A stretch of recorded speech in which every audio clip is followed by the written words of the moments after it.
crossfire. You'll get caught up in the crossfire. Crossfire. Crossfire. Okay, that's all. That's the last of that. Dude, that's the context. Dude, you made me jump. You actually made me jump. You scared me when you did that. I'm sorry, dude. I thought we were going quiet, and then you were like, crossfire. I'm sorry. Okay, I literally legitimately jumped in my chair because it fucking scared me. Sorry, buddy. Shit. I never fucking jumped. Sorry. Okay, muting.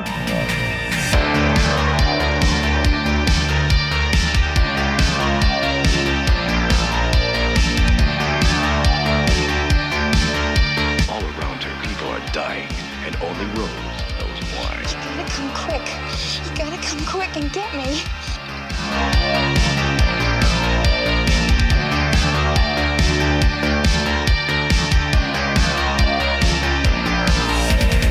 Don't scream, don't panic. He's dead, and the dead can't hurt the living. Rabid.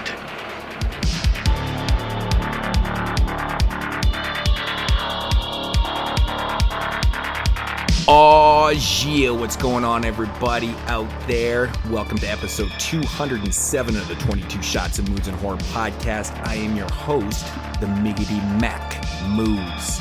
And of course, I've got my two illegitimate sons in the house with me. We've got the Mexican and the Jew, also known as JP and Jeremy. And we've got my stepson, Mr. Dave, aka the grumpiest old man ever, Parka.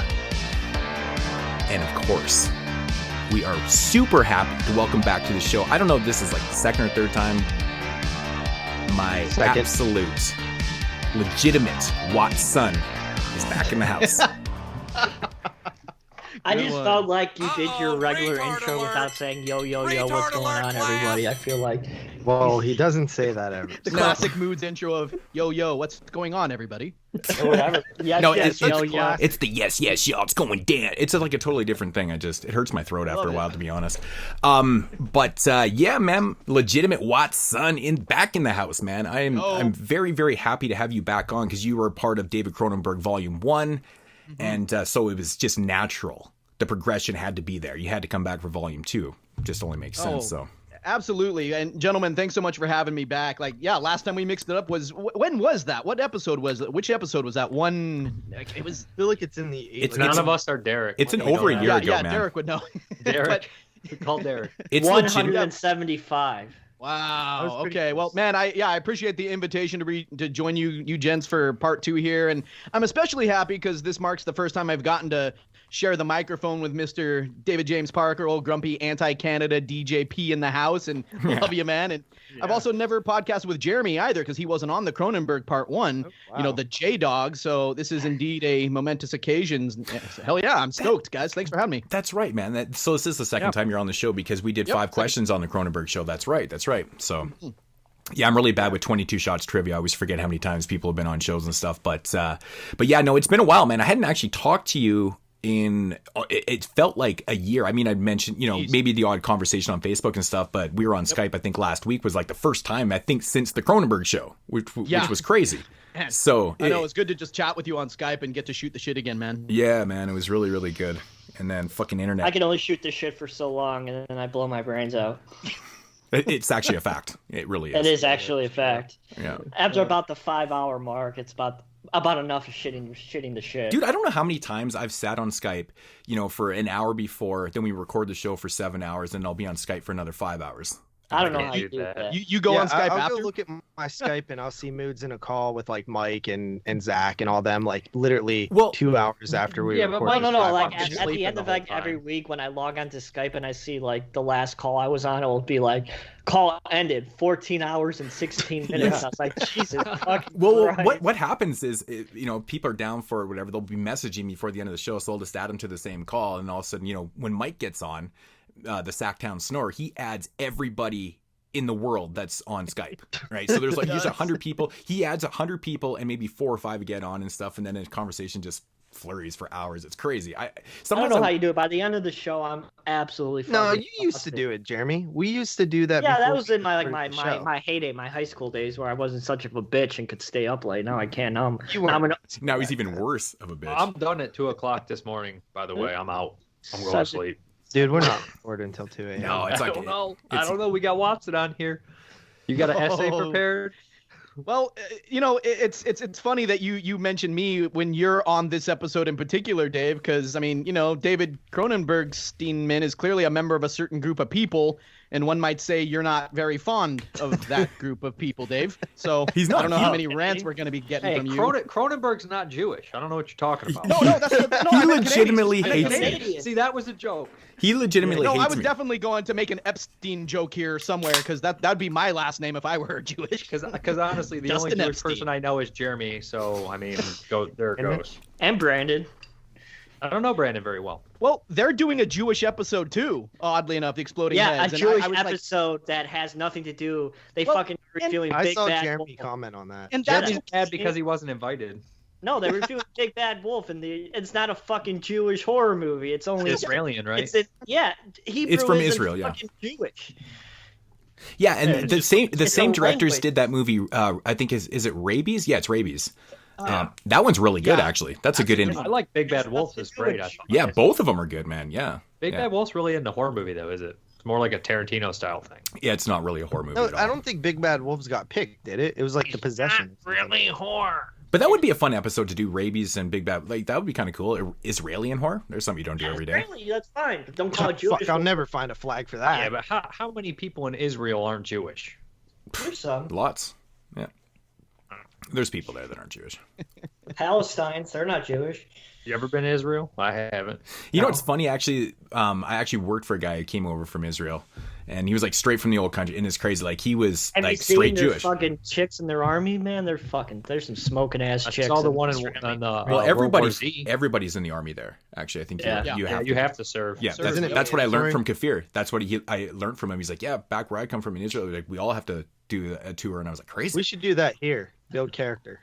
Oh, there's some fucking hot ass broads in the army over there, man. A lot of people just don't even. Jeremy could use some character building. We should make him go to join the army. Got asthma. Can't do it. Sorry. Come on. Asthma. Let me guess. Asthma and anxiety. Sorry, can't do it. Wouldn't the whole Jewish Everybody army have in the that army anyway? has Isn't that a anxiety. given? They're thinking about getting killed every day. Yeah. He's like, I also can't eat past 8:00 p.m. My doctor said it's really bad if I'm getting shot at. Yeah. He said it's bad for my asthma. Yeah. Never mind the fucking anxiety, right? Jesus. And I can't be the cook because I'm allergic to peanut butter. I have a gluten allergy. Everything's so expensive over here. See, we bring the worst out of Wat-Son. No, you do, and I even messaged JP and Moods. I was like, I need to be careful tonight. Oh, no. It's a new league for Jeremy. I'm not saying any more derogatory terms. What was my retard? That's the one derogatory term I'm going to say. I'm only going to say retard. What was my response, Wat-Son? Oh, you had the most amazing response. You're just like, we'll basically we'll bury Jeremy with our laughter. I said, no, man, use this opportunity to go at him hard, and we'll bury him in our laughter. Yep, that's right. Yeah, I was rolling, dude. We already got Dave. Like Dave is already. We pretty much canceled Dave, just from being associated with us. Oh yeah, dude. If I didn't get canceled after my last appearance on Cut to the Chase, then I think I'm pretty good. Like right now, No, I told the truth though. I mean, like I was like, I don't talk like that, but I know they don't mean anything by it, and it's mostly just Jeremy on top of that. But that's what at I the same said. time, Like, how many people? How many of these people are fucking at work, and then somebody says something real derogatory or shitty, and they know they're joking, and they don't like it, but they don't say anything. Yeah, right. Yeah, it's the nature of the internet, you know. That's the nature of human beings. Is like 90% of the time, you don't want to die on hills because you gotta pay your bills. No, we're good on hills where you gotta pay your bills. That's what matters. We're good-hearted. If you're offended at this point, 207 episodes in, you probably shouldn't listen to the show in the first place.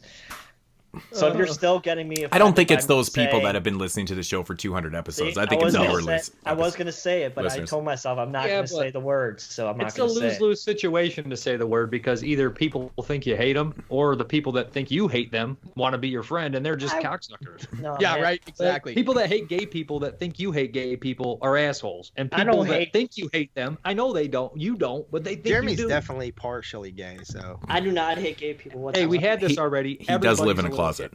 Everybody's a little gay. Yeah, we were talking about this the other day. I think all of us are a little gay, at least.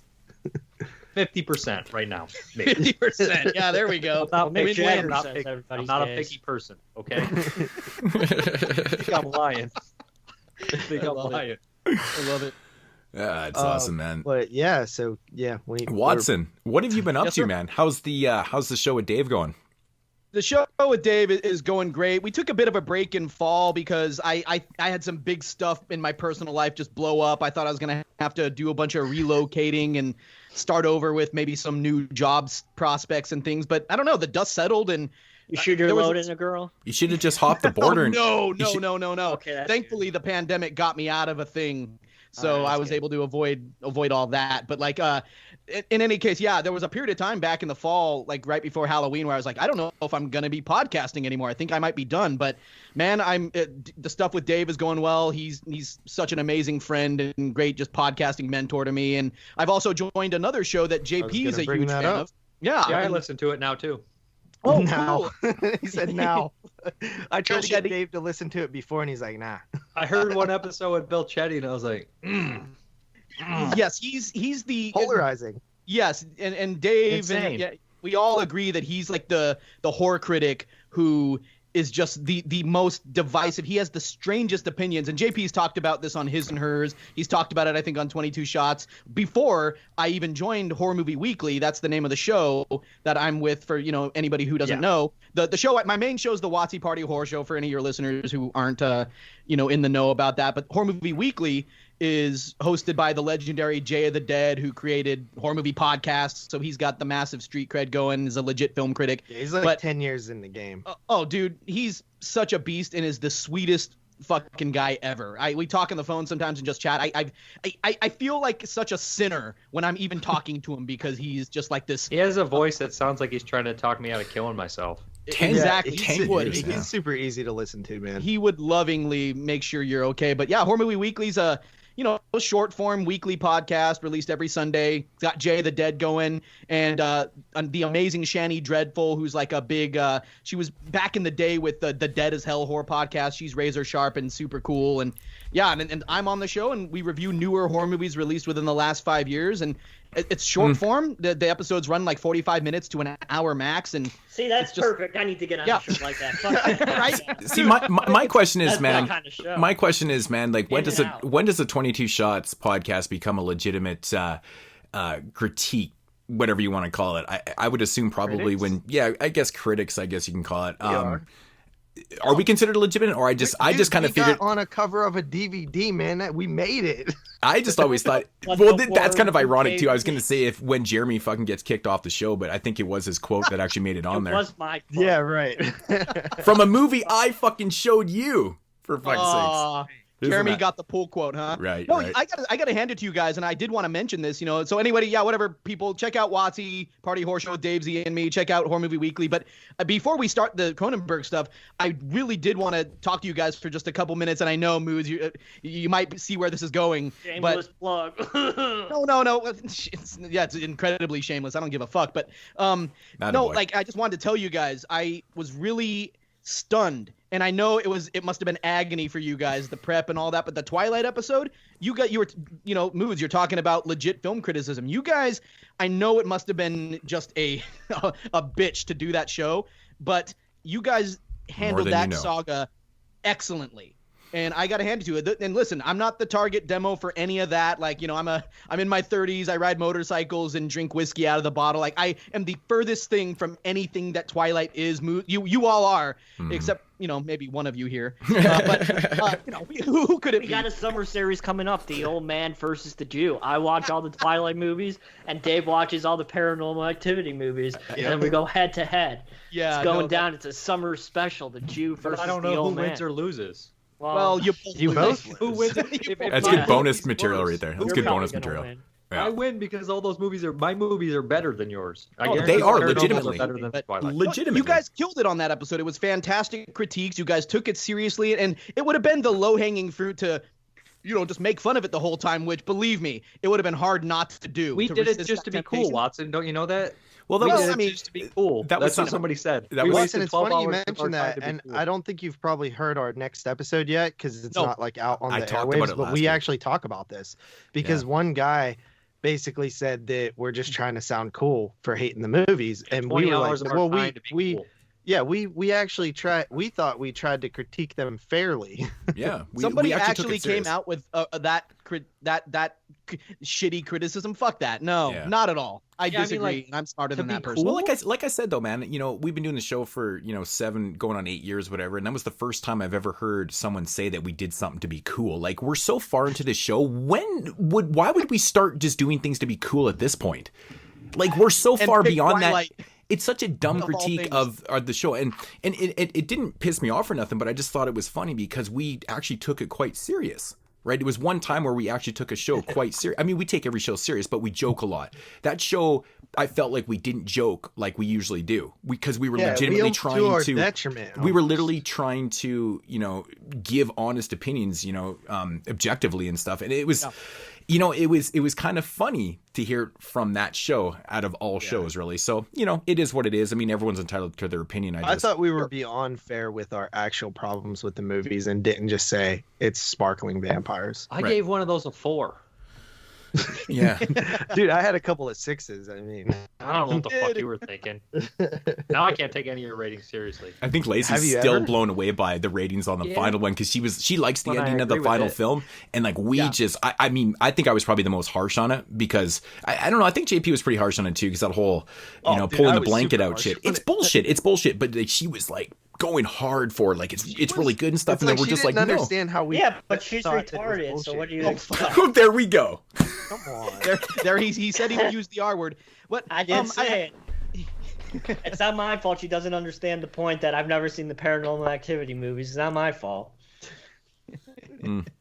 No, that's great. But no, I was live texting JP while I was listening to the episode. I was doing chores around the house and getting stuff clean, doing some kind of pre-spring cleaning stuff. And I was live texting JP my thoughts as you guys were discussing the Twilight films. And I hope I didn't overwhelm you, JP, because I was like, I must have sent you a few dozen. But yeah, it was crazy. And I would send him like, what? Like, what is? Yeah, I don't know. There definitely was a couple of those moments, and it was funny because my one of my best friends, Dylan, he sent me a message and he's like, dude, that part where you guys were all fucking just arguing and shit, and then it goes quiet for a second, then you hear me in the background go, this is fucked. It was louder than that. Like, I did it purposely so everyone could hear, but I wanted to like make it sound like I was whispering, and I was just like, I was so I was really frustrated at that point, man. Really, and I'm like, why am I getting so frustrated? We're talking about the fucking Twilight movies here. But that's legitimately how serious we were taking it, right?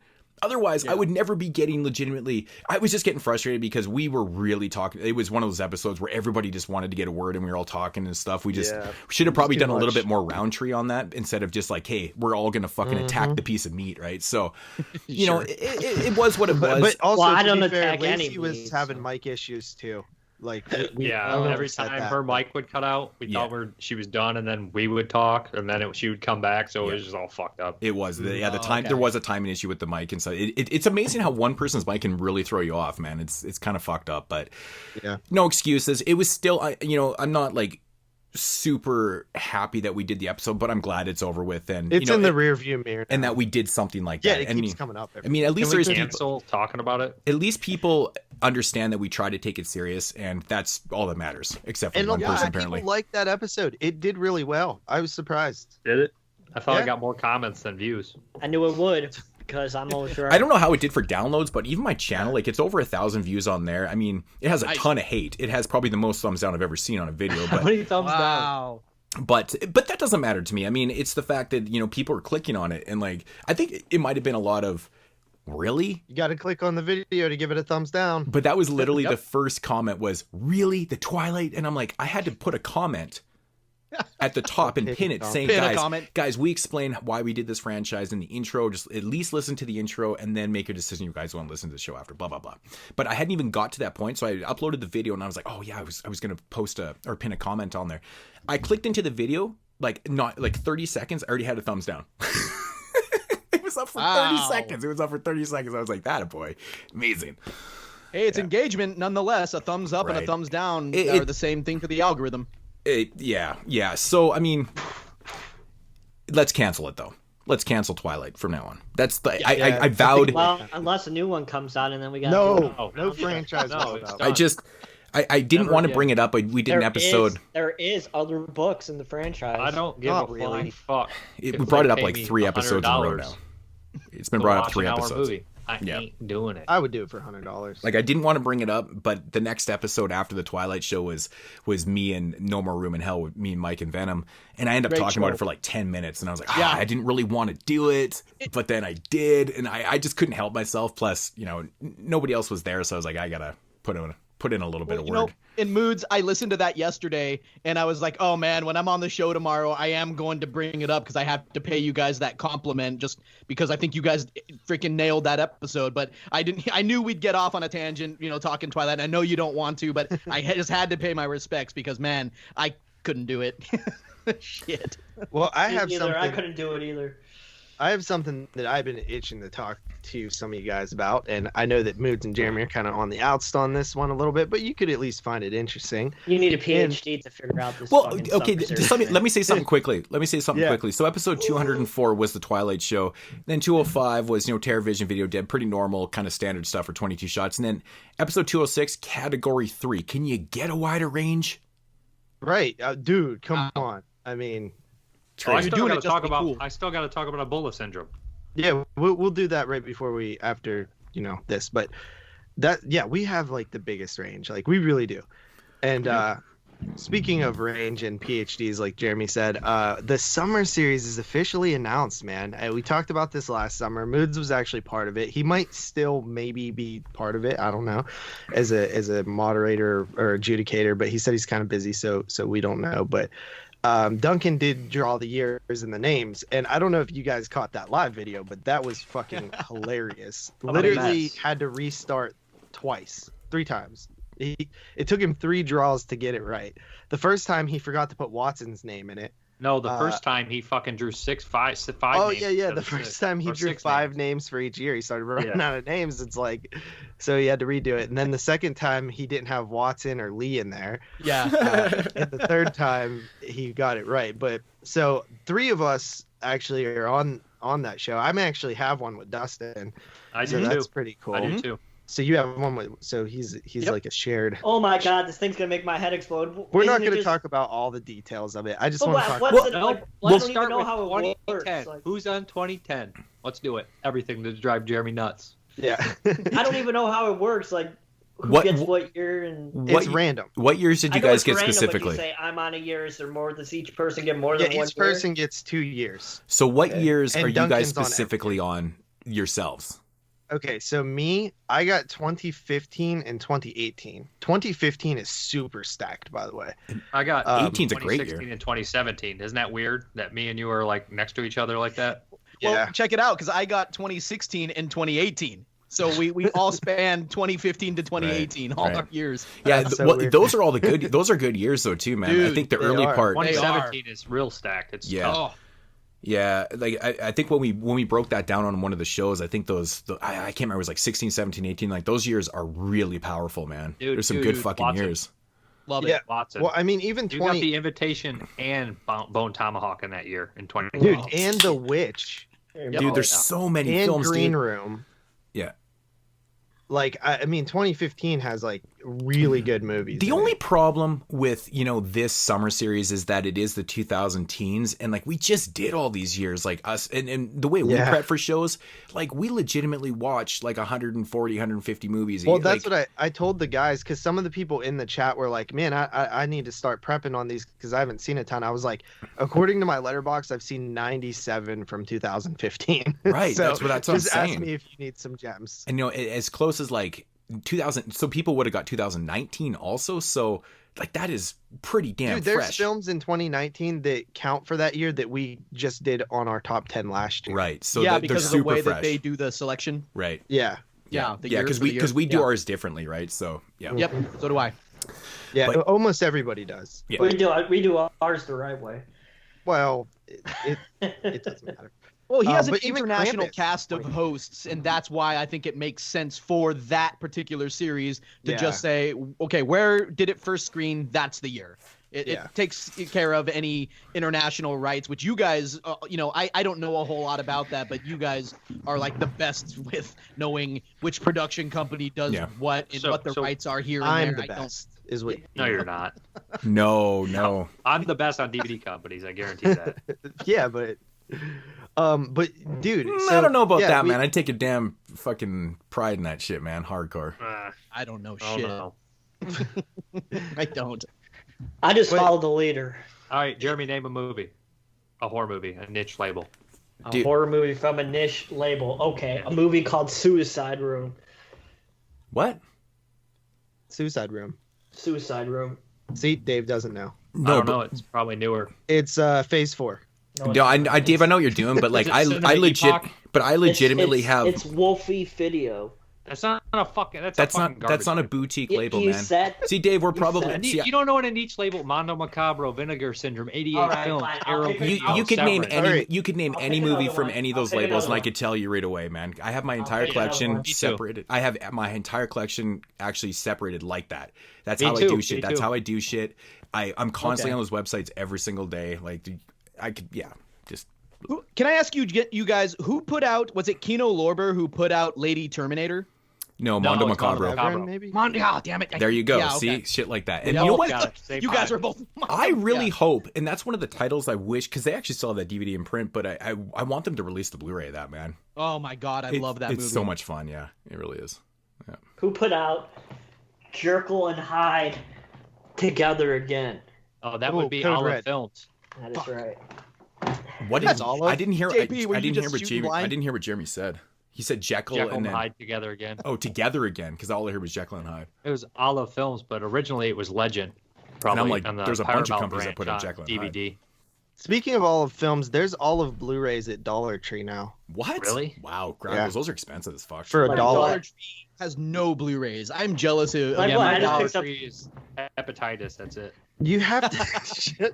You have to go when they first come out. Yeah, they're I'm not gone. Yeah, but what olives? Are they like shitty things or things that I only seen 2, and neither of them were horror. But I just figured if there was 2, there might be more. Don't send me on some fucking suicide mission to fucking Dollar Tree. Every time I go in, they have nothing. I walk in there, it's just fucking sadness. Yeah, they wouldn't be here, man, because they're considered imports. Dave gets. It's just a waste of my time every time. Everybody gets like the dollar. I'm the last one there. Every time I don't get my dollar movies. I don't even like dollar movies. I don't give a fuck. I spend like. You're telling me you wouldn't want some olives for $1? No, I legitimately. I pretty much 95% of the shit I buy is just straight boutique, man. I barely even buy like standard catalog titles anymore. Like I stopped going in family videos because I didn't want the shit on my shelves anymore because it's just junk. Yeah, if you watch my updates, it's like I even do my updates in boutique level. Like that's what I do. All my Severance, all my Arrows, all this fucking. Yeah, that's I just try to. They have Tartan Asia Extreme.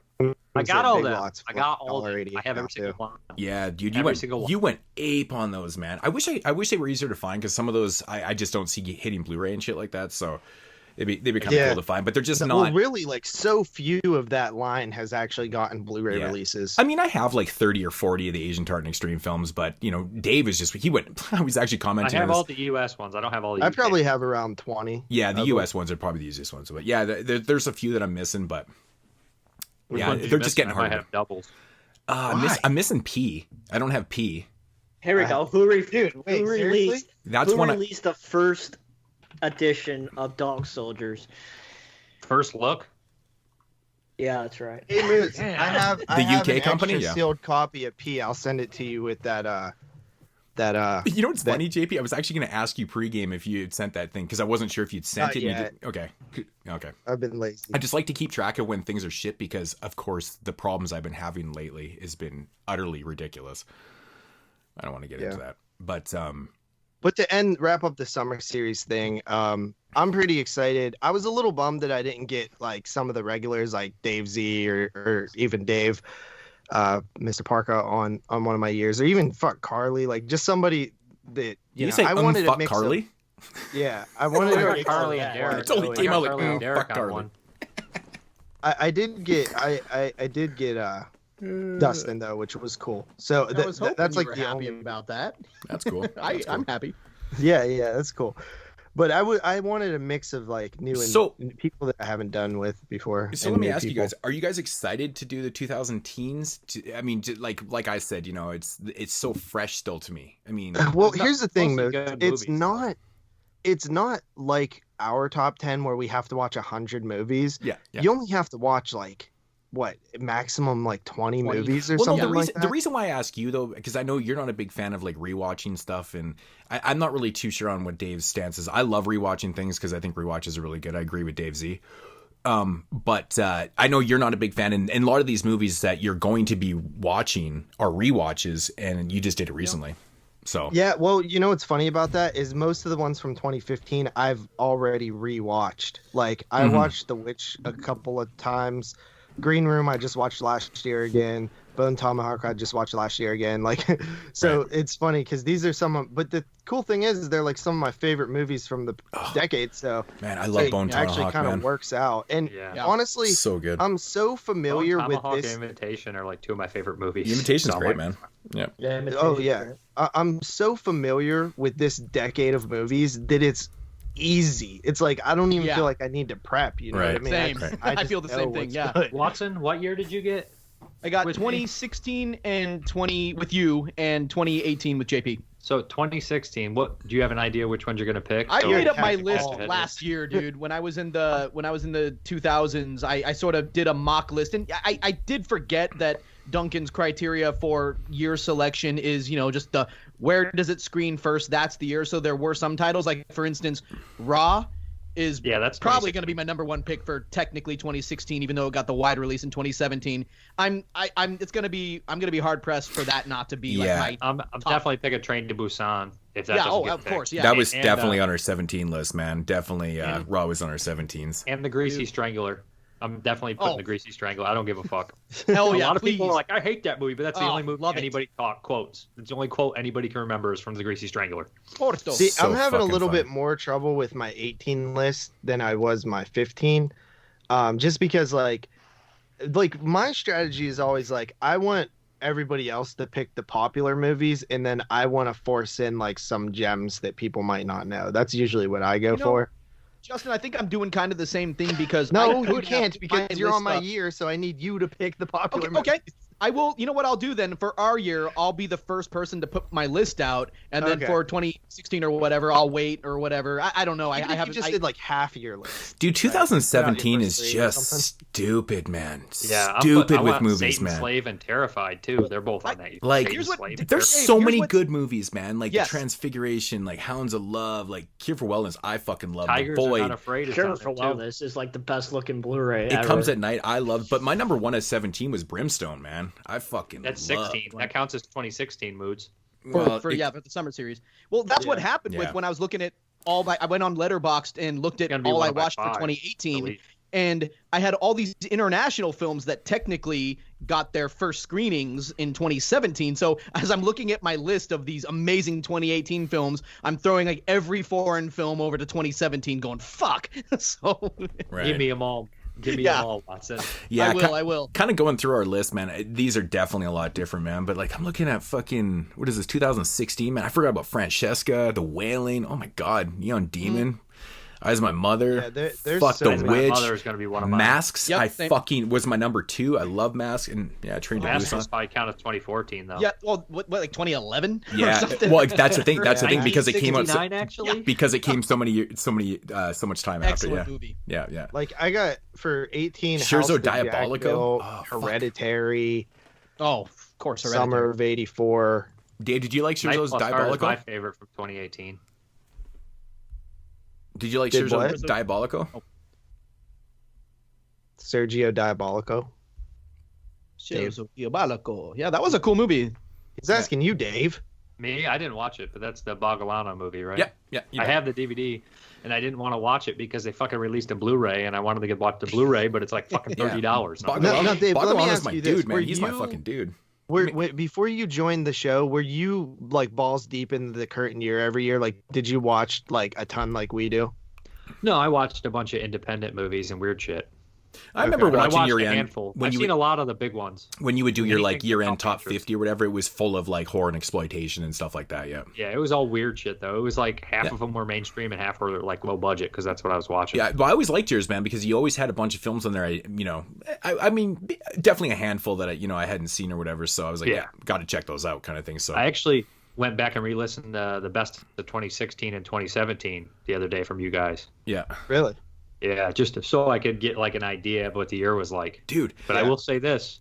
I don't want to hear no bitching about me rating shit high after hearing your 2017 year where every single person had fucking 9s.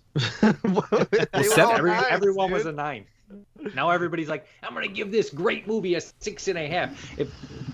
Dude, my Dude, 2014 I started my man. list with 9s in 20. Everybody had 9s. Everything was a 9 in 2017. There was not one less than a 9. Dude, there were so many good movies. Mother, Hounds of Love, Transfiguration, Raw, Get Out, It Comes at Night. Dude, Savage Land. is So fucking what good. year, Dave? Oh, yeah. The is- Lure, my favorite. The Lure. What Awesome. what year is Pieces of Talent going to be eligible, man? That was for us. It was 2014. Or wait, yeah, that's right. It was my number 1 in 2014. Pieces of Talent. So Good movie. yeah.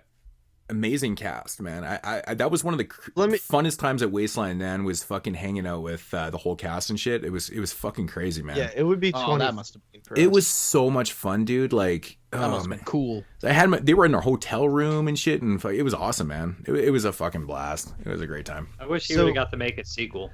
Me too. Let me man. ask you guys. Yeah, that I think, man, that sucks when that happens. When the Kickstarters fail for stuff you actually want. It's But such a yet, we get a cool duder film. It's such a shame. This is crazy. it's one of the best Right independent here. films, man. Pieces of Talent says it's 2014, but if you look at USA release dates, Wilmington, North Carolina, 2012. Yeah. So it's a 2012 Damn. film. Yeah, but it says But 2014. I have a feeling nobody even knows that movie, like in that group. No, probably not. So what So, does like- Plank Face count for? I even have a fucking picture. I have a framed poster in my downstairs of it. Headless and- counts as 2015, but it ain't gonna get picked. yeah. Oh, I like loved Found. Headless. Found was really good. Carly picked up Found today. That was at Big Lots too. I love Found. But let me ask you guys this, Dustin and Dave. What year did you want? 2010. Me too. 2018. I had just watched Serbian film and Black Swan, so I was good to go. Love Serbian film. I know, Me I too. know, but yeah. Hell, Black Swan's got to be the pick, right? Black Swan and Serbian film are the two I'd pick. I love Yeah. Bedeviled. Yeah, Black Swan. Oh, Bedeviled rules. Your There's review a of lot that of was hidden great back gems in in the day. 2010. Bedeviled is 2010's amazing. all hidden gems. It's amazing. Yeah, but 2010 I really wanted because I'm not as familiar in terms of like I wasn't doing the top 10 list back then, but I've still seen like dozens of movies from 2010, and there's a lot of little gems in Oh, there. the like women, the Bedeviled. woman's there too. I know Moods don't like it. Is that 2010? Yeah, The Woman, Yeah. I'm a fan. Troll Hunter, Frozen, which I'm a big fan of, The Reef, which is a really good shark movie, of course Insidious, which is my favorite film in like the decade. Oh yeah. And yeah, it just I really wanted that year. But I agree, Dave. Black Swan is probably that's the fun thing about this. You don't know the people who are going to be on there and what they like, because that's the reason that Cemetery Man didn't make it in. That's the reason. Yeah, that, but that was because I'm not gonna be honest. That was ignorance. That was the lack of knowing what the fuck it was. Like 'cause Duncan they didn't wanted really- it. They weren't familiar. They weren't familiar with it. Yeah. Yeah. And also, Duncan it did goes to want it. show you that Man. like shit's not popular in those countries as it is here. It's all different. I feel like most of my top 10 lists, even from 2014, if they're actually available for your guys' 2014. I mean, I had Kill That Bitch at number 10, Dustin Mills film. I'm sure no one's seen that. Like Daddy's Little Girl. Has anyone seen Daddy's Little Girl? I've seen Daddy's I haven't. That movie's fucked up. It's crazy awesome, man. It's great, good. Proxy on there. Title. But actually, a film that we were talking about earlier about having a quote on it, which is Worm. Worm was in my top 10. It was released by Synapse. Also, good Proxy. Shit. Like, nobody was talking about Proxy because Jerry said that I have that in my top 10. Was bad. Yeah. And I was like, I started listing off all these great 2014 movies, or maybe it was 2013. I don't remember. That's 14. It's in my top 10. Proxy counts as 13 for them, so I think it was 13. But yeah, there's a bunch of. I feel like the benefit of us getting involved in this is, especially this decade, is that us three have really went balls deep into. Oh yeah. These films. I know Dustin has, because you always talk about how that was your favorite decade or something. It is, and Duncan says the same thing too. We both had the same thing where it topped 80s for us. And we were like, shit, like I can't believe this happened. You know, this has got to be the third best decade for me. I'm sorry, 70s and 80s are better for it, but I believe that about you. But when you just look at the depth of some of these years, though, dude, like I've had years where I'm like in 40, like I have 48s. You know what I mean? It's insane. It's insane. Going through these top 10s is killing me, man. I forgot about this, but in 2013, which was the very first top 10 list we ever did on the show, and I'll never fucking forget this, man. So we get to number 1, and mine and JP's number 1 was Maniac, and Jeremy's was Stitches. And his reasoning for it, even though his favorite movie was Maniac, he's like, well, we already talked about it in the year. And I'm like, but it's the top 10 show. You actually just forget to put it in your top 10 and then try to cover Not it only were we very amateurish. It was so funny. But Jeremy was fucking way amateurish. Those old shows are gems. And he didn't even rate it. He didn't even rate it. There's a question mark out of 10 on the rating page. I had another Mills film in here. Skinless Pete was in my top 10. Crazy, man. It was awesome. Yeah, That's Alice, cool. Man, I should rewatch that movie. That movie was good. Yeah, Alice Kills. Yep. Yeah, the Ballad of Skinless Kills is good. I love Ballad of Skinless Pete. That's awesome, man. How about I got on? I was joking with Derek, and I was like, Derek, your 5 picks for 2016 are Halloween spookies, and I gave him all movies I was in 2016. Right. Because I managed to be in 5 movies or some shit in 2016. I know, yeah. That's just like selfish promotion. Page. Fuck, speaking of that, actually, man, so I did my update a couple days ago, and I'm glad that people were noticing the final interview on there and stuff, and people are like, oh, where can I get that? Where can I get that and shit? So hopefully, we get some more sales from that and stuff. Yeah. Most people got back to me like, oh, it's really expensive. I'm like, you know what? It's fucking worth it. Because I showed it off. I'm like, you know what's really special about this release is how personal it is. I mean, everything's hand numbered. The evidence card is all handwritten out and everything. These aren't replicas and shit. And I'm like, man, it's like heart and soul into this shit, dude. There's so much effort put into this release. I'm like, go fucking support this and pick it up, man. It's amazing. So, and plus the movie's fantastic. And I gave Dave a shout out. I'm like, he's got a pretty funny part in it too. So it's awesome. Which movie is this, Moods? The Final Interview. It's the new Fred Vogel movie. It's a new Fred Vogel movie. It's, it's not a toe tag production, so don't expect a toe tag film. I think you like it. It's let really, me ask you guys a question. It's really fucking good. Really good. Interview. Yeah. Let me ask you two a question, Dave or Dave and Moods. So, for 2005, the movie Chaos, you guys both talked about it. Mm-hmm. So I want to pick it up. Should I grab the standard Blu-ray that's $18 or the double feature that's $19.60 with Don't Look in the Basement? Don't Look in. Do you like Don't Look in the Basement? I've never seen it, and I don't own it. It's probably the better print that you'll ever get of that because it's public domain and stuff. I mean, yeah. See, I don't know if the quality is lower on the double feature of Chaos or because I have both. It's not. What would you get? It's not. I actually looked into it. Single version. So are they identical looking? So basically, what happened is like I got the double feature because the solo releases of Chaos hadn't come out yet, and so I picked up that. And I was like, well, I'm like, you know what, man? Don't Look in the Basement. I'm like, fuck. Might as well get a better movie.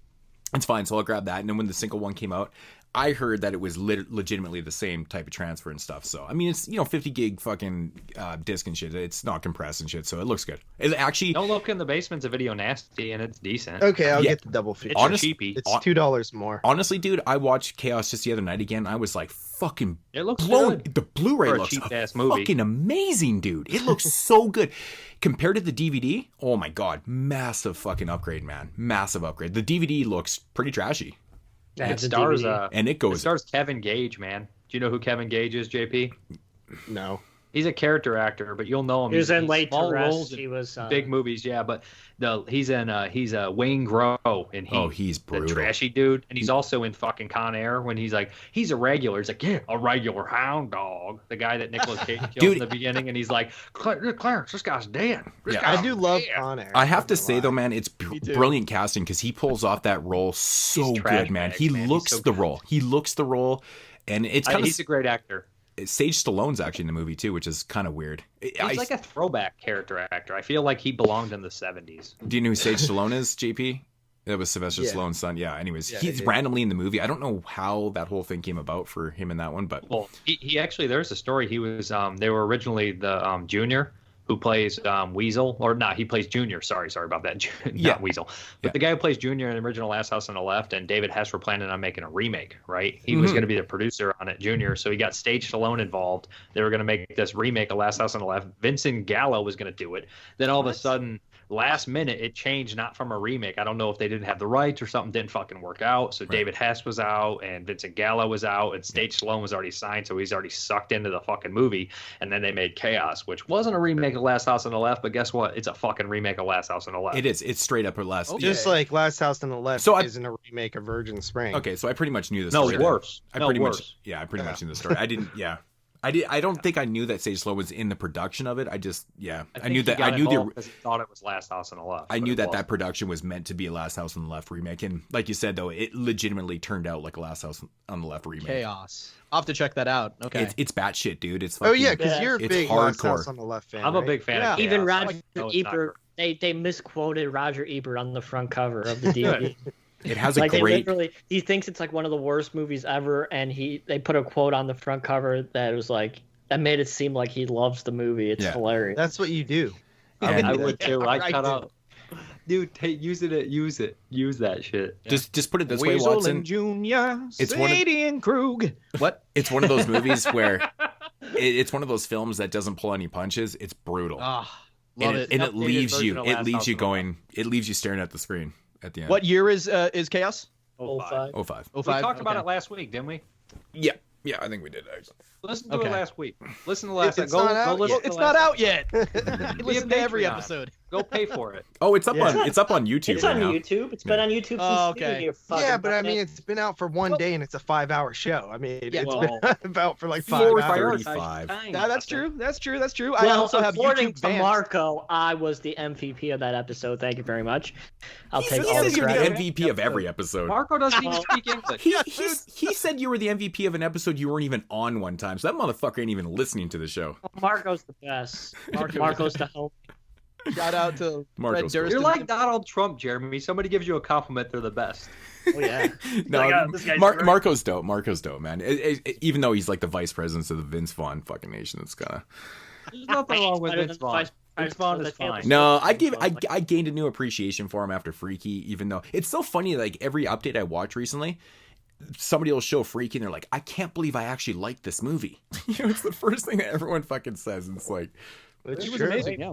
Because it's that stupid Freaky. Movie, it's that Freaky Friday narrative that's so lame. But this one is legitimately pretty fucking funny. But the best thing about the movie is how surprisingly gore is, man. Yep. Like it's pretty awesome. When Alan Ruck dies, it's like fucking hell. Alan Ruck's death. I want to see Vince Vaughn fight Russell Crowe. Like from those movies, those characters from Unhinged versus Freaky. That's the movie right there. Dude, Russell Crowe would be out of breath in probably 4 to 7 seconds. Dude, he was hustling in that Unhinged movie. He didn't get out of breath. He's gonna turn into a bowling ball. The brilliant 996 for the Blu-ray. The brilliance of editing right there, because he was dying every 4 to 7 seconds.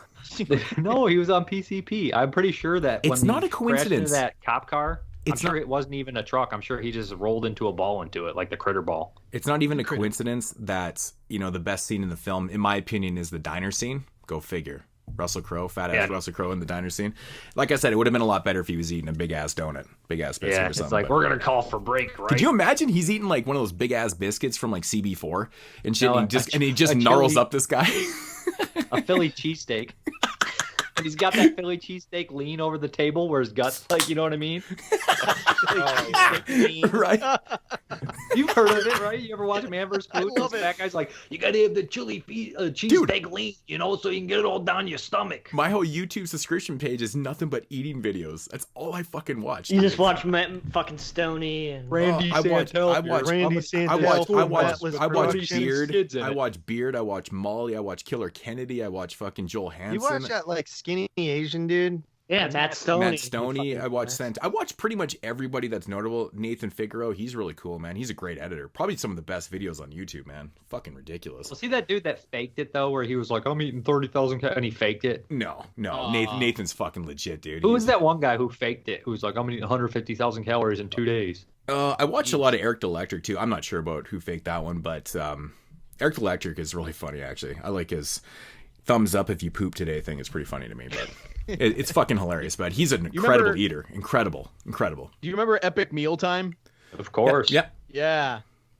Those guys were losers. I hated those guys. They were bacon strips. Like, fuck you with your goddamn bacon strips. It was the gay bacon strips you didn't like. You were just like, oy vey, I just don't think that's very, very politically correct. He can't eat bacon. That's true. Yeah. I eat a pound of bacon any day of the week. Jeremy was telling me he would fry up a pound of bacon and just eat the bacon. Yep. That's it. Like, that is the most unhealthy thing I've ever heard of in my life. I'm 193 pounds. Oh, yeah, Jeremy. Dude, I can't believe that you weigh like 10 more pounds than I do. You weigh 20 more pounds than me. And I'm kind of crazy. No, I used to be like, fuck, it just blows my mind, dude. Like, I mean, when we first started doing the show, dude, you were like, what, 130 pounds? Yeah, like 140. Yeah, that's crazy. It's the goddamn antidepressants. But when we first started doing this, I was probably 240, and then I got to 275, and I was like, dude, I got to change my life. I'm down to 180, 183 you were this morning. 275?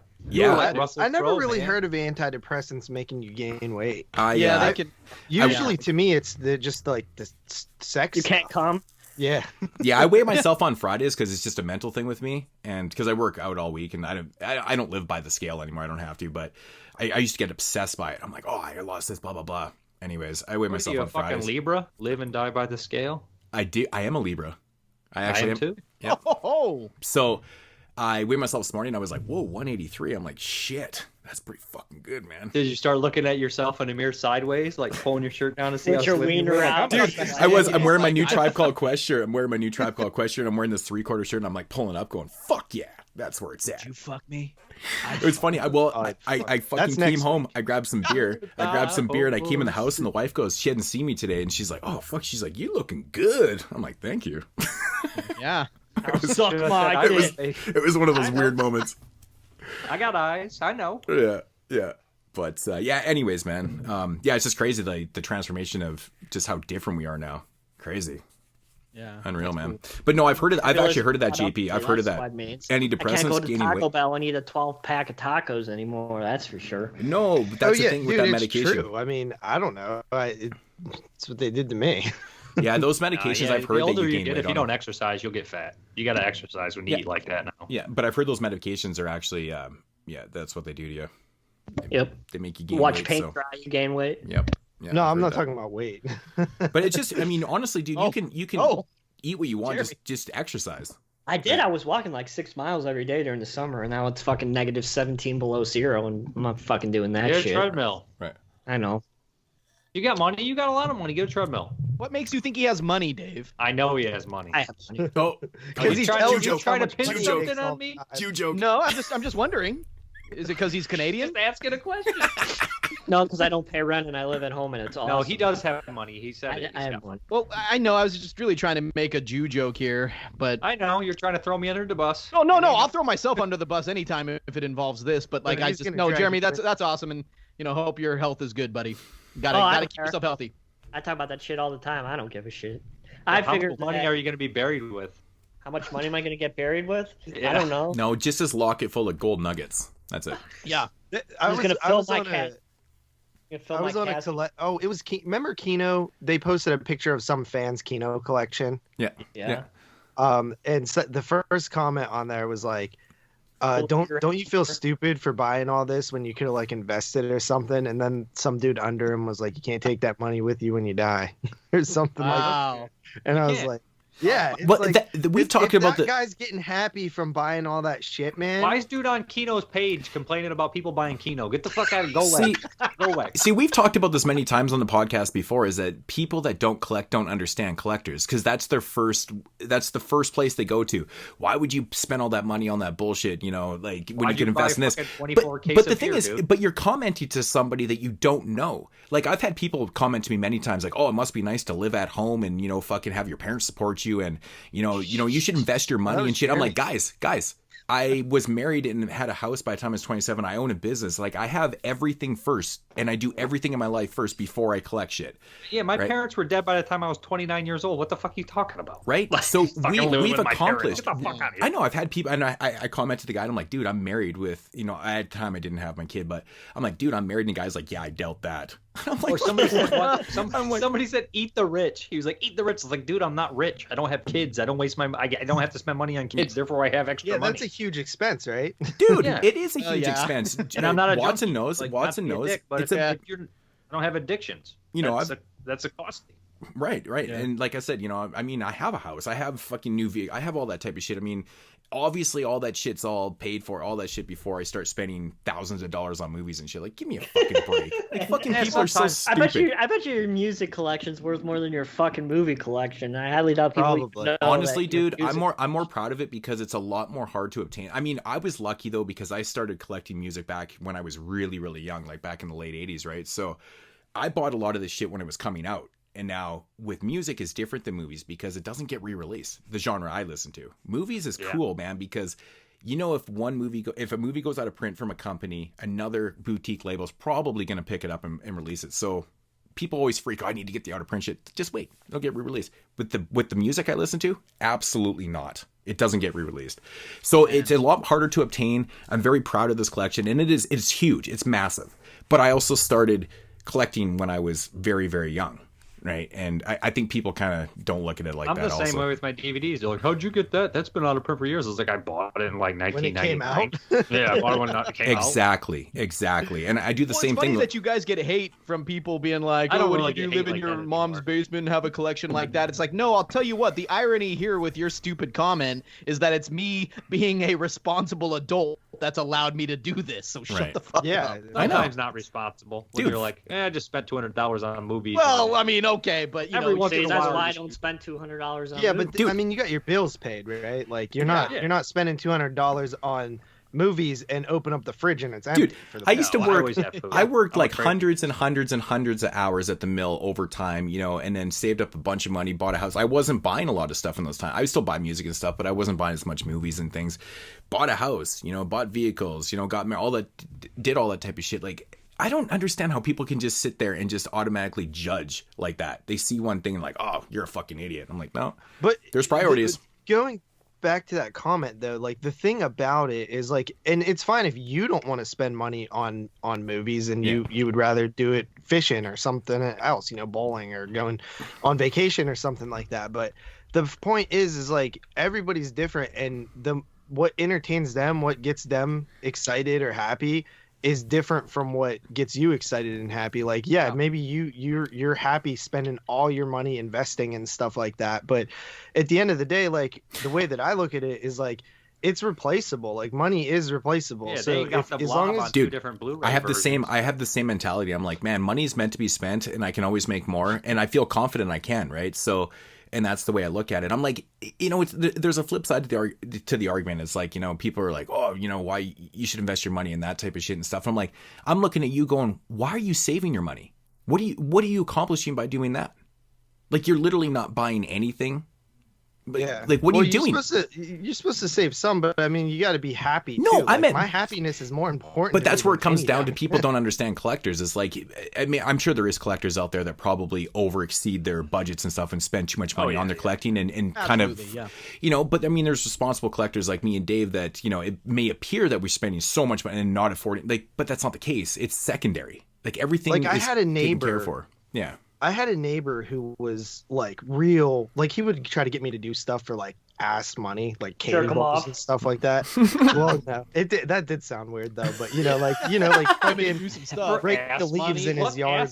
And the JP said he couldn't come earlier. Did we gloss over that? Did we gloss over that like about 10 minutes ago? Dude, that's anymore. funny. That's funny. Okay, well, that's good. Anyways, proceed, JP. I'm sorry. I just didn't. I wanted to file that away. Like, okay, did JP say what I thought he said? JP. Proceed to come. Okay. But no, this guy would cheap you out. Like, want you to do all this fucking hard work.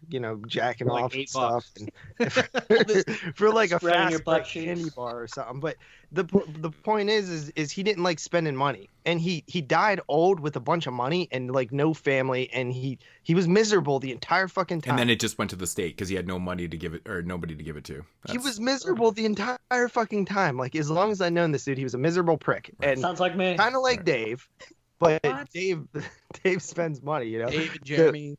And I'm like, what if this guy could have been doing stuff with his money the entire time, and be happy. Like, happiness is like so much more important than the value of shit. It's like my one buddy, man. He's like, I envy you so much, man. You guys go camping all the time. You have a nice motorhome, blah blah blah. And I'm like, he's like, I wish I could fucking do that. I'm like, I'm looking at him going, motherfucker, you can do this shit, man. You make $130,000 a year.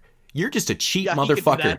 He's so fucking cheap, dude. Like, he bought himself like a fucking $800,000 house, and he has nice vehicles. Like, he has that, but he's like, I want to do this. I'm like, dude, you kind of blew your wad on your house and your vehicles and shit. I mean, he's house poor.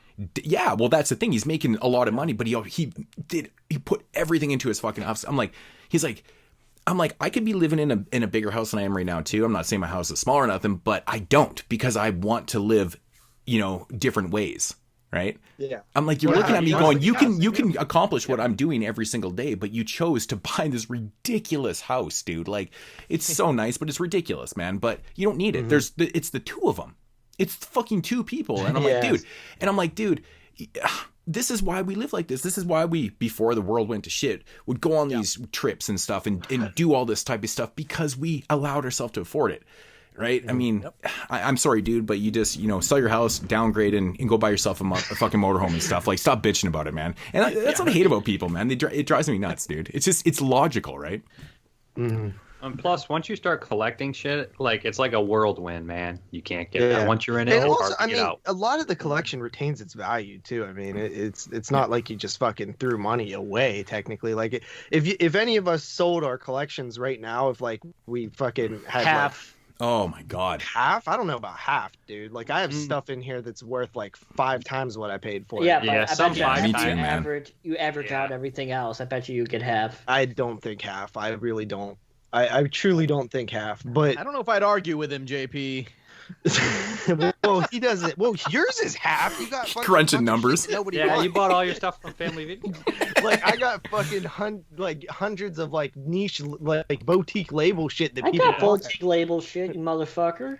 I mean, but that's the majority of my collection. Yours is like fucking dollar DVDs from Family Video. That's like mine too, man. I got like 2,000 Blu-rays, not all that. Yeah, mostly like fucking. Yeah, and 1,800 of those you got for fucking reviews, and you never reviewed any of them.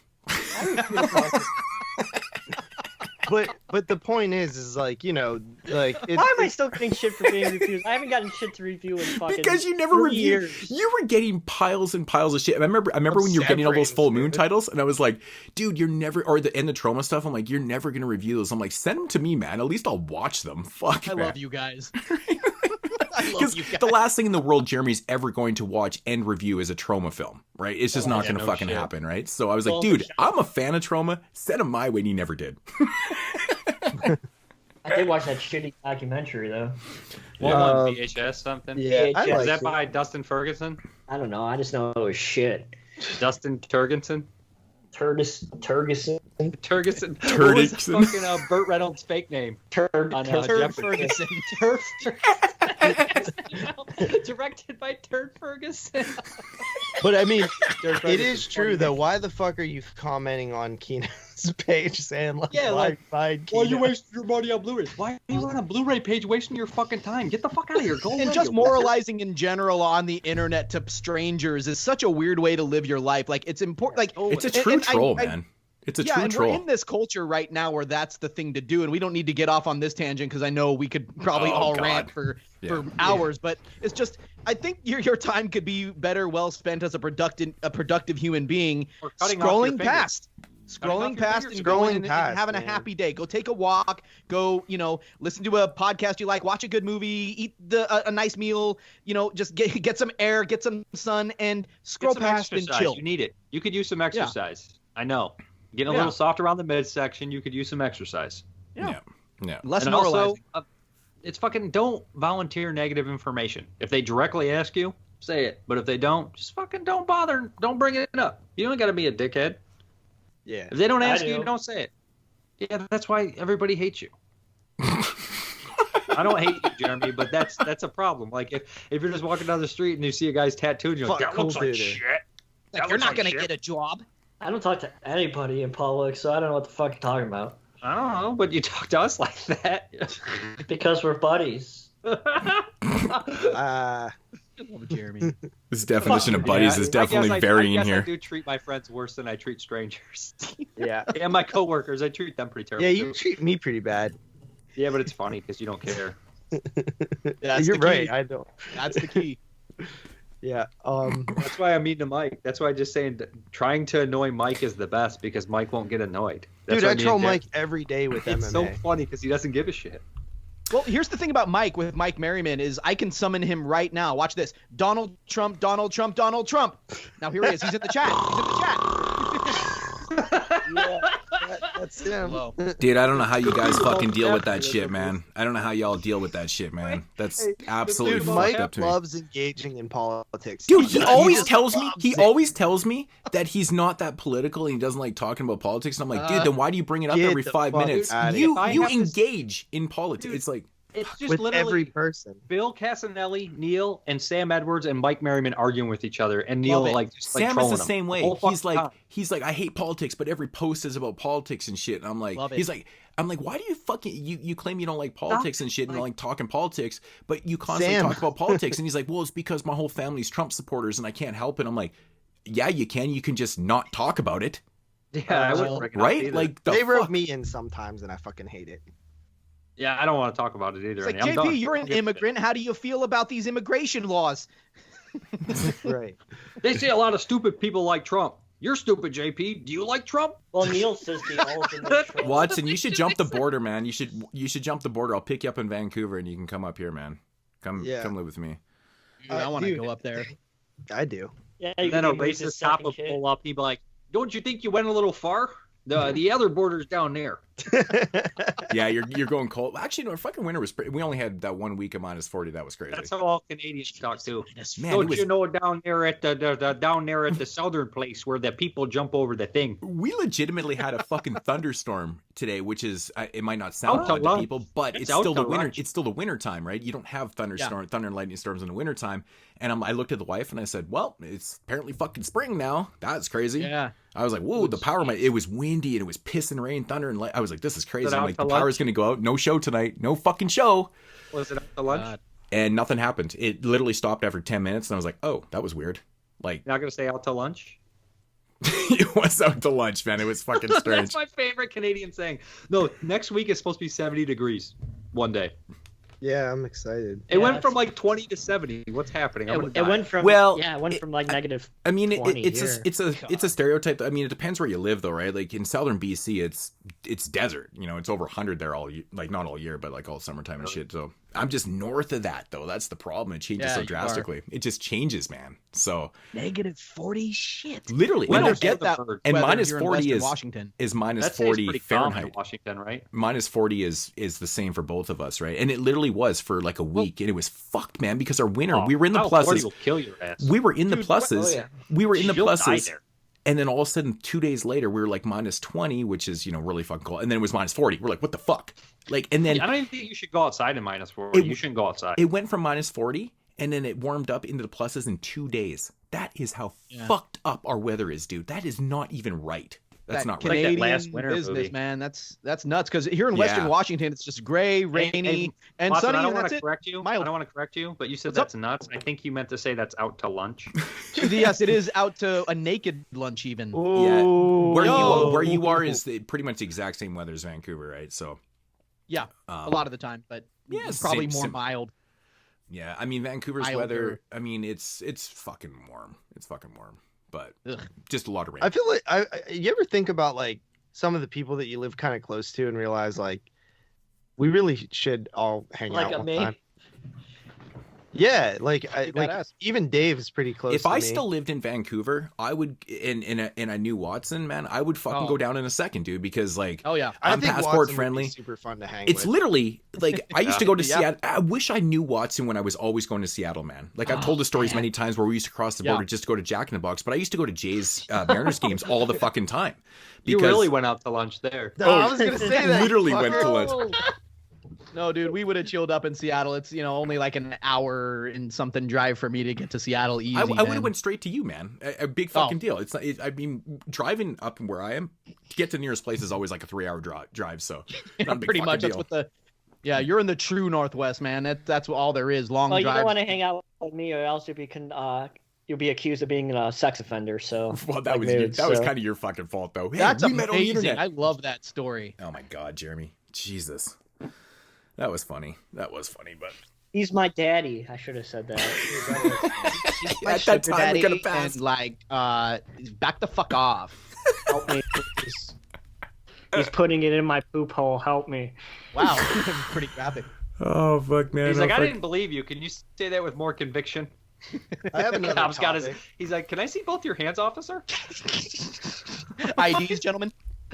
All right. You know what, man? That is probably enough for the intro. Well, we need to let Dave talk. Yes, we're his feelings. We're gonna get on that. We're gonna get into that. So we'll be back here in a minute with Dave's and I guess Jeremy's. No. I mean, I don't really say anything anyway. But whatever. I'm not gonna say anything. We don't need a new segment. It's gonna be like 2.5 minutes. Fine. Go. Fucking just talk then. Fine. Yeah, fuck up my whole plan. His old fuck up my whole plan. Is probably about the burst. Fuck up my whole plan. We can just go to the next thing. I don't have to piss. I just don't want to waste your time. I'm talking about I'm not going to have much to say. I don't want you to get all this build up and then I'm like, I like the movie. Okay. It was good. You know what? Dave is right. Scratch that shit. We are not going to come back. Dave, take it away. I listened to what you guys had to say, and I pretty much agree with everything. I've seen this movie a few times. I like it. Not as much as Untold Story, even though it's just as much fun to watch. I just think that maybe it's just trying to recreate the magic, so I don't want to rate it as high as Untold Story, or maybe I just haven't seen it as much. Anthony Wong, still hilarious, almost playing the same character, but now he's almost more cartoonish. Dude, when he's going around and he's fucking coughing on people, I love laughing.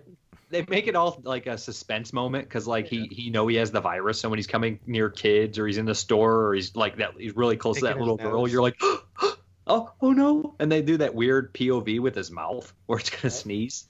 He's great. I love that he get Ebola. Oh, I raped an African chick in Africa. the capital of the AIDS epidemic. Right. But what a way to go. He has that stupid little mustache, and it's hilarious. Yeah. Also, every American that's in here, like every white person, when they speak, they're clearly dubbed, and they sound fucking horrible. They're like, yes, the Ebola virus is something very... I'm like, what the fuck is this? It sounds like Dave Chappelle talking like white people. Well, you know what it was? Because they were in South Africa at the time, and those probably weren't American actors. They were probably just white South Africans, right? So they had to dub the fucking voices. Yeah. Or the very worst, they just found like because sometimes like in Train to Busan Peninsula, like all the Asian or Korean actors are fantastic, and then like you get the white guys that live in like Korea or that area, and they're just dog shit actors, and they're like, yes, we're gonna. And they're just not up to snuff with them, so it's kind of like go. like all the Asian actors are really good because they're in their location, they're being hired by the company, but all the white people around are bad actors. That's they fucking just suck. So Right. like, I don't know.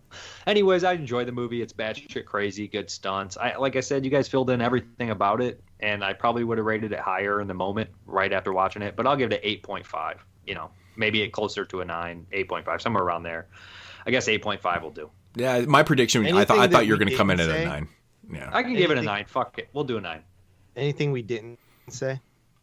I think you guys covered most of it. I mean, like you went over the jerk off and the nasty food and everything, and they basically recreate everything beat for fucking beat. Even the end when he grabs the little girl is the same when he grabs the little kid. But yeah, it's very similar, and it is fucking hilarious when he's like, but it's in Africa and there's a virus. It's like one of the only movies where like accidentally killing, like it came off kind of comical to me. Like I guess it was kind of supposed to be, but it's just funny the way it happens. He kind of looks down and he's like, "Oh shit, I choked her to death." It's like look on his face, and I'm just like, I don't know why. I almost feel bad every time I laugh at that, but I don't know. It's ballsy, you know, killing kids like that. Less likely. You can laugh at this one a little bit easier than Untold Story because it's not a true story. It's also because it's really ridiculous. Like the third act when he's just so disgusting, and when he's like spitting on people, like it's just so utterly ridiculous. How can you not laugh at that, man? And the stinger at the end is fucking hilarious too. Right, the stinger with the ice cream cone. You're like, shut up. Right. What about you, Jeremy? Yeah, I gave it a 7.5.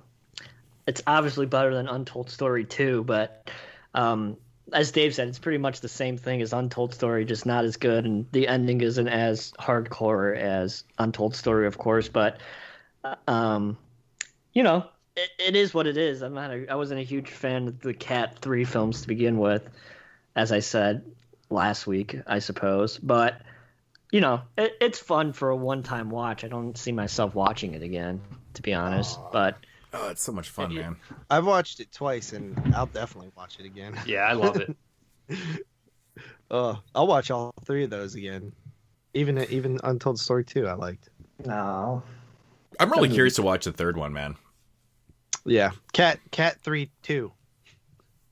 There's just so many. There's so many movies to pick from, man. I hope someone like picks a Cat 3 like pre actual Cat 3 rating. You know, those movies that have kind of been lumped into it after. Maybe they do Shaw Brothers. Yeah, dude, that's what I'm talking about, man. The Black Cat Magic 3 1 and 2 and the Seating of the Ghost or something. Right.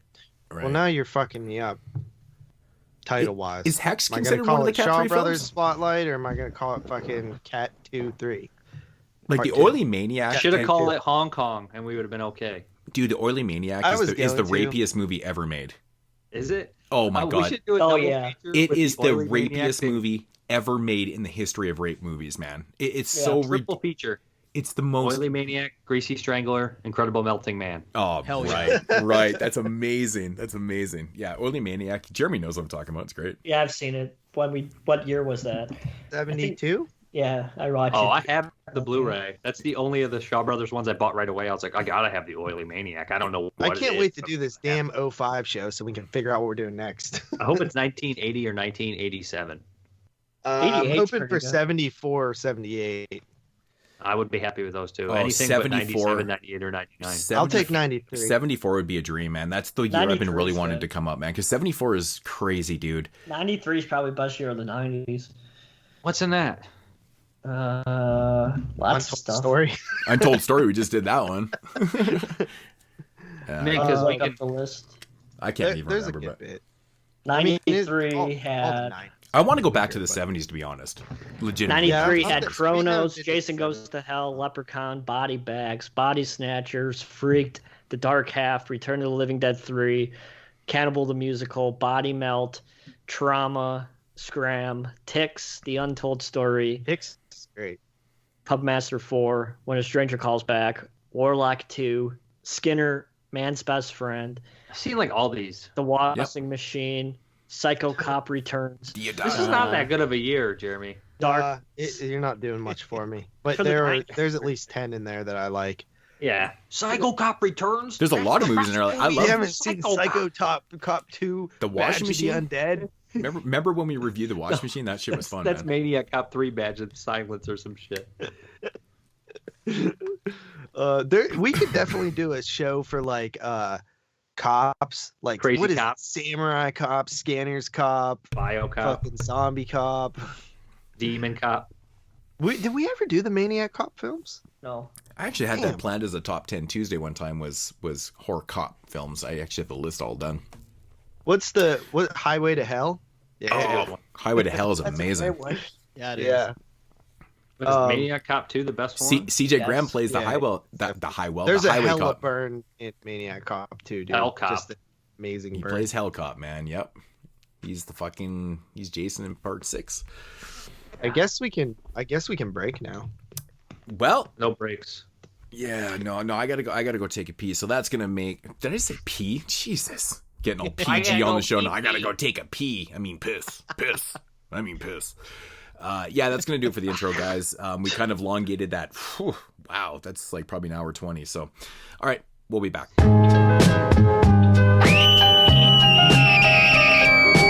22 shots. All right, so moving along here into a knowledge segment. The word I bring to you today is knowledge reigns supreme. You got no time to joke and play, cause knowledge reigns supreme. Of course, this week we are talking about David Cronenberg films, and what is the most likely thing that's associated with David Cronenberg? Vaginas. Well, Canada. Besides Canada, besides him being a master of horror, besides him having one of the most legitimate horror film amazing Body streaks. horror. Body horror. Exactly. So, Dave, it was wrong guesses only. You failed. right. So I said Crossfire at first. So I couldn't find a top 10 list. I don't even think legitimately this is a ranked list. It is 25 body horror films that what is this thing actually called, man? It's like 25 body horror movies that make our bones hurt, coming from sci-fi.com. This is actually a relatively new list too. It came out January 25th 2021. So but the way they have we've did a body horror list. Did we? I think so. Not from sci-fi.com. No. Number one is RoboGator. You could have also did Canadian horror. No. I don't think we did a body horror one. I know we did a top 10 last time we did. I think we did knowledge. I think we did top 10 Cronenberg. It doesn't matter. Anyways, this list is 25. If we did a top 10, doesn't matter. I know we did top 10 Cronenberg last time, but we'll do body horror. It's a new list. That's what matters. It's a new list, and it's more. So coming in number 25, and like I said, I don't think this is legitimately ranked. I don't know, but it'll get very controversial here as we go up. What's everybody's favorite body horror film? I don't know. It's too broad. What? Excision, probably. It is a little bit broad, honestly. If you look at some of the titles on here and some of the titles that are actually not on this list, I don't know. I'll forget one. I'll say something. I'm like, I forgot that one. Probably The Brood, though. Let's go with The Brood. Oh, Brood's amazing. Yeah. Okay, so number 25 is Victim from 2010. What the fuck is that? Does that have Michael Biehn in it? I've never seen it before, actually. I don't know. I didn't see it either, but there's one with Michael Biehn from that time, I think. Yeah, so I was shocked that there was a film on here I hadn't seen because I love this subgenre. But okay, so number 24 is Slither from 2006. Of course, that is James Gunn's. It's okay. That movie's so overrated. It's good. Michael Rooker? Are you fucking kidding me? Elizabeth Banks looking sexy as fuck? Come on. I want my Mr. Pibb. It's the only soda I like. Dude, it is literally a 50s throwback movie, man. Come on. It's a fucking Night of the Creeps remake. It's what but he said he never saw Night of the Creeps. Bullshit. James Gunn, right? Yeah. There's no way he never seen Night of the Creeps. Bullshit. Get the exactly. Get the fuck out of here. Spawn and Night of the Creeps. Get the fuck out of here. Deadly Spawn is so That's good. my number one film from 86, man. That's my number one film from 86, man. Oh my god. Okay. Number 23, I'm sure JP hates this if you've seen it, but it's Tokyo Gore Police. Yes. No, I've never seen it. It is. I was supposed to watch that last year for the summer series. It's batshit. Why didn't you watch it? It's absolutely because batshit. The person who was on my episode left, so it became an unpick. Oh man, I got to see this on the big screen at a horror movie festival that used to annually come to Olympia, Washington, and what a blast this was. I dig this movie. Oh, it's that weird scene with the two mutant cops for no reason, and one's like on a mutated head. I was like, what the fuck? Dude. Tokyo Gore Police and like Machine Girl is a great double feature, man. Yes. Or Meatball Machine you could throw in there. Right, Meatball Machine too, yeah.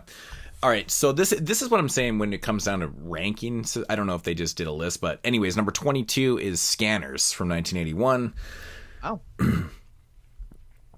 Never heard of it. Everybody goes quiet. Never heard of it. Yeah, no thoughts. Of course. We'll get into that in a minute. Anyways, number 21 is another Canadian movie. I didn't even realize that.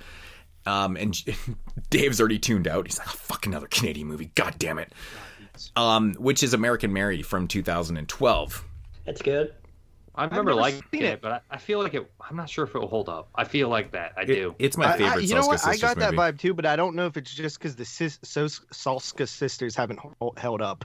You know what I mean? Well, they were like so overrated. Like there was like everybody was talking about them, and there was like a bunch of female directors making good shit. No one talked about them, and they were just talking about the Salska sisters. I think they made bad choices with their remakes. The sisters were cool because they were cool. Two of them, and they were twins. Like that movie was legitimately good at the time. I thought it a lot. So I was like, okay, these chicks could actually do something in horror, and it seemed like they wanted to stay in horror. A lot of females who get into horror, they do one film and don't do anything else. Exactly. I mean, yes, that is very true. They have accomplished a lot. I mean, I think some of their choices have been not the greatest. I mean, they did what was Vengeance. The See No Evil sequel.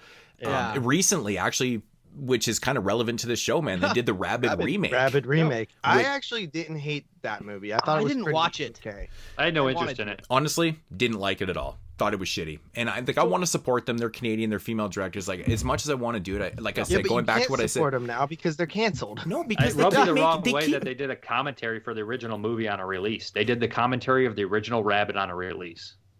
On a release? On a release overseas, there was a Blu-ray. They did the commentary for it. I'm like, what? That's cool. That's like Adam Green and Joe Lynch doing a fan commentary for Friday the 13th Part 4. Yeah, but they didn't remake Friday the 13th. I think they're on a bunch of those commentaries. About regurgitated sacrifice. Yeah, well, I don't know, Watson, if you remember, but I've mentioned that on the show before. I'm like, if I ever got to meet the Salska sisters, which hopefully I do one day, I'm going to bring that DVD to get signed and be like, what's the story behind this? Why is it not listed on your IMDb? Why are you disassociated with this and shit? Like, I want the story, right? Yeah, I'm going to get kicked out. Is American Mary good? I've never. Good. Yeah. Okay. It's legitimate. I like Katie Isabel in those gloves, but that's all I thought it was good in 2013 when I saw it, or whenever I saw it. I don't It was like now. number 3 on my top 10 of 2000. It was high. It was on my top 10. I'm sure of it. It was a lot of top 10s on a lot of top 10 lists. Yeah. It was. Yeah, it's but legitimate. that's the only thing that I really thought that they killed in terms of releases, in terms of films. So I don't know. I feel like There's it not was enough body modification in that movie though. Like they act like the whole movie's about it, but it's minimal. Yeah. Yeah, it's more of a rape film. Yeah. I feel like it's a big step up from Dead Hooker in the Trunk, though. Yeah. Yeah. It has to be. It has to be. I find it funny to watch. I love that title. It's a great title. It's great. It's funny for me to watch that because I know exactly where they filmed all that shit, like up in North Van. It's crazy. It's really bizarre to watch that movie for me. But yeah, it's definitely a big step up. But I wish they would go back to doing original stuff. Like, fuck these sequels and remakes and stuff, and just go back. Like, I think they have better minds than they're showcasing right now. I mean, why not have a dead hooker in a hospital? I mean, See No Evil 2 was kind of like that. 2 dead hookers in a trunk. 2, yes. Just make dirty work. I've never seen so many dead hookers in all my life. Lord knows I have. All right, so number 20 from 1999 is another David Cronenberg movie, which is Existence or Existence. Existence, that's what it is. Yeah, it took me years to get that right. I know, I always pronounce it wrong, but because it's spelled that way. It is Existence, yeah. So, I haven't seen it in years. I haven't seen it in years, actually. Fucking so that shit. Yeah. You said Excision? Existence. Another David Cronenberg movie. That shit movie. Well, I had to do something. Sorry. Okay, so I never seen that one actually. Yeah, it's a pretty interesting premise, actually, to be honest. Coming at number 19 is Cabin Fever from 2002. Of course, that really is a great body horror in terms of like what body horror is. You think of dude, that movie is disgusting.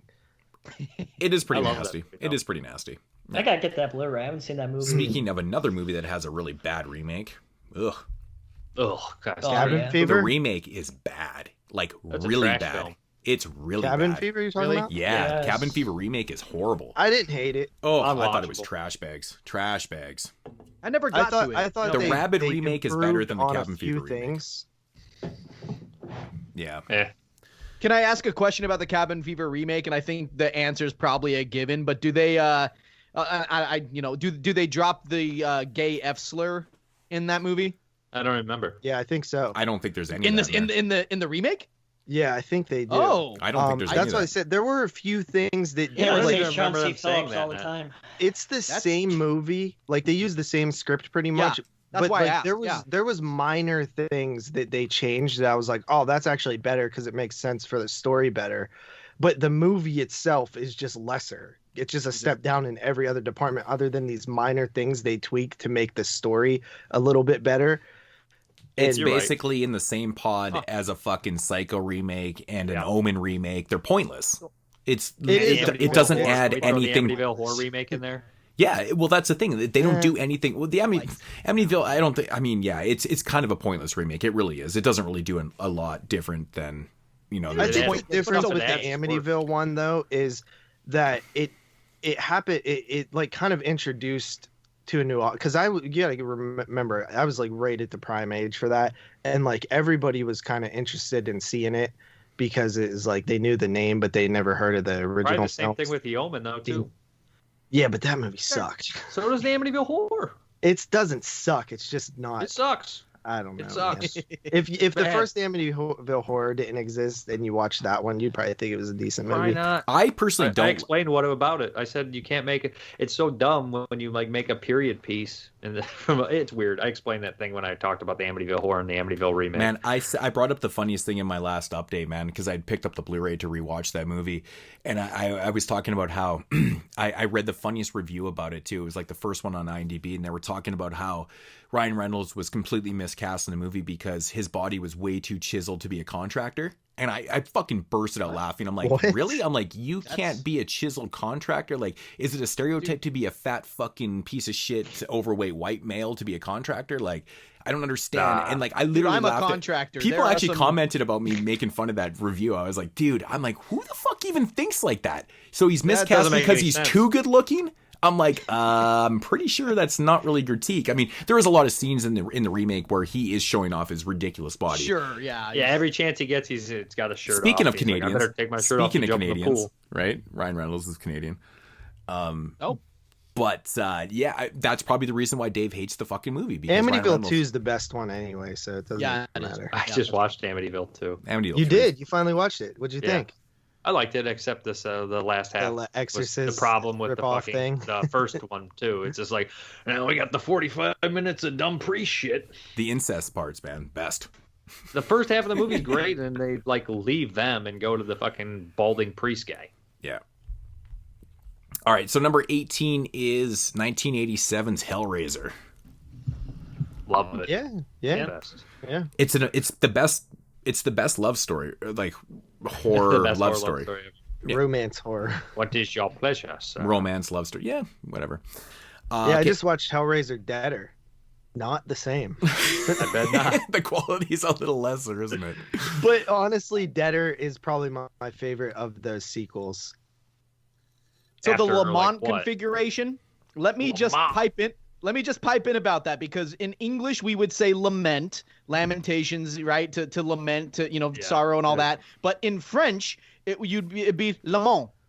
That's how you would say it. That's lament. So for a 7-hour podcast, we said Lamont, didn't we? We said Lamont. No, I like Lamont, but you don't pronounce the T. But in any case, I can see why the jokes happen. Who gives a fuck? There is a little bit of some legit linguistic legitimacy to it. So I just want to put that out there. So the problem is when you watch the movies, they say La Mancha, whatever, the French word all the time, and it sounds like fucking Lamont. So it's one of my favorite 22 Shots moments in the memes. You think I would have some type of chops with French lingo and pronunciations and stuff, being Canadian since we're bilingual and shit. I fucking don't have a clue. Not even a clue. I can't speak a lick of French, so. I used to speak some. I just don't know and stuff, but but it makes some sense. But anyway, 18 was Hellraiser. How do you feel about that ranking? Like I said, I don't even know if this is like rank. I think they listed the shit because listed it out. Okay. There's definitely two ways to rank it as well. Do you rank it on which is the most body horror, like best body horror, or is it what's the best movie that is body horror? Yeah, that's a good question. Yeah, that's definitely something you'd have to explore a little bit more. But number 17 is a film that just got mentioned, and that's The Skin I Live In from 2011. Yeah, that's a good one. Good movie. It's a great movie, surprising movie. I remember watching this back in the day, not knowing anything about it. I used to, just foreign films, just check out something, right? Fuck, blew me away. Probably one of my favorite Antonio Banderas films, which I really can't say I like a lot of his fucking movies, right? But it was a shock. Like, it was definitely a shock. The only one that not enough to do a top 10 Tuesday. Absolutely not. Absolutely not. You don't like Zorro? No, I actually didn't like Zorro. I thought it was shit.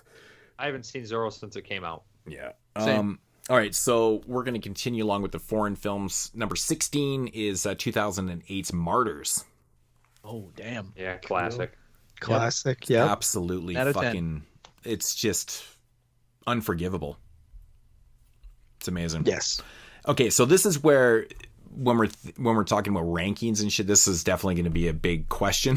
But number 15 is 1982's The Thing. I mean... In terms of like the best movies that are body horror, that would be number one. Yeah, I think right. So that's why best body horror film like that does body horror. I don't know because everything almost does body horror almost. See, like, to a certain extent. See, when I looked at this list, and because they had it ranked from top to bottom, so I had to scroll right through the whole thing to get to the bottom because I wanted to do it from, I wanted to descend, right? I wanted to go from 25 to 1. So I saw The Thing as I was scrolling down at 15, and I was like, oh, what the fuck? I'm like, this can't be ranked then, right? They maybe they just did a list of 25. The thing is, yeah, totally. Was that all? Did that not make your number one of 82 moods? 82? Yes, it was. Yeah. Yeah. I expected this to be one or two, like next to The Fly or something like that. Yeah, it's truly one of the best horror films ever made. I know. Like you could argue that it is the best at times. I think so. I mean, I think legitimately. I would say it's definitely one up for the running. Oh hell yeah! For actual best, like objectively best horror films, I agree. Pretty much, yeah. As for favorites and stuff, I mean, it's up in my favorites too, but. Legitimately best, I think it's up there. Like if there was like a list and it was Texas Chainsaw or The Thing or like Night of the Living Dead or Jaws or Exorcist, I'd be like, I'm okay. Or Alien, I'd be like, I'm okay with those. One of those is fine. Yeah, one of them. Yeah, that's the way that I look at it. It's like one of the conversation. Absolutely. 15. Okay, so number 14 is going back to Cronenberg, of course. That's kind of why I did this list, but is 1988's Dead Ringers. I have never seen this one. Good movie. Real weird. Real weird. Yeah. Is Dead Ringers actually from 88? I feel like that date's wrong. I think I like Dead Ringers better than some of his films. I think it's one of his better ones, honestly. I think it's one of the hardest movies to like. It's a weird, not like it's bad. It's just really hard to. Is that the twins? The gynecologists, the pussy doctors. Pussy doctors. You're canceled. It's really good though. They say that on Impractical Jokers, and they're like national treasures, and so am I. I won't lie though. I mean, Dead Ringers was one of those movies in that long run of amazing horror films that took me a while to get into. It took me a couple watches because it's so different from what he had done before. It's hard to approach. It's not easily approachable. It isn't, man. It's just, I've only seen it once, but I like it. In terms of body horror, is it pretty provocative in that way? As Cronenberg, it's different, man. Lots of pussies. It's different. It's a lot different. Too. That is one of my favorite parts. It is very psychological. Potential mate. I'm not even sure if it's a horror movie. It's horror enough, I guess. Yeah, I know. There's a few Cronenbergs you just heard that with though. It's very psychological. It's so psychological that not being necessarily a horror film. Right. So I feel like it's so psychological that it's it's on that level for me. Anything to do with that type of psyche, that type of depth of psyche is like it's horrific to me because he explores it so well though too. And I think it's one of those films that kind of goes over people's heads a little bit too. It'd be good one for Wat-Son to fucking dissect. Jeez, I'm gonna have to watch this. I'll check that out. Like this week. Well, there will probably be a Cronenberg Volume 3. Okay. So. Well, I remember Dead Ringers he tried to make it in 78, and it took him 10 years to get it made. And he said, really, it doesn't really have like a genre. Like it's hard. Where do you put that? He says like, that he was about like, a lot of his films. That one's especially like, I'm like, I don't fucking know. Thriller, psychological horror thriller. That one being referenced in film class. It's one of those type of films that gets brought up in college film classes kind of thing. It's like, All right. You've got me intrigued, man. Yeah, it's He interesting. also made a funny joke that a bunch of big actors turned it down. And he said a lot of Italians that reside in New York City did not want to do the movie. He's definitely referring to Al Pacino and De Niro. That's Turned crazy. it down because they were like, I don't fucking... Okay, so number 13 is From Beyond, 1986. Love it. Classic. Love it. Ate his head like a gingerbread. So good, man. Oh, such a good movie. Number 12. I think that's best, actually. You like it more than Reanimator? I think so. I do. I don't. I think Reanimator's like, yeah. Oh, Reanimator's one of my. Well, they're both close, though. Yeah. Yeah, I think I like definitely. From Beyond a little bit more, but. All right, so number 12 is from 1977, The Incredible Melting Man, which again just got brought up. Not a huge These are fan definitely of that not one. in order. These are definitely not in order. Yeah. I love this movie. Yeah. It's so good, man. It's so much fun. I can't believe you don't like this movie. That's ridiculous. I do. Seen it once. I think Dude, it's just all not right. as good as I just Martyrs, don't- Hellraiser, or The Thing. No, for sure, no. I know this is definitely, and this is kind of weird too. Actually, number 11 is also from 1977, and that is David Lynch's fucked up, surreal fucking Eraserhead. Yeah, I was wondering if okay. this was going to show up. It is. Yeah, just, Eraserhead is just phenomenal. And Dave Z won't watch this, I think. I think he said something about how he won't watch this because deformities because of like freak him out. deformities. Yeah.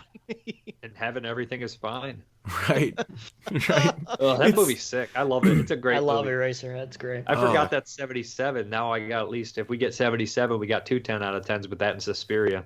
True. There you go. There you go. There's nothing. That's the perfect defining of its genre, right? Eraserhead. It's for what it is. There's nothing like it. Right.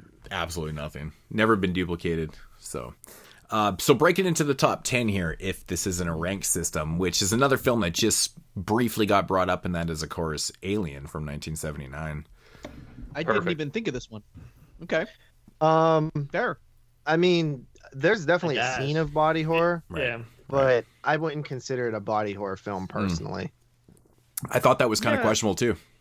A little Because bit. body horror tends to have an intimacy to it, right? Like, falling apart. I think Stephen King had which is interesting since we know one of his movies is coming later up. But Stephen King had talked about how the body horror happens in the bathroom. You're looking in the mirror. You're doing your whatever, and things are changing. And things are falling off, and you're. Yeah, I remember that so, quote. Yeah, and so there's something intimate about the idea of body horror, which is where Alien, I get it, because the gore, and I see, but that's an interesting choice. It's I because wouldn't of have the expected chest this. burster scene. It's Yeah, really exactly. good. And that's Right. one of the best scenes in horror history. So. Yeah, absolutely. It's so good. But going from kind of a questionable film in number 10 into number 9, which is Bonafide, and it's a film that we covered before with Wat-Son, and that's 83's Videodrome. Hell yeah. Yes, Okay. for sure, body horror. You want to talk about body horror? Fuck, that's might even be the definition right there. Like it's 10 out of 10, folks. VHS, man, just VHS. Number 8 is 1985's Reanimator, which we just brought up. Yep, makes sense. Yeah, I see that. Love it. Such a great movie. Number 7 is going back to Cronenberg once Where again. the fuck is Excision? Jesus Christ. This list has a lot of Cronenberg on it, and that's 86's The Fly. Oh, not at number 1. 100%. You're right. This can't be a ranked list. That is. Isn't that interesting? I think that's 7. a really good example of body horror too. You Yeah. know what I mean? Yeah. And as so is the next one, number 6, 1989's Tetsuo, the Iron Man. Yeah, Yep. that's another one. Batshit. for sure. Batshit. Here's an interesting one. I don't know if everyone here has seen this one. I got brought up actually in the episode that I did, the one with Mike and Venom. This got brought up on the 50 films you hadn't seen from the new millennium, whatever. But that's 2006's Taxidermia. Yeah, I've seen it. Never seen it. I've never seen this. Yeah, I remember you even mentioning that on that episode too. It's bad shit, dude. It's crazy. What about the scene where that dude's like, I eat the butter packets with their wrapper because it makes them slide down easier. Yeah. Now I can get like 600 in one day. What This is a nasty movie, man. It's one of these movies. Like 3 generations of a gross ass family. Right. You got to see it to believe it. It's just one of those films. Taxidermia. 2006. It definitely. 2006. It's one of those films that's definitely overlooked by a lot of people. It's a little bit harder to get right now. I don't know if it's going to get re-released. I don't know what the story is with it, but if you get a chance to see it, check it out, man. It's crazy. I have a DVD, don't you? I think. Whenever it came out. It does have a DVD. It's been out of print for a long time, though. Oh, there is European versions and stuff. I mean, I have the DVD that came out. I bought it when it came out. Yeah, I fucking totally missed that one. But number 4, 2008's Teeth. Yeah, I wondered when Teeth, this was coming up. Teeth is actually like my parents. It's definitely one of the better killer vagina movies. That's for sure. It's better than Bad Biology. Oh yeah. I think that Teeth is probably like one of the more like underrated little gems that you don't hear as much talk about with that one. I really like that movie. Yeah. It's And good. they keep showing scenes from Black Scorpion on the TV. Right. Right. Okay, so number 3 is another film that we've recently reviewed from 2009. I don't know how recent it was, but we did review it anyways, is The Human Centipede. Oh, well, yeah, all right. Yeah, I was wondering if that was going to pop up. Yeah, I mean, it's technically body horror. I mean, it's different, but body horror. I love these movies. Part 2 is better though. Oh, it absolutely is. Yeah, part 2 definitely. is bad shit, dude. Yeah. I still like part 1 more, but Me too. I mean, Okay. I love part 2 more. Yeah, part 2 I like is part the 2 one. more, but Way to go. I'm with you, Justin. I dig it. Number 2 is a film that I'm not sure if it was it probably was 2013 for us, anyways, and that is Brandon Cronenberg's first film. Oh, wow! Is I'm surprised Antiviral. that made it, honestly, because like it's if you look at all the films on there, it's one of the more, I guess, unseen. I feel like a lot of people have not seen this movie for sure. Yeah, I agree. haven't seen it. Oh my god, it's so Oh, it's good, good. dude. It's so I good. have the Blu-ray. That was like episode 2 of 22 I shots. it was? It's cast Antiviral so well. was episode 2? Yeah, It might And this be. is at number 2 on the list. it Yeah. just came out. I think it was like the week of its release or something. Yep, episode 2, It's- Anti-Fireball. It's acted so Nice. well. It's fucking. That's back when we it's- used to do the featured review first. Here we go. This is the Jim's news. great idea. Here's the news that was happening in 2012 when tell it. Anti-Fire was coming out. From Friday the Dusk Till 13th. Dawn. From Dusk Till Dawn, the TV show. It The Wolfman, the TV show. never What? made it. What? Eli Ross, The Lost Years TV Never show. made it. It's Never made lost. Wow. it. Maybe that. It's lost. It is lost. Yeah, ironic. Yeah. Dominion TV show, which I would assume. I The think that Exorcist. might have came out. What the Yeah, that fuck? happened. Scary Also- Stories to Tell in the Dark. Wow, that came out way later. Whoa. Jeez. You guys have been around too damn long. Child's Play 7. A couple of them came out since then. Sure, yeah, a few, yeah. Sanitarium, which is, I think, I don't know, there's a couple movies titled that. Was that might underwater movie, right? Carrie, I would assume that's the remake. Yeah, that came out. Scream Factory From Beneath. We reviewed that a couple weeks later. Yep. And Monsters, whatever that is. That's the DVD set that came out. Which was I love that show. which is fantastic, man. I got that set. It's great. All right, so into number 1, which this actually made me laugh. This actually legitimately made me laugh out loud. From 2014 is just oddly enough 14. Tusk. Starry Spring. Eyes. Starry Tusk. Eyes. Tusk. Oh, I was actually thinking Starry Eyes too. Okay. Tusk. Out of Tusk. all fucking movies, a Kevin Smith movie tops a top How 25 the hell is body horror. Excision It's not not on ranked. There's no way it's ranked. No, Well, that's what I'm How do saying, you man. have Tusk over No Excision? Society, huh? So No, I was Society's gotta be going on to there. say that there's Society is okay. So you know what I want to do here quickly? I'm just going to click on this one because this one was the original one I clicked on, and then I went with the top 25 for more conversation. But okay, so this one is done by 200. this one is done by ScreenRant.com. I'll just rip through it. So 10 films that explore the world of body horror. Number 10 is Videodrome. Number 9 is Teeth. Number 8 is Tetsuo. Number 7 is Brain Damage. Brain Damage. Frank Henenlotter's Brain Damage. Yeah, that's a good one. I thought that was Tetsuo not on the 25 list? Fuck off. It was. It was on there. Yeah. I missed it because I shooed my cat away after The Fly. When you guys said The Fly, I was like, "Shut up, cat." Okay, so number 7 is Henenlotter's Brain Damage, which is my favorite Henenlotter movie. Mine too. I think most people love me some Elmer. Number 6 is actually a film I don't personally like, and it made, I believe, JP's top 10 of last year. Maybe it was just him, but that's Swallow. Yeah, I really Swallow. Okay, so number 5 was. Oh, we already know that. Number 5 is my number 1 of last year, which is Brandon Cronenberg's Possessor, which is pretty cool. And number 4, I thought was pretty cool because this is a film I actually fucking love. 2004's Infection. You guys ever seen this one? Is that an Asian movie? Yeah. It's I haven't seen it. No, I don't think so. It's legitimate, man. Check out Infection 2004. I haven't seen it though. It's Infection great. 2004. I know. Derek's a big fan of the movie too. Actually, number 3 is The Void from 16. Hell yeah. Okay. Number 2 is The Fly, and of course, number 1. I shouldn't say of course because that's stupidly misleading. Is another film that I know, the Horseball, man, Mr. Tom. Big fan of this fucking movie, and that's The Beach House. Yeah, I liked it a lot too. It's a good one. All right. So this list was completely different. And you know what the irony is about this list? This list, Stanamorphosis. This list was actually done about September 15, 2020. So it was done a few months ago. And I was surprised on that newer one that didn't have Possessor on there because they had Antiviral, but it didn't have Possessor. I was like, that's interesting. A couple that I would throw on is Society for sure. For sure, Society. That's probably the biggest glaring hole. Spring is Body one Melt. you could throw on there. Where's Body Melt? Body Melt is another one. Street Trash. Yeah. Definitely. The Ruins is like one that nobody really discusses, but I think it underrated. Encapsulates. It's a good book. I gave that to Dave to review. Yeah, I like that love movie. The Ruins. I've always seen it. Toxic Avenger. Yes, Toxic Avenger. Nice. Fucking Excision. Excision's Yeah, great. Thinner. Excision rock. Thinner. I mean, you could throw any werewolf film Moods' on there. favorite but I think movie, it's Feed. different. What about Raw? Raw? Yeah, that's a big Hell one yeah. not on What there. about Shivers? One that's really underrated? iZombie.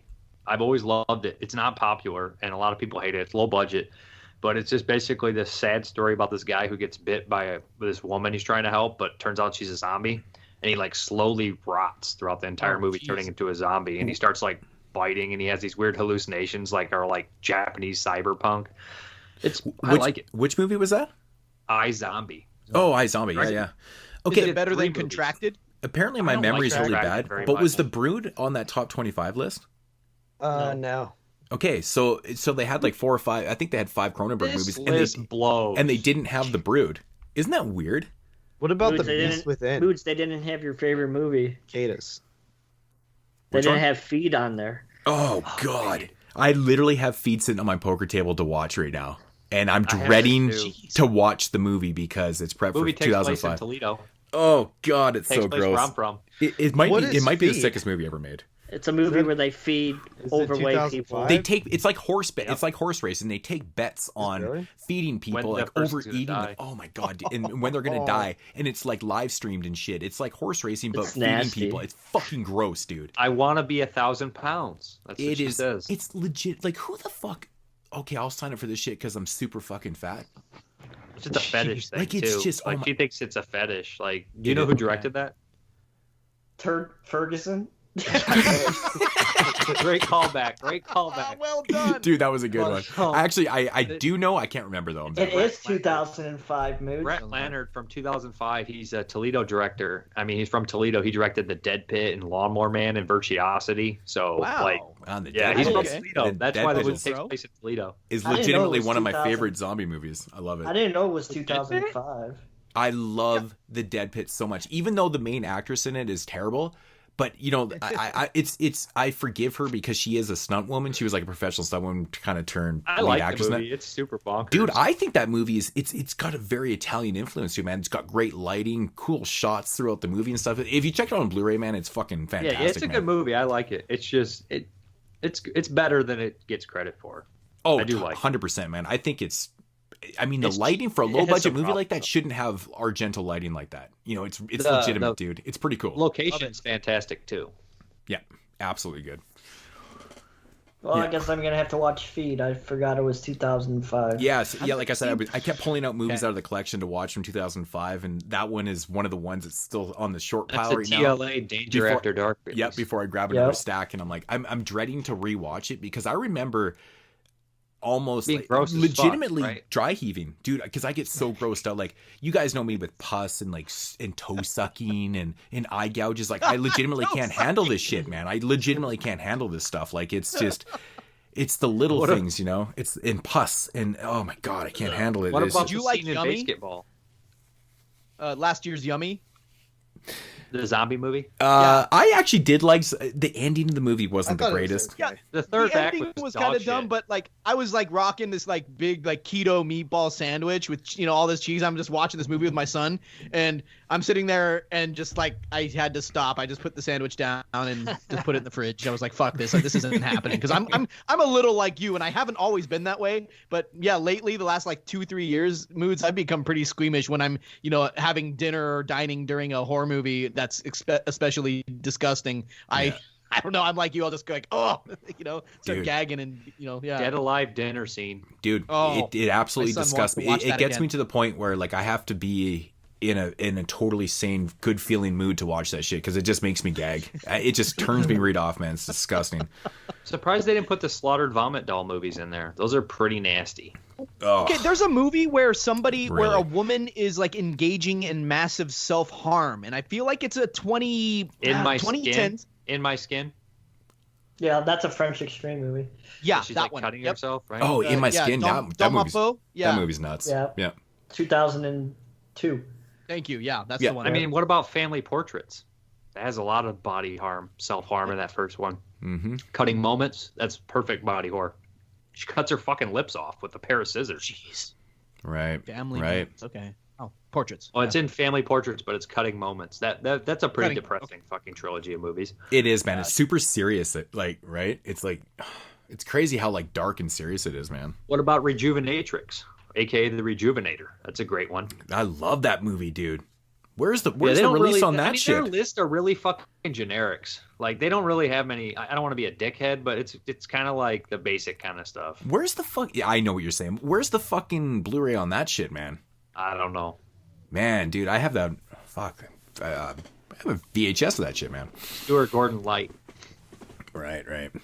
Yeah, I know. Sometimes it does help to to have these type of lists when we talk about. At least the viewers will know what the fuck we're talking about half the time. It sparks great conversation. Yeah, but I know what you're saying though. There is a lot more films out there. I can't really think of them right now off the top of my head, but yeah, body horror is a really cool. I'm really surprised that Street Trash wasn't mentioned on any of those lists. Have to be $57. I want to watch. There's more than one edition. I mean, it's not. I don't know if you'll like it. It's low budget kind of stuff that I like. But Death Dream would be another one I'd say might be body horror, but it's not really by his point of view. I mean, the family seeing it, but it's weird. Right. It's too broad of a genre. It is, man. It is. Every vampire movie could be body horror. Right. And JP said something about werewolves in the same context. I feel that. Yeah, for sure. I mean, in a sense, though, if you look at the narrative, a lot of werewolf movies, they consider it to be like a curse, though, too, right? So you can kind of lump it into that too. So the argument never stops. Yeah. But okay, so that's knowledge. Top 25 body horror flicks.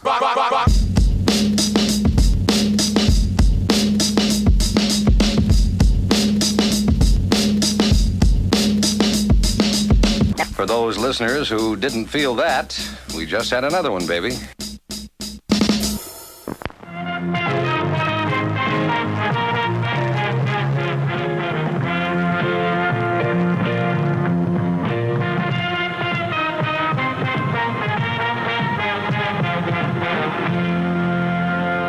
And now, our feature presentation.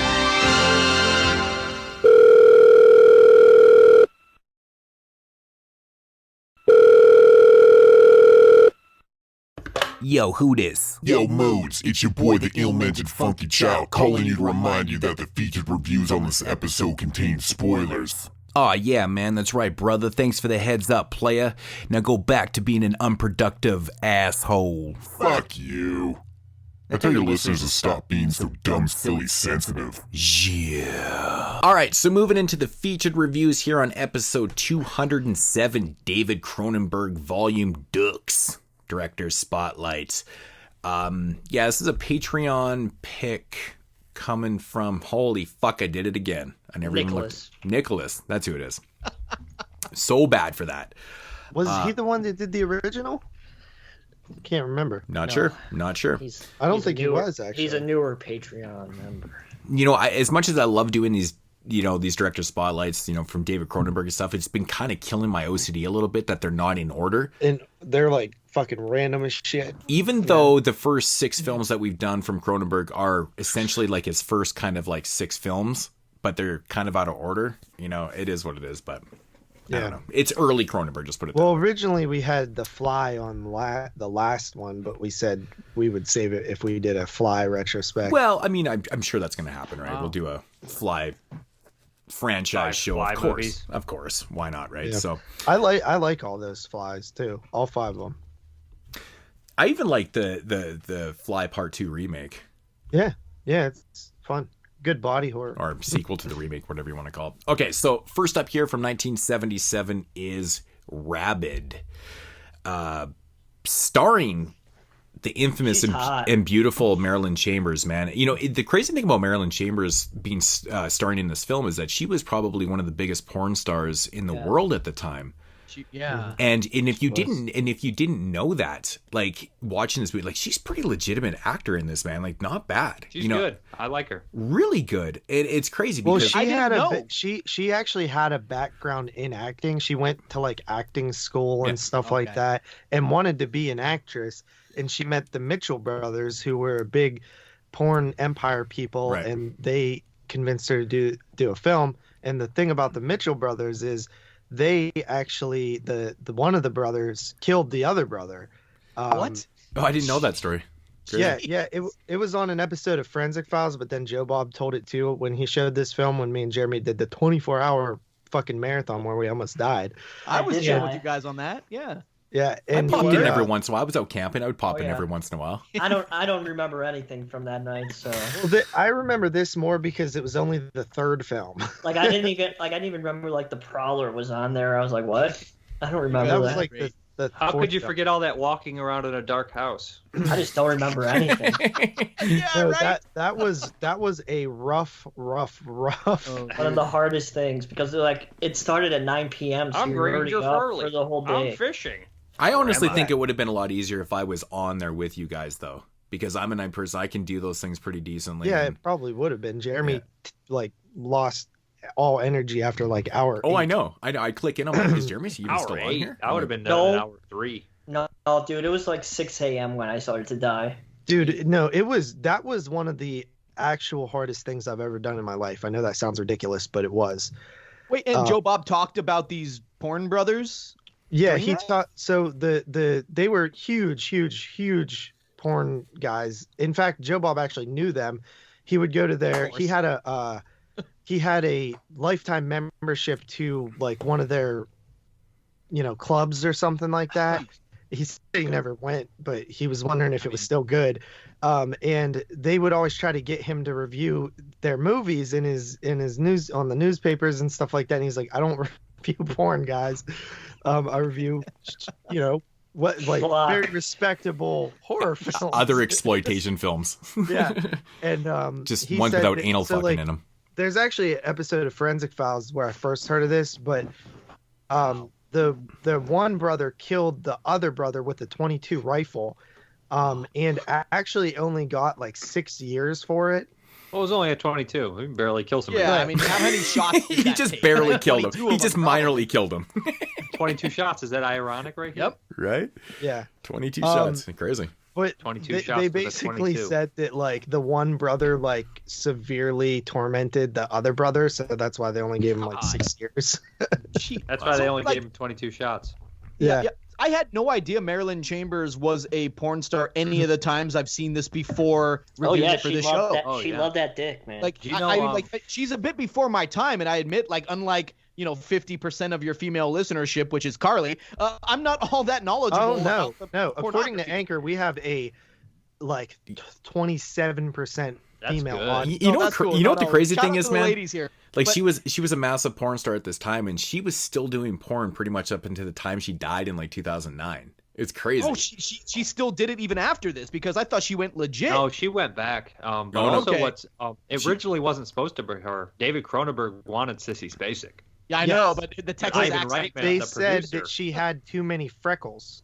Yeah, well, Ivan Reitman wanted an international appeal, so he got Marilyn Chambers. Yeah, was she the biggest at the time? Was she one would that be Jenna she was in Behind the Green Door, which was she was huge, man. She's very famous for having scenes with John Holmes and shit like that, right? I mean, pre-AIDS John Holmes and shit like that. John Holmes, motherfucker. So who's the big porn person now? You should actually go and actually look up Marilyn Chambers and John Holmes scenes. Their sex scenes are fucking nuts, dude. Like, it's crazy. I've watched them, jerked off. Behind the Green Door, this is back in 1970s, where you would actually see porn films in real theater. movie in the theater. Yeah. I'm just trying to think who's the big porn star now? Who would be I know Sasha Grey did a Soderbergh film ago, but that's 10 years ago. She's on Twitch, man. She's gotten way hotter. Yeah, but porn is like a dime a dozen now. Like, everyone, it's just not the same, dude. It's just a lot of people like the do-it-yourself stuff. There's no Marilyn Chambers. That's kind of where it's these porn stars now. used to walk the red carpet. You know what I'm saying? It's it was a different time. And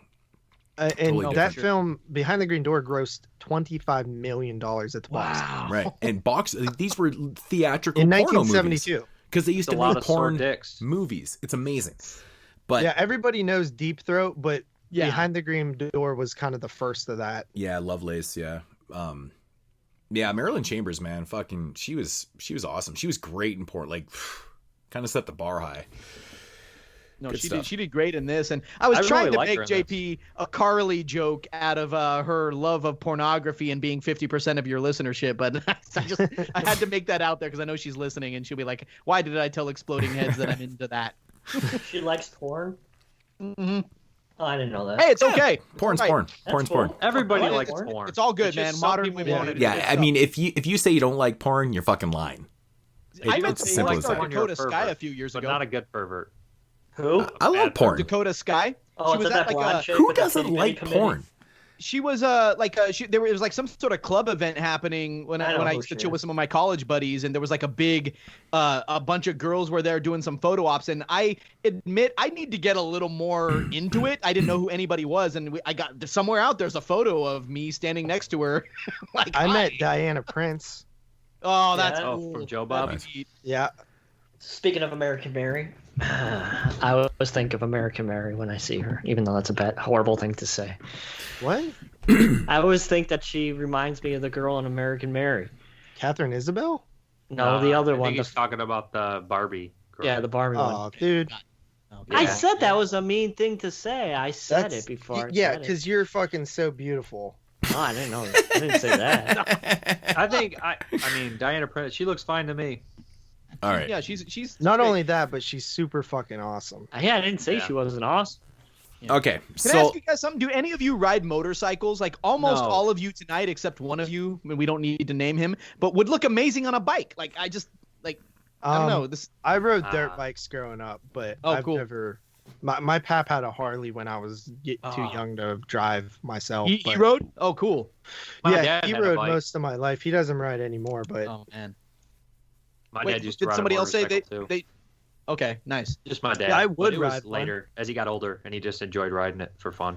I think I would love it because I love. Dude, JP, you would dig it. Moods and Dave and Jeremy too. You guys would look amazing on bikes. I've been riding about 12 years, but man, I have been in a motorcycle wreck before, which is how Rabid starts. It was back in 2014, and thankfully it wasn't anywhere near. It wasn't bad at all. Did they give any skin grafts? No experimental skin grafts that are vaguely. Penis armpit. But I have no vagina under the armpit. But I've got a nasty scar on my forearm from the crash. But I'm big into motorcycles. I've got this black beauty of a Kawasaki Vulcan custom pipes. And all right, get on with it. Well, but the whole thing is if I were riding with a girl and I crashed us, as happens here in the first act of the film, like I'd probably like pick myself up off the ground, dust myself off, and find out if the girl's okay and if the bike is okay, but not like in that order. not in that order. Exactly. Jeremy, shut up. That was relevant to the film. Oh no, I'm getting there. I was being a jerk like always. Shut up, Jake. I'm trying to get there. I tried to do it like 4 or 5 times, but I will say when it comes to biking, like dirt biking and shit like that, I actually prefer to quad.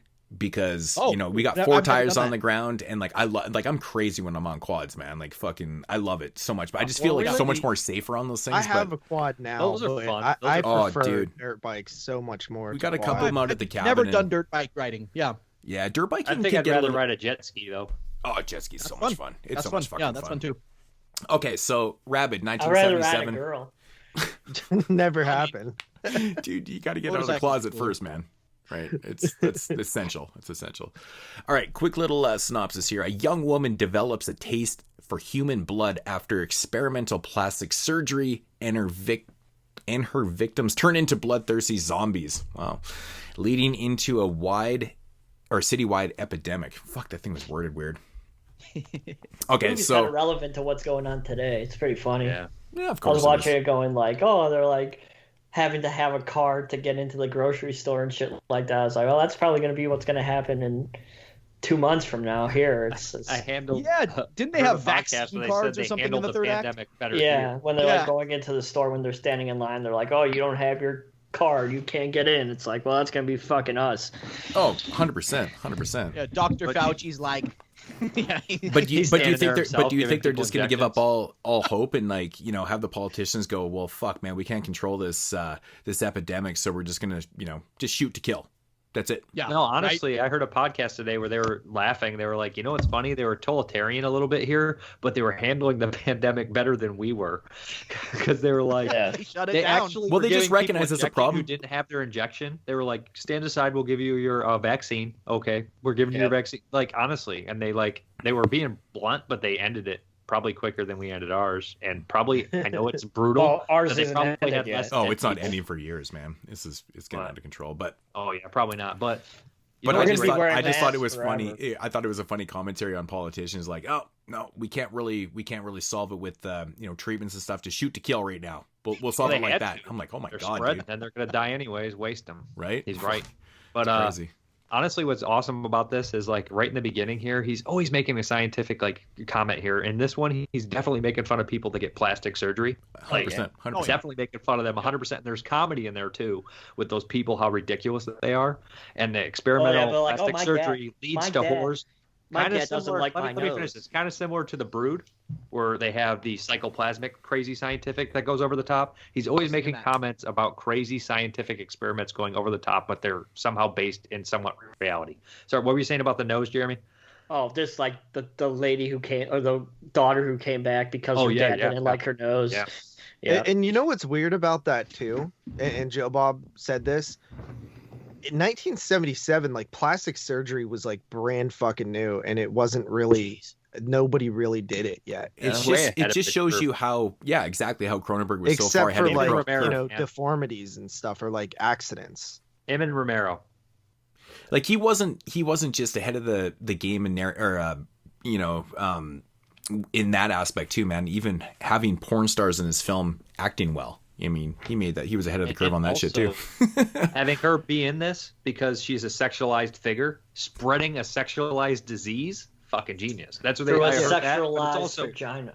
Yeah, but it's also like they were saying this in the podcast, and I agree with them. I just don't want to take credit for it. It works out though. What's the podcast? Because she's not horribly sexualized. Like she's not like a super sex symbol in this where she's like nude and having a graphic sex scene. He doesn't shy away from showing her tits as much as he can though, but really. It's not super sexualized. No, I agree with that. It's only like when she's like laying in bed and she's turning that guy on. It's like that's one point. But I mean, you really got don't to see remember, her tits too much. It's also a horror film. It's one of those. It's an exploitation film. No, it isn't. It isn't, man. I mean, there's really no need to like have her in a bed, kind of in a coma, after skin grafts and shit like that, and have her without her top on, just pull down the sheets and there's her tits. Like it doesn't really make a lot of sense.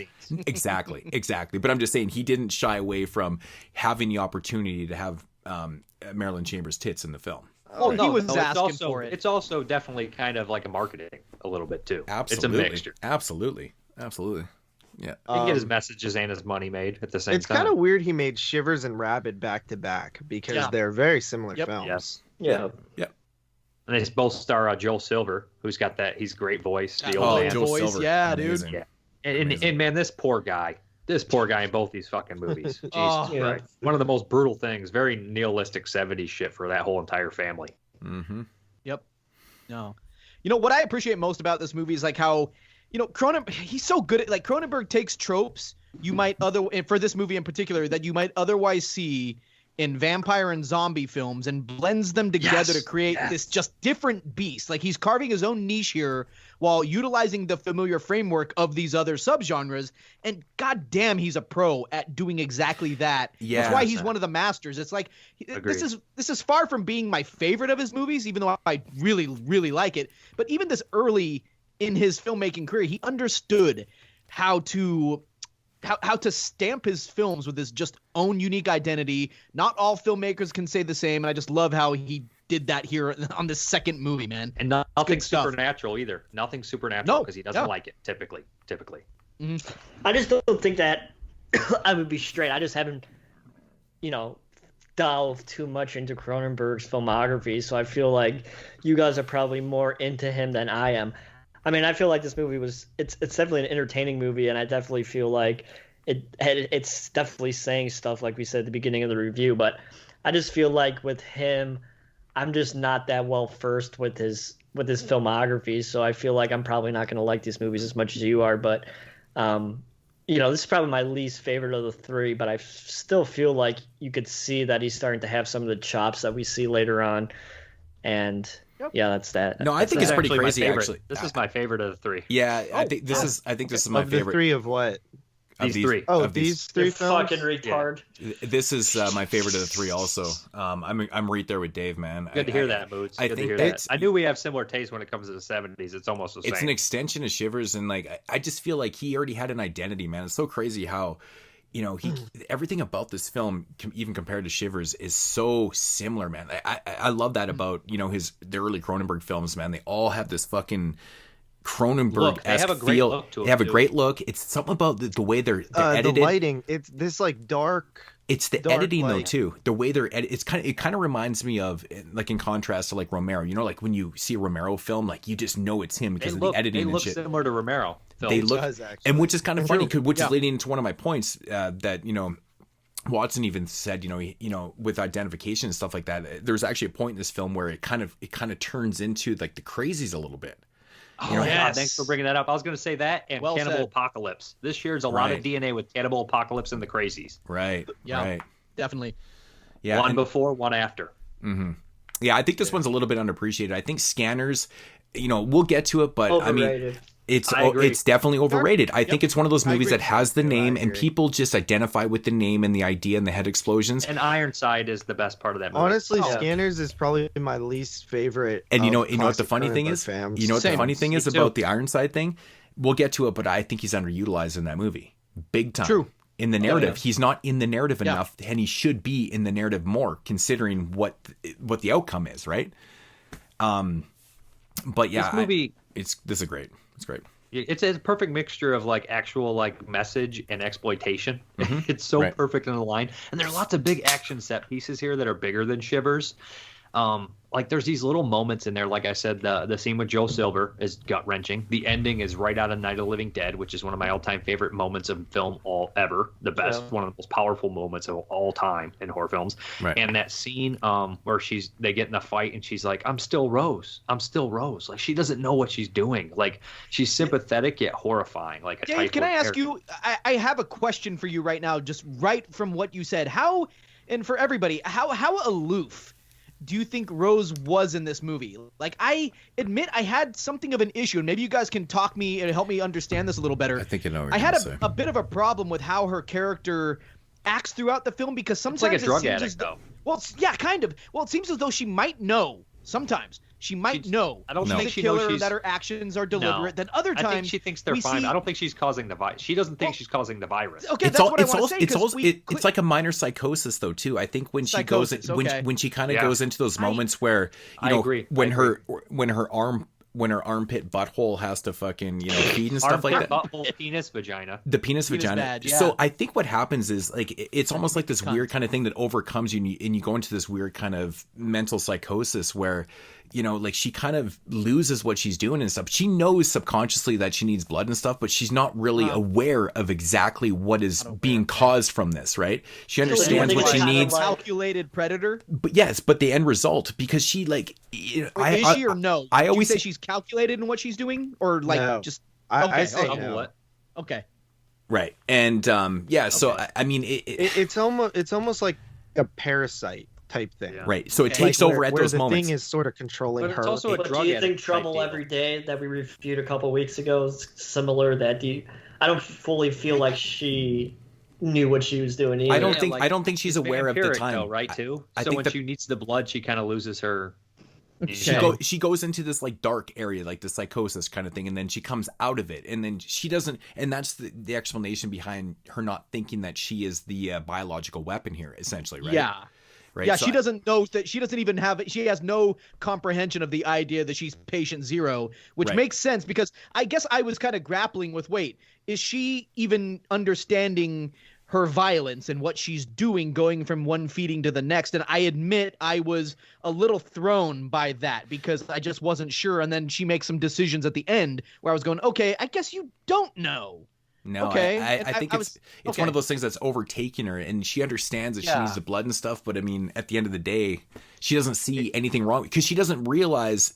I don't think she sees, like, the end product of it, though, too, right? Yeah. She doesn't realize she's causing them to be rabid. Exactly. She never sees that until way later on in the third act, kind of thing. She's like, holy shit. Right away Exactly, right? So it's kind of one of those things where she doesn't feel like, oh, I'm taking some blood with my armpit penis. Big deal. Big fucking deal, right? It's like, whatever. Especially some of the other guys, too. Like the guy in the theater. It's like, and kind of fuck him. That guy is great. Dude, that's one of my favorite scenes in the movie. I love the sleaze bag. I'm sorry, I touched your arm. I'm sorry. Dude, there's nothing better than watching a fucking movie from the 70s and seeing a sleazebag fucking theater scene, man. Where some dude randomly comes up to a chick sitting in the theater all by herself. Have you guys ever done this? Probably not. Who does this? Who goes up to a chick in the theater? I haven't even talked to a girl. Joe Bob makes fun of the Montreal people or the Quebec people so much. Well, it's funny because the movie's set in Quebec, and you have a combination of English-speaking Quebecians, and you have the French guys with the crazy, you know, offset accent and stuff like that, right? Yeah. So you get a lot of that, and it is funny to me too, right, to watch that and stuff. But it's true. That's the way it is there. There is areas of Quebec where people talk, you know, completely normal, like English. They don't even speak French. And then they got these French people that when they speak English, their accent is, you know, it's pretty ugly. I'm not gonna lie, it's pretty ugly. I think you guys talked me out of this problem, and thanks, because I was wanting more of a struggle on her part, but when you say that it's like she has no idea it's even happening, that's better. Okay, thanks. Well, I don't think it's completely no idea. I just think it's not like... You know she's hurting them, but I don't think she thinks she's killing them. That's why she struggles so much with her friends. Well, I think you could sum it up in the scene where when she first leaves the hospital after breaking out of her coma after her surgery and stuff, like, she sneaks out and she goes to that farmhouse and she starts to hug the cow. Like, she has this emotion to it, and then she like, her body's telling her there's something in her that's telling her we need this, but she's still showing compassion. Like, she's not trying to hurt the cow. Well, do you think Edward's trying to hurt people in Twilight? I don't want to talk about Twilight any fucking more, man. You know what's weird though, man, is like there's a couple things. Thanks for contributing. Obviously, no problem. But the fact that it's the placement like of the armpit, kind of interesting, right? Like, that's a weird thing. Like, not belly button, not vagina, not like neck, not mouth, not like tongue. Armpit. Yeah, like armpit's kind of an odd. Like, I just picture her putting her armpit up to like. And it's an embrace too. It's like a hug. She can give you in a hug. Yeah. I very evolutionarily viable. I feel you. Yeah. I also love. But I also love the fact that we have this doctor this plastic surgeon doctor who ends up fucking becoming this rabid fucking creature in the back of a van. Yeah. It's a great scene when he goes and shows him and he's like, "Do you know this guy?" And he's just fucking ballistic. Mm-hmm. And it's also weird too that like, okay, she is like has some sort of immunity to this thing or something. Well, it's like Ebola syndrome. Well, no, she's patient zero, right? She's the catalyst. She's the biological weapon, man. Yeah, but it's a different.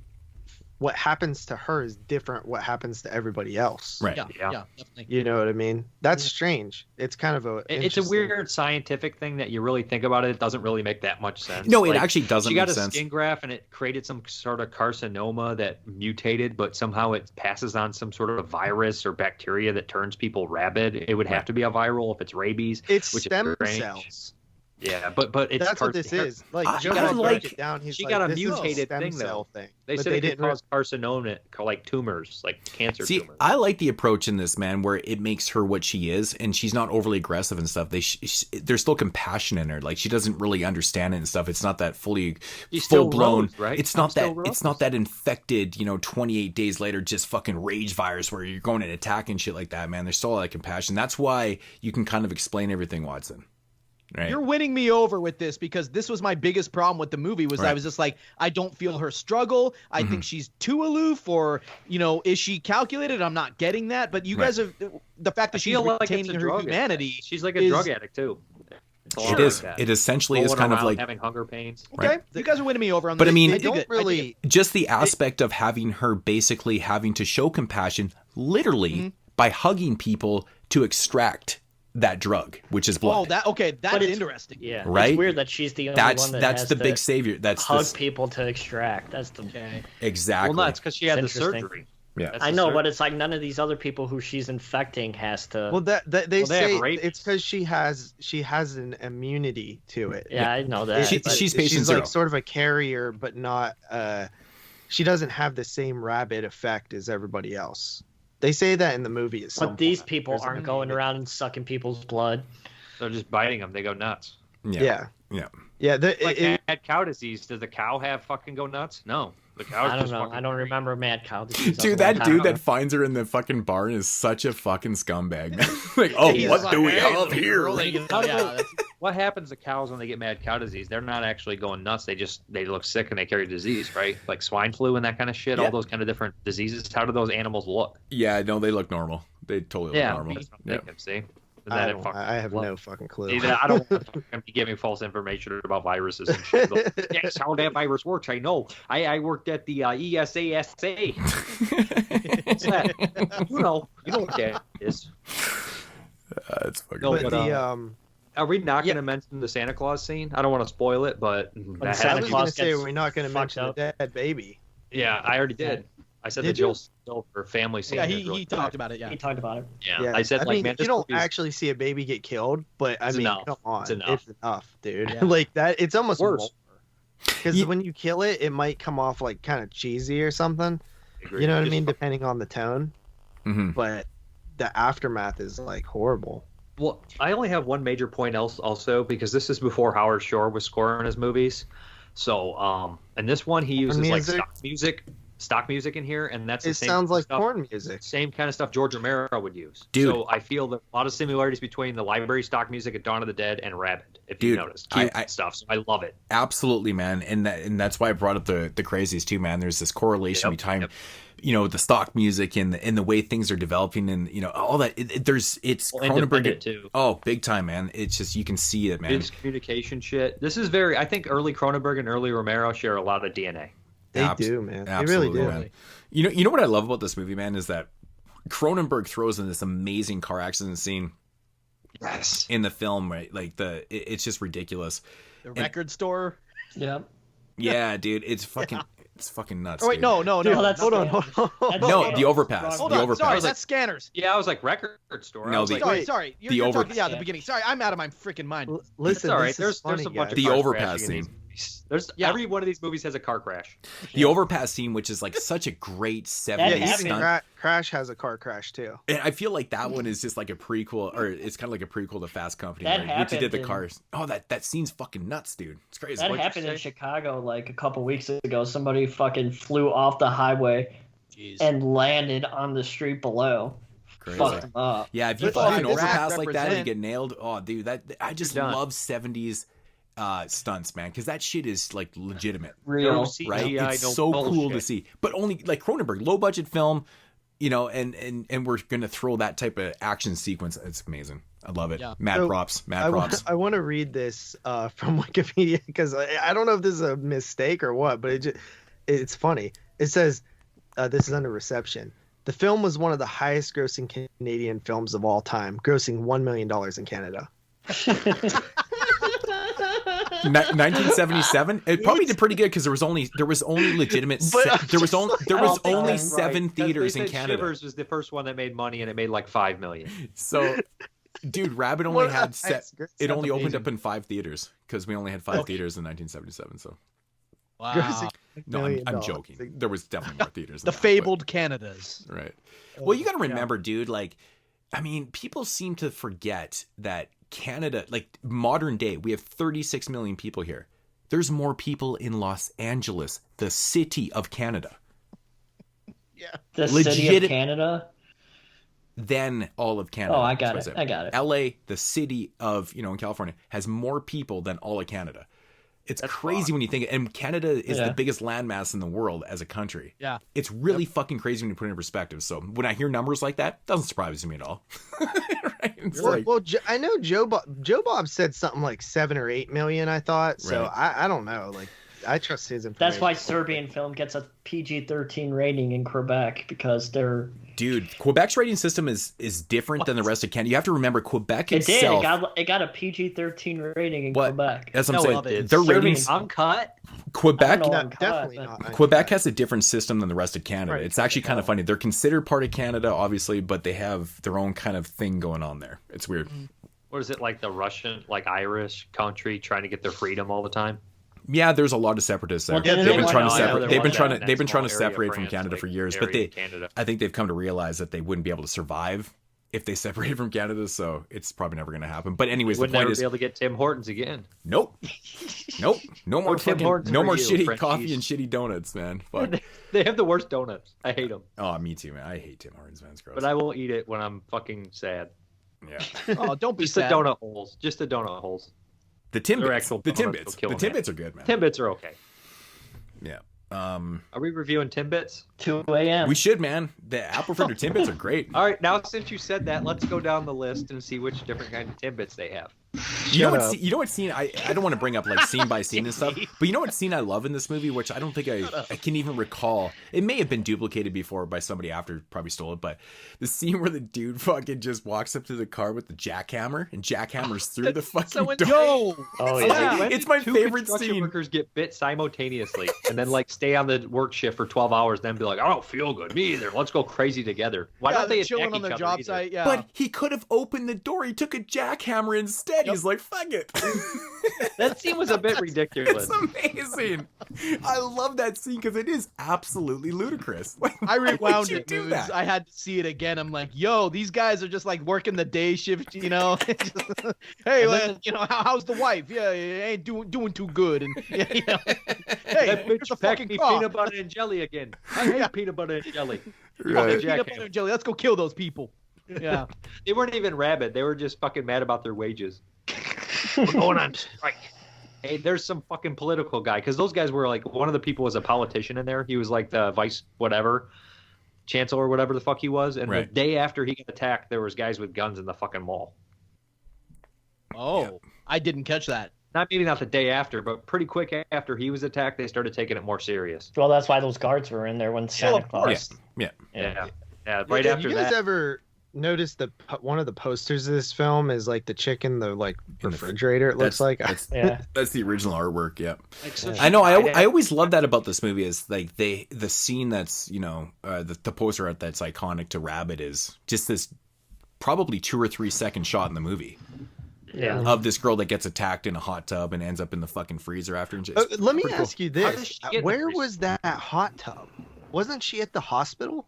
Yeah, it's like a resort. It's like a it's a clinic at the hospital. It's a clinic. It's like Halloween 2 with the fucking hot tub in the right. No. It's a clinic, but when you're in recovery, they have special spas and they have shit to recover. Hence hot tubs. That makes sense. Yeah. He likes doing that like high spa like higher up shit like in Shivers. I think that Shivers and Rabid are such a great double feature.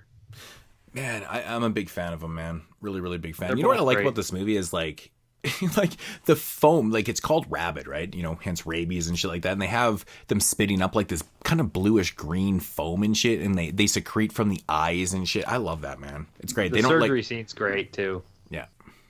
Mm-hmm. He's spitting all that green shit out in the surgery scene. That's the most prevalent with that. Yeah, I love the color of it. I love the color of it. It's great. Yeah. The scissors is horrifying. Jeez. Can you imagine that? Being knocked out under the gas. That's fucking horrifying. Well, he likes the scissors. He fucking does it in Dead Zone too. So.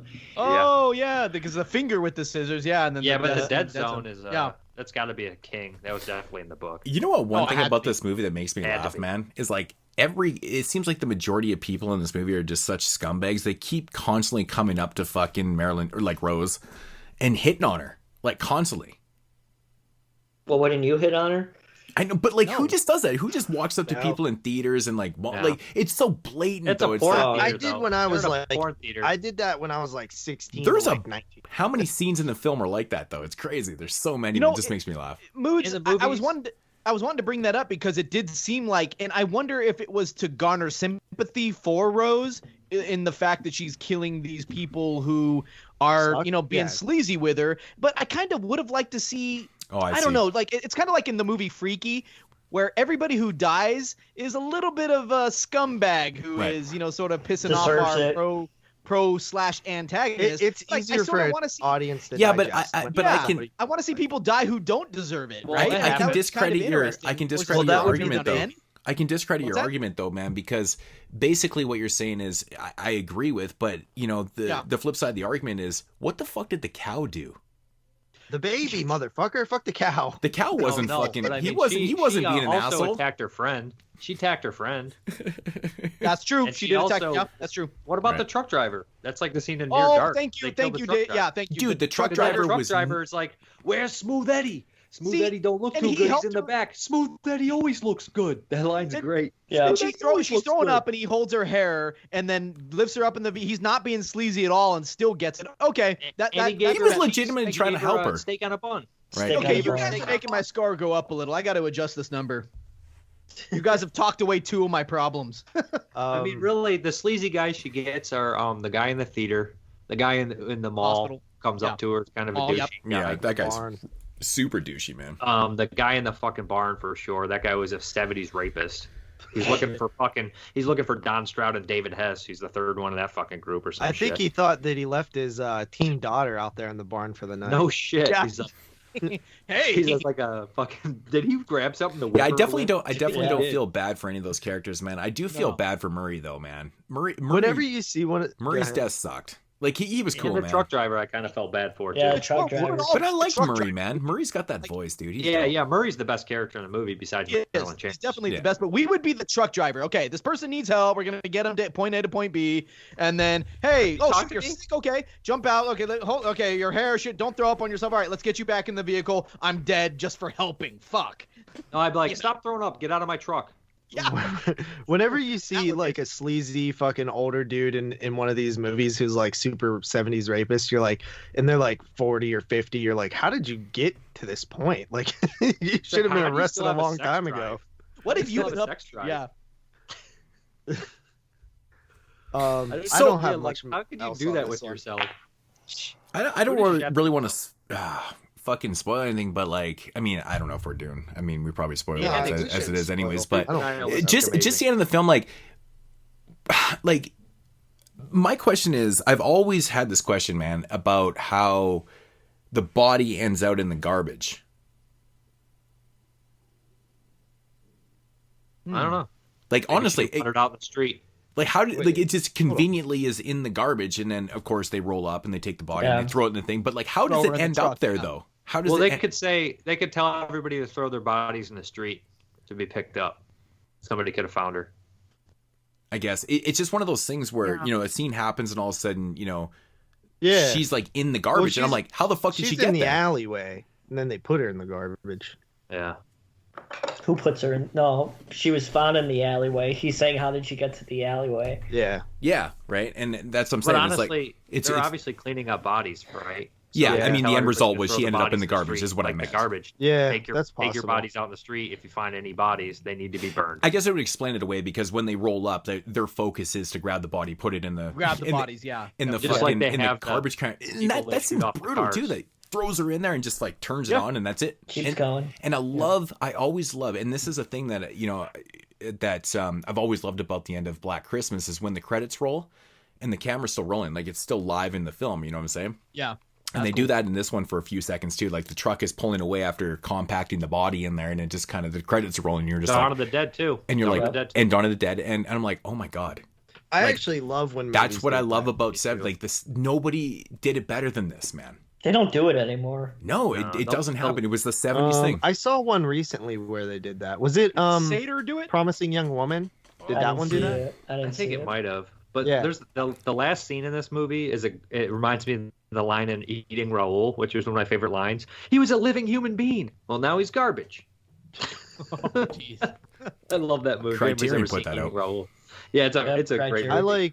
I like movies that end fucking down. Me too. Yeah, the 70s were the best at that. Like I said, Night of the Living Dead, Rabid, great shit. Oh, dude, Cannibal Apocalypse. Night of the Living Dead was 68, but I get what you're saying. It's definitely the Kickstarter of all these nihilistic 70s movies. Right. If you didn't have Night of the Living Dead, you wouldn't have these. I agree. That and Last House on the Left, to me. Yeah, I never realized how much I enjoyed nihilistic movies, but my god, dude, they're like, I mean, that's a top 10 list right there. Right? Jeez. Like I said, like that's top 10 always nihilistic big movies of all argument, time. like the late 60s, like kick-started, the violent stuff like Wild Bunch and Night of the Living Dead and Bonnie and Clyde into the 70s and Last House on the Left, and we get all sorts of stuff. But there's like some small, still like little notches that people forget about, like that Jose Larraz movie Whirlpool and stuff like that. It's just. I still need to check it out, man. I have the box set. I haven't watched that one yet. It's weird. There's like a lot of these little movies like that you forget about. Like, I just love these weird takes on zombies and vampires in the 70s and 80s. Right. Like Martin. Messiah of Evil. Martin. Messiah of Evil is a good one too. Death Dream. They're just actually a lot better than some of the shitty rip-off ones. They're just unique. They're different. They're Death Dream's creepy. awesome. Yeah, I mean, I really like Sursica. You know what I'm saying? It's kind of like a. No, I can't say it. Yeah. It's kind of like a remake of Tursica. Sursica. Oh my god, dude, I can't fucking talk. Sella Tursica. Jesus. I learned about that movie from you. Yeah, I know, and I just can't say it right now. But yeah, I know what you're saying. I like the more subtle approach to movies and stuff, right? Like Martin is still a fucking. That movie needs an ultimate edition. I still have never fucking seen it. That's my point. I think there's still people out there who've never seen Martin, which is crazy. It's such a good movie. Mm-hmm.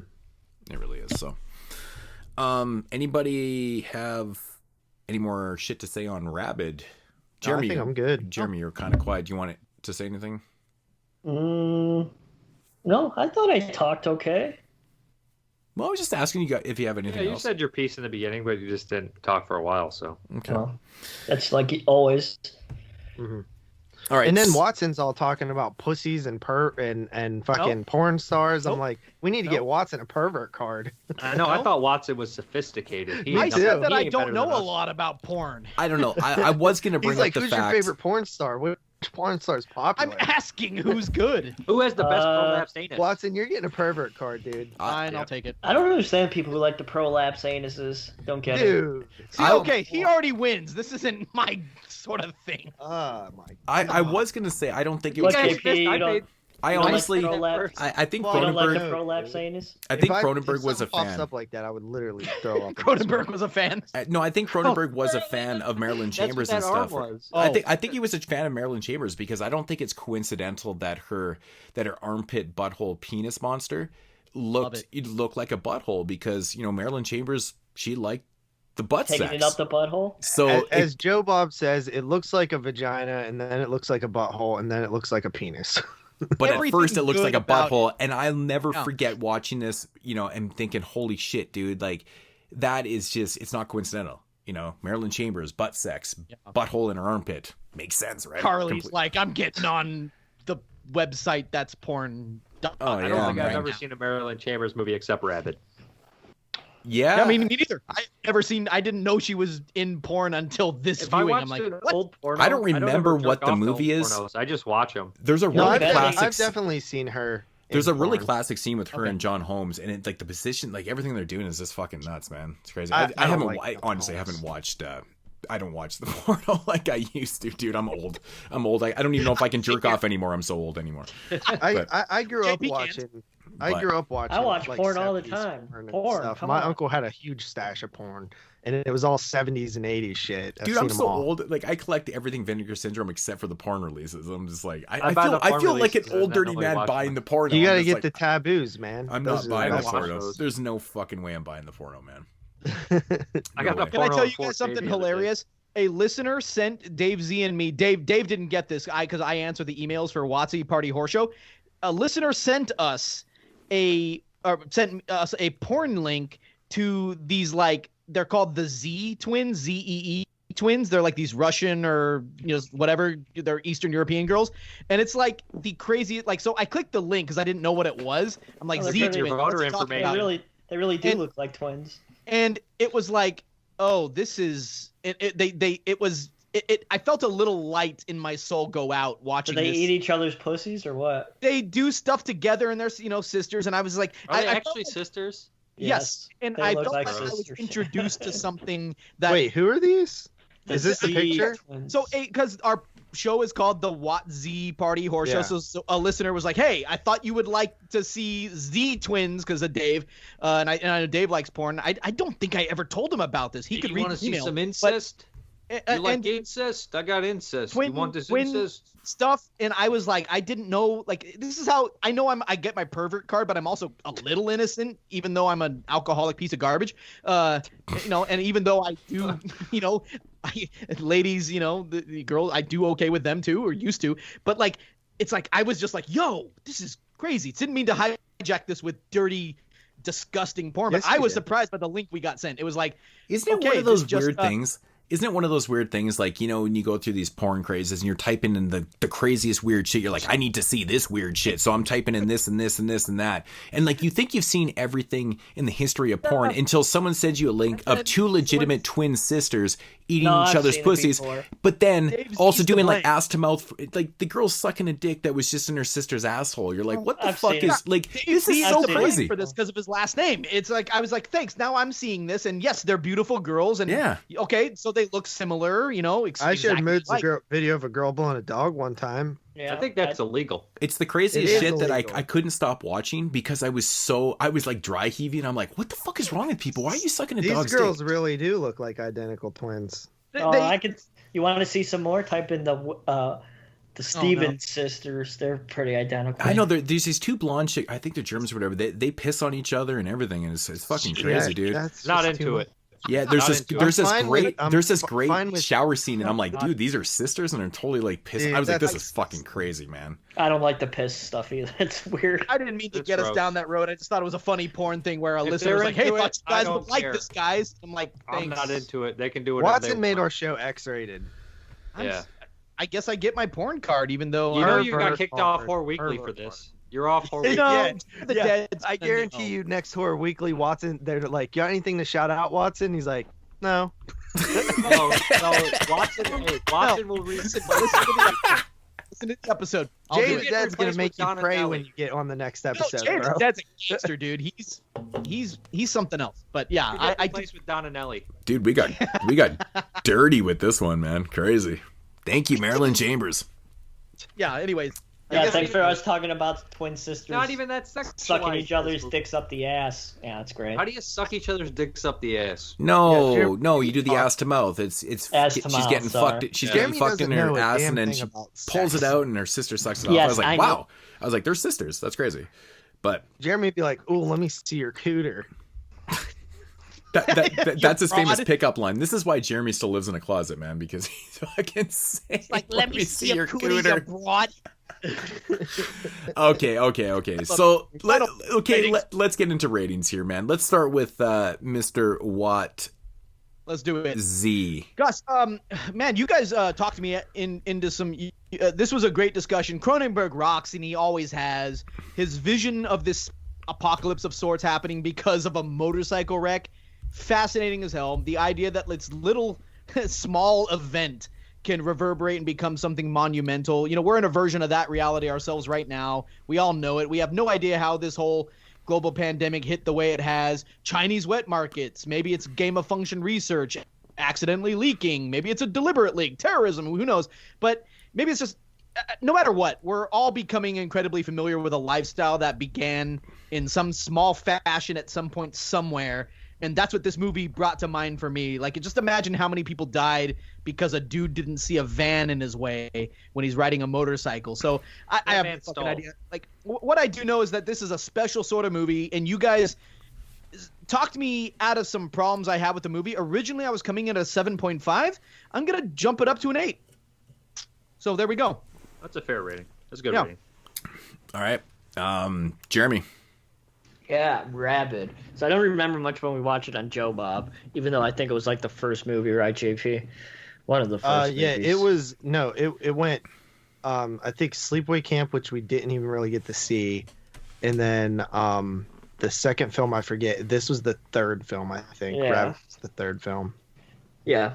Like I said, I enjoyed it for what it is. You know me, I'm not too much into the 70s sleazy kind of stuff, even though it's not that too sleazy, but I figure as I go on and I watch more Cronenberg, I'll probably start to appreciate some of these older movies a little bit, but I gave it a 7.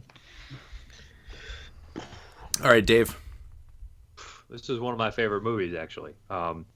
It's one that I grew up with, too. So I saw it young because I was into the zombie shit. So 12, 13. Watched a lot of these movies real young. 10 out of 10, we know. It's not 10 out of 10. Shut the fuck up. Honestly, it's not. But these kind of movies basically are the stuff I like. The ones I rate higher are the ones that I liked as a kid, and I grew up with them, and they still hold up for me, and I see different things in them. 9.5 out of 10. JP. All right. Yeah, this one, I wasn't in love with it when we watched it on Joe Bob, but that was a very different experience because we were supposed to talk and, you know, entertain and be tired and stuff like that. I don't think you're supposed to be tired. No, we're supposed to be tired. No, you're just being pussies. Come on. Dude, yeah, I don't even want to hear it. I want to see you do it. Yeah, but you're up for like 48 But I've done hours. 24-hour marathons, man. It's okay. It was longer than that. Yeah, but have you talked the entire time? Like, that was the Dude, hard... trust me, it would motivate hard. me to be up. I would be the catalyst for you guys being... it'd be awesome. I'm a night person. Yeah, when you have someone to bounce off of, I was working with a fucking stick in the mud. The only time he talks is to interrupt you to make fun of something you're going to say. You probably couldn't hear him because he was in the closet the whole interrupts time. you to tell you that he knows what you're going to say. Jeremy, I can't hear you. He interrupts you to tell you something because he wants you to hurry up, but when he interrupts you, it takes longer. It takes longer. Right. I can't hear you, Jeremy. You're in the closet. Fuck. Come on, here, watch some movies. But I'd watched it at least once after that, so I think this is maybe the third time. I love this movie, man. I think it's really good. That just style of the 70s, it's so easy to fall in love with, especially like you guys said, early Romero, early Cronenberg. Something about just the aesthetic and the way people dress and talk, and even just like the atmosphere of 70s films is really cool. And I think this one showcases that pretty great. I think Marilyn Chambers is really good in this.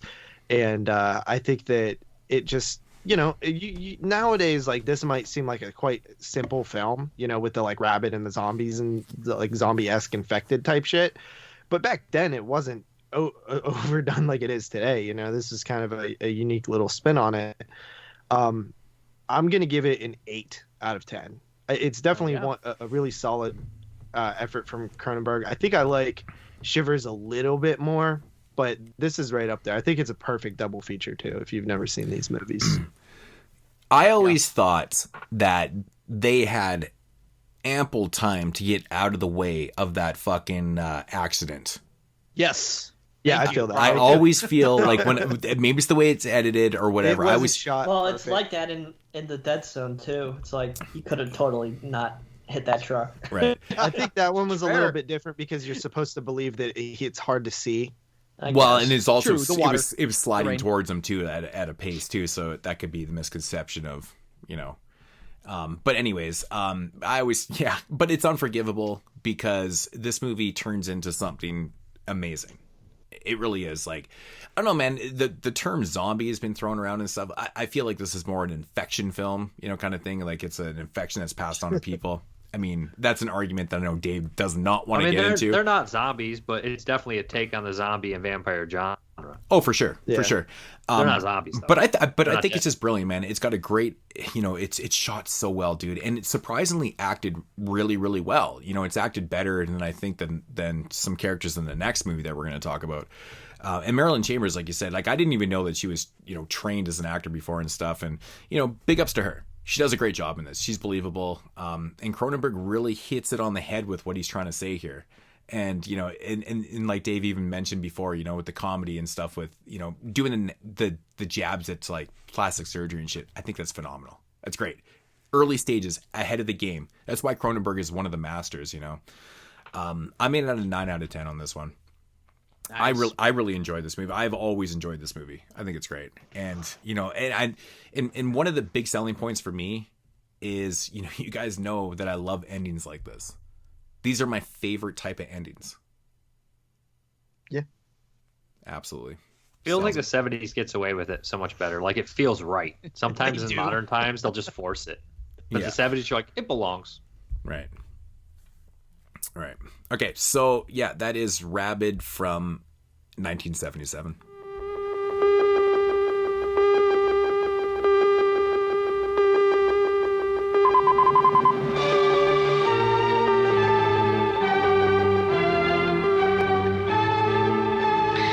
I would like to scan all of you in this room, one at a time. I must remind you that the scanning experience is usually a painful one, sometimes resulting in nosebleeds, earaches, stomach cramps, nausea, sometimes other symptoms of a similar nature. At this point, I'd like to call for volunteers. All right, so moving along into 1981 with a film directed by... No, I'm just joking. That's fucking Brandon joke right there. It is. Scanners. And, okay, so we'll do a synopsis right away. It's like one line I'm going to read off. A scientist... Whoa, really? A scientist sends a man with extraordinary psychic powers to hunt others like him. That's pretty much what it is, yep. Thoughts on Scanners? Movie's overrated, as I said earlier. I agree, man. You know, it's funny because this is one of those movies that like gets the Criterion. Well, I just feel like treatment. It has like one of the most iconic scenes of the era, but it's just that's the only like thing that it's remembered for. No, do you guys couple great scenes. The opening and the ending are both fantastic, and Ironside is probably one of his finest performances, although it is limited. Don't you guys think though, like Scanners kind of blows its load for the most part in the first 10 minutes with the iconic head explosion though?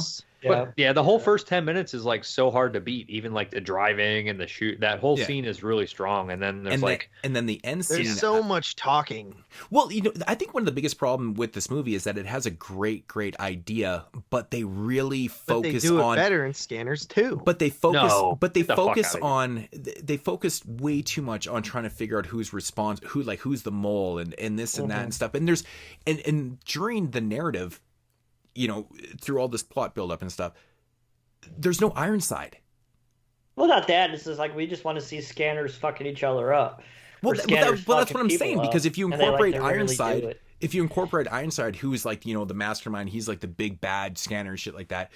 Let's have some more battles and stuff. Like they spent a lot of the time in this movie trying to figure out who's responsible and what's going on and stuff like that. And we get this pretty interesting reveal at the end, and you know, pretty cool kind of sequence of, you know, in the end of the film and stuff. But for the most part, I think this movie is the definition of overrated. It really kind of is overrated. It has a couple really great scenes, but yeah, the middle portion of this film is kind of lacking. And I will say, and you know, you guys know me, man. I'm not one to nitpick acting and stuff like that, but I think Stephen Lack is fucking horrendous. It's on purpose though too. It's on purpose because Scanner's been yes, it's definitely on purpose. He hires characters that have really no anything to him because this guy is a shell of a human being. He's been socially distanced from human beings his entire life. I get that, but he still sucks. But even in the definitely on purpose. But even in the scene where there's a major reveal, you know, for his character, like his life, like his whole existence is about this reveal, and like he goes, okay, yeah. Well, I was just waiting for him to. I was waiting for him to say, "Can you pass the Sprite?"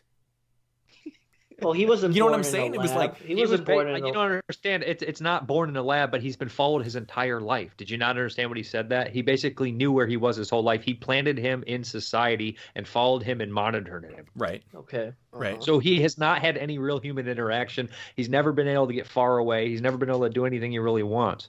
And he's also a social. Well, wait a minute. If someone's just watching you, why couldn't you just still have a life?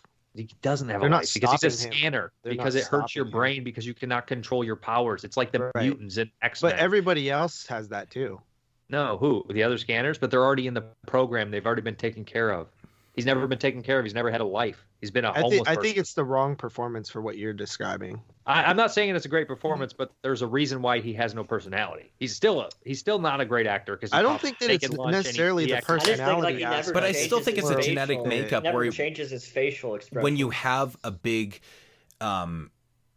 reveal, when you have a reveal, you still even if you don't have that human interaction throughout your life and stuff, like you're still like human. You have emotions, you have things. Like you'd be like, holy shit, dude, you're my. Like he knows what a brother is, and he knows that who his fault. Like you would react to that, right? I understand. He doesn't have much of a history. We don't really know anything about him. We don't know that. It's like Judge Dredd. Remember Judge Dredd? They basically didn't have a history. They were basically grown in a fucking lab and they were monitored. I'm just saying though, in that scene with Ironside is like he's literally telling him his entire history at this moment. I know we don't. But there is an opposite there because Ironside has anger and issues, but this guy doesn't. So either way, it's fucked up. Yeah, because Ironside should be similar. Well, right? They do explain that away though because Ironside is the older brother, right? Too, so he's the more stronger and he was the more aggressive. And they do explain that. Like Ironside has a personality and emotions. But he was the first scanner, though, right? I'm just saying Ironside has a bigger personality than Cameron. So Daryl Revick has more personality than Cameron Vale. Which I'm saying that if these guys don't have personality because they're scanners, then they both wouldn't. So Cameron Vale still, it's a weird performance. I'm not saying it's a good performance. Even at age like 12, 13, I bought this DVD. Me and my mom are sitting there watching it. I don't remember when I originally watched it. It was young. And me and my mom watched it together and we're both like, that guy sucks, doesn't he? We both said, we don't like him. He sucks. My mom's like, yeah, he's not good. And then we're like, is he supposed to be like that because he's a scanner and he can't understand human interaction? We're like, we think so. Maybe. We still don't like him. Like, just to kind of counter that point a little bit, like Arnold Schwarzenegger in Terminator isn't supposed to understand human interaction and is supposed to be a machine, but he still comes off well acted. Yeah, it's because he's a big body and he's perfect for the role. This guy was miscast too. This guy also. I'm not saying it's a great performance. I'm just trying to say there's somewhat reason. I pick up what you're putting down. I just think he never changes his facial expressions. I think he's being told to act like that, to be honest. But but also Cronenberg's kind of infamous for early movies characters not really having much personality. Yeah. Even when you look at Art Hindle and The Brood, he mostly is reactionary. He doesn't do too much. And same thing with the guy in the original, in the Shivers, and even in Rabid. He's not that memorable. So it kind of Videodrome was the first, and Dead Zone, which was a studio movie, but these guys had more personality because it's fucking Christopher Walken and James Woods. You're not going to hold that personality down, right? Try to hold Christopher Walken's personality down. And Oliver Reed, though, I mean... Yeah, but that's a protagonist, kind of. Fair. And so is Vanessa Red... Who is in Stephen Lack's protagonist. Yeah. Here? No, he's in... No, sorry. I'm an antagonist. Okay. Gotcha. Okay. Your antagonist wrong, dude? Yeah. The bad guys or the male leads. The male leads in here aren't very great. Usually. I noticed that he loves malls. He always has fucking malls in his movies. He does. And 2 of these movies have malls in it. Well, but I mean, the score's great in this movie. The score's fucking fantastic. Yeah. Patrick McGoon's pretty good too. Lawrence Dane is all right. He's a good actor. It's just, for me, when this movie starts to get sloppy with the science, where it's like the computer is actually a nervous system too, that's when I start to lose it. Oh yeah, when he's like calling in and he's like trying to. I kind of like the idea though. I kind of like the idea of the nervous system being connected to the, because it's like early internet shit, right? They're literally talking the internet. It's a misunderstanding of the internet again. Technology. Yeah, I mean, it's like kind of is Santa Dow code for Santa Claus. Yeah, it's just like what you're. Movie that's like, it's silly. But this is even pre that. I mean, you got to remember, man. This is 1981, man. Computers really didn't exist in people's homes, which is not in someone's home, but it's it's a lab type of shit. But like, it's really alluding to, like, again, Cronenberg's kind of ahead of the curve and stuff, because they talk about this being connected into the phone systems and shit like that, and that's how our internet projected, into the early 90s and stuff. Like, that's how it was. And I mean, it's kind of cool. It's ridiculous at the same time, like how that thing kind of transpires and goes on and stuff. But yeah, I don't know, man. I see what your argument is with the Stephen Lack character. And I agree with you guys. I don't like him either, but I think that's what they're going for. I'm not sure if it works, but I'm just trying to justify a little bit, but I don't disagree with you either. Yeah, absolutely. Like, I mean, assuming you're completely right, I agree that it doesn't work. It doesn't work. I mean, for a protagonist, partially doesn't. For a protagonist that I feel like you're, by the end of the film, like, I mean, you're kind of supposed to feel a little bit for him and stuff, but it's like, I wanted Daryl Revick to win. I wanted Magneto of this movie to win. He's the Magneto of this movie. But I just wanted, I think my biggest complaint with this movie is that I think that they flubbed up with not having more of the Revick character in there, and they focused too much. And more scanning. They focused too much on figuring out the mystery of who's behind this, who's the mole, who's involved with this in this company and stuff. And I'm just like, it's not really a horror film. Yeah, it's a sci-fi like. It's a sci-fi. Yeah, I mean, I don't need to know everything about concept. Really, like, I like the idea. That has horror elements, but that movie's not really a horror movie either. It's a thriller. Like, it's a thriller. I love the idea of concept and what they're displaying and stuff, but we don't need that much with the whole concept. Yeah. We need more battles. We need more scanner battles to build up to this. For me, the beginning of this movie and the end of this movie are like the best aspects of the movie, and then there's a bunch of shit in the middle that I really honestly don't care about that much. I don't think this is a bad movie at all. I just don't think that it's super interesting. They underutilize the idea of scanning. It's amazing. It's a great idea. Yeah, that's why Scanners 2 and 3 are awesome. No, Scanners 2 and 3 are fucking horrible. Are bad. They actually legitimately are bad. They are legitimately bad. They're bad movies. I've never seen them. But I think that this is a perfect example of a movie that has a great idea that doesn't succeed fully with what they possibly could do, considering what they... Like, there's 2 amazing scenes in this movie. 2 absolutely... I mean, dude, that head explosion is fucking dude, classic. I have that in every video you watch me. Every video you see mine, I have that explosion. It's like... That's where Exploding Heads was born. Right, right. And it's because I love that scene. It's iconic, but it's amazing. It's that guy acts really good, too. The guy that brings him down. He's like the perfect shaped head and stuff for it. Yeah. And he's like, dude, but sometimes in this movie, though, when they're scanning, it reminds me of like South Park whenever they're I don't know what that is. Right. In South Park, they make fun of like those psychics on TV. They're like, I'm going to use my psychic ability on you. And then it's just 2 grown men standing there like, and making the stupid sound effects, making noises and shit, waving their hands. Yeah, totally. And it's like, I can't get it out of my head because like some of those scenes go on so long. I was thinking the same thing. Yeah, some of those scenes go on so long, and they're like me too, looking all constipated. But that's the thing with Trey Parker, Matt Stone. They do that. Sometimes they'll take a joke and it goes so far that it becomes funny again. Yeah, right. I love those guys.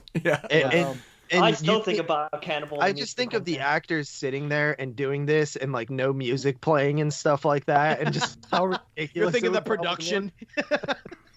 Can you shake a little bit more? And Cronenberg's off the set with his monotone voice, kind of like he's like, "All right, now shake a little. All right." And with a gun, okay.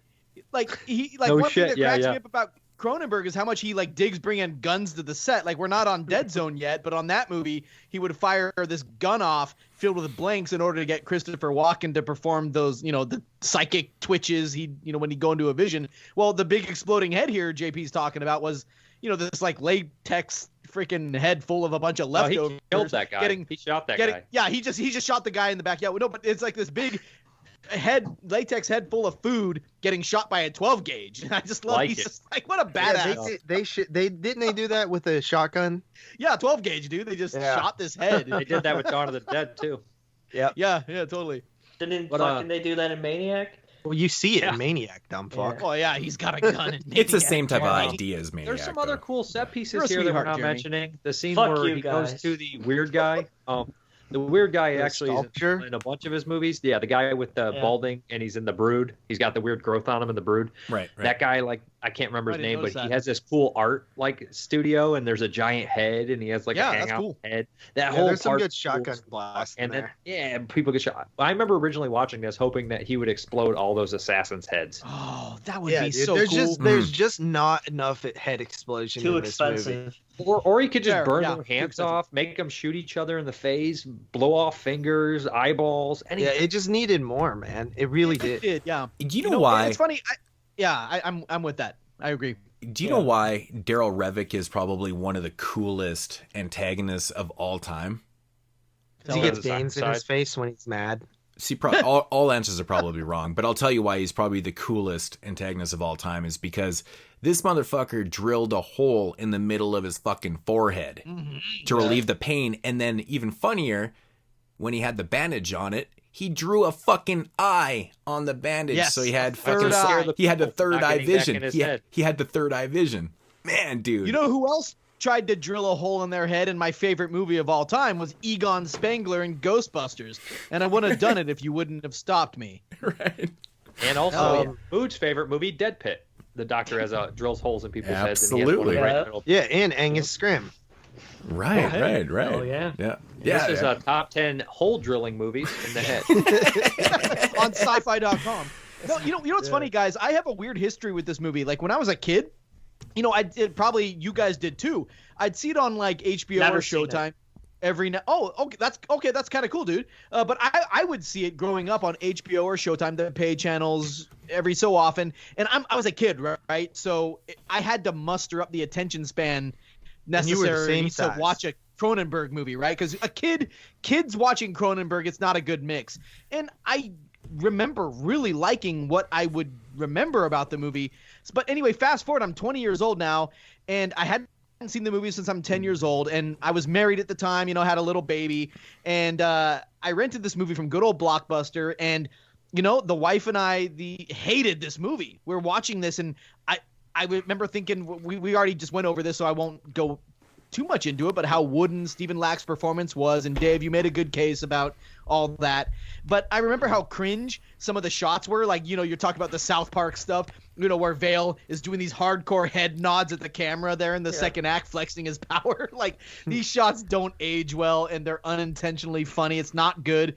But I was a bit bummed when you guys selected this one. I was like, oh, we're doing this one. Okay, well, it's the last time I watched it was when I was a 20-year-old kid married to this girl I assume you're talking to the Patreoner there. It wasn't us. Yeah, no, but but anyway, yeah, no, fair. That's fair. Yeah, the Patreon person. But I will say I was glad this was on the roster because my perception shifted a bit back toward liking it again, not loving it. It's probably his most well-known movie. So it is. I kind of feel like you have to do it. Fly, bro. Oh, The Fly. Fair enough. I guess. But like, and like I said, The Fly. There's no guess there, buddy. Well, think about this. It's weird as fuck seeing Michael Ironside younger than JP is now, by the way. Hair. Looking 45, and it's okay. Dude, is it just me or does everybody look older in those days, man? It's like Styles. They had to have watched Married with with Children. Know him as old. He's always been old to us, so he looks old no matter what. Fair. With that video so clip does Christopher Walken, right? In the next movie we're going to be doing. Walken looks younger, man. He does look younger, but he still looks to me like I would be, Walken would have been 40 at the time. I'm 36. I'm 4 years younger than Walken is at the time, and I still look like a kid. It's because I'm kind of short, too. Yeah, you're same height, too. It's that fucking haircut he had at the beginning. I love that. He looks young at that haircut. A lot younger than he does later. I know, but I don't know. It's kind of crazy. So Jeremy, did you say this was you don't really have a history with this movie? No, I don't. Like I said, I don't have a history with pretty much any Cronenberg movies. Is this the first time watch, Jeremy? Yeah. All these movies. That actually surprises me. Apparently Jeremy hates Canadians too. Doesn't like Cronenberg. No, I just haven't. He's just one director that I haven't really ever watched. Yeah. Did you know? So this is weird about this movie though, because like you watch it and you're like, okay, but and I don't think it was a like massive success or anything, but this film spawned so many films. 4 sequels. Are there 4 sequels? Stuff. There's Scanners 2, The New Order. Scanners 3, The Takeover. Scanners 3, The Takeover. Scanner Cop. Scanners 4. Scanner Cop in 94. Scanners 5. Scanner Cop 2, aka Scanner Showdown. In 95. 91, 92, are part of 94, 5. Yeah, they're What's all. that? The Scanner Cops movies are part of this. Yeah. I did Scanners not know are that. part of the Cop Week. There's spin-offs. So, Yeah. what about Scanners Joe 4. Bagos? Mind's Eye. Mind's Eye. What do you think of that? It's better than almost all the other Scanner movies. I'm with it. I'm with it. I said the same thing, man. This was I'm a actually big fan. supposed to be remade back in like 2007-ish by the Weinstein Company. Just and be X-Men. Darren Lynn Bousman was going to direct. And apparently Bousman was interviewed in 2013, and he said that he only would make the film with Cronenberg's approval, and that was not granted. So they never... Wait. Cronenberg was like, no? Yeah. See, there you go. It proves that all Canadians aren't that nice. Ha! Fuck you. Fuck you. Right there. The only thing I could think is like, I wonder when Cronenberg Fuck you in your prolapse asshole. He asked the dude for permission. Right. The guy was probably dead by then anyway. You know what? I could see why. I respect that though. You don't The want to fly fuck is with completely different too. Yeah, right, Jeremy? Yeah. I respect The Weinstein Company would have fucked it up for sure. Yeah, Weinsteins are garbage. Well, they didn't And fuck the up actresses. Halloween. Fucking bunch of rapists. Well, Rob What are you Zombie talking didn't about? fuck up They- Halloween.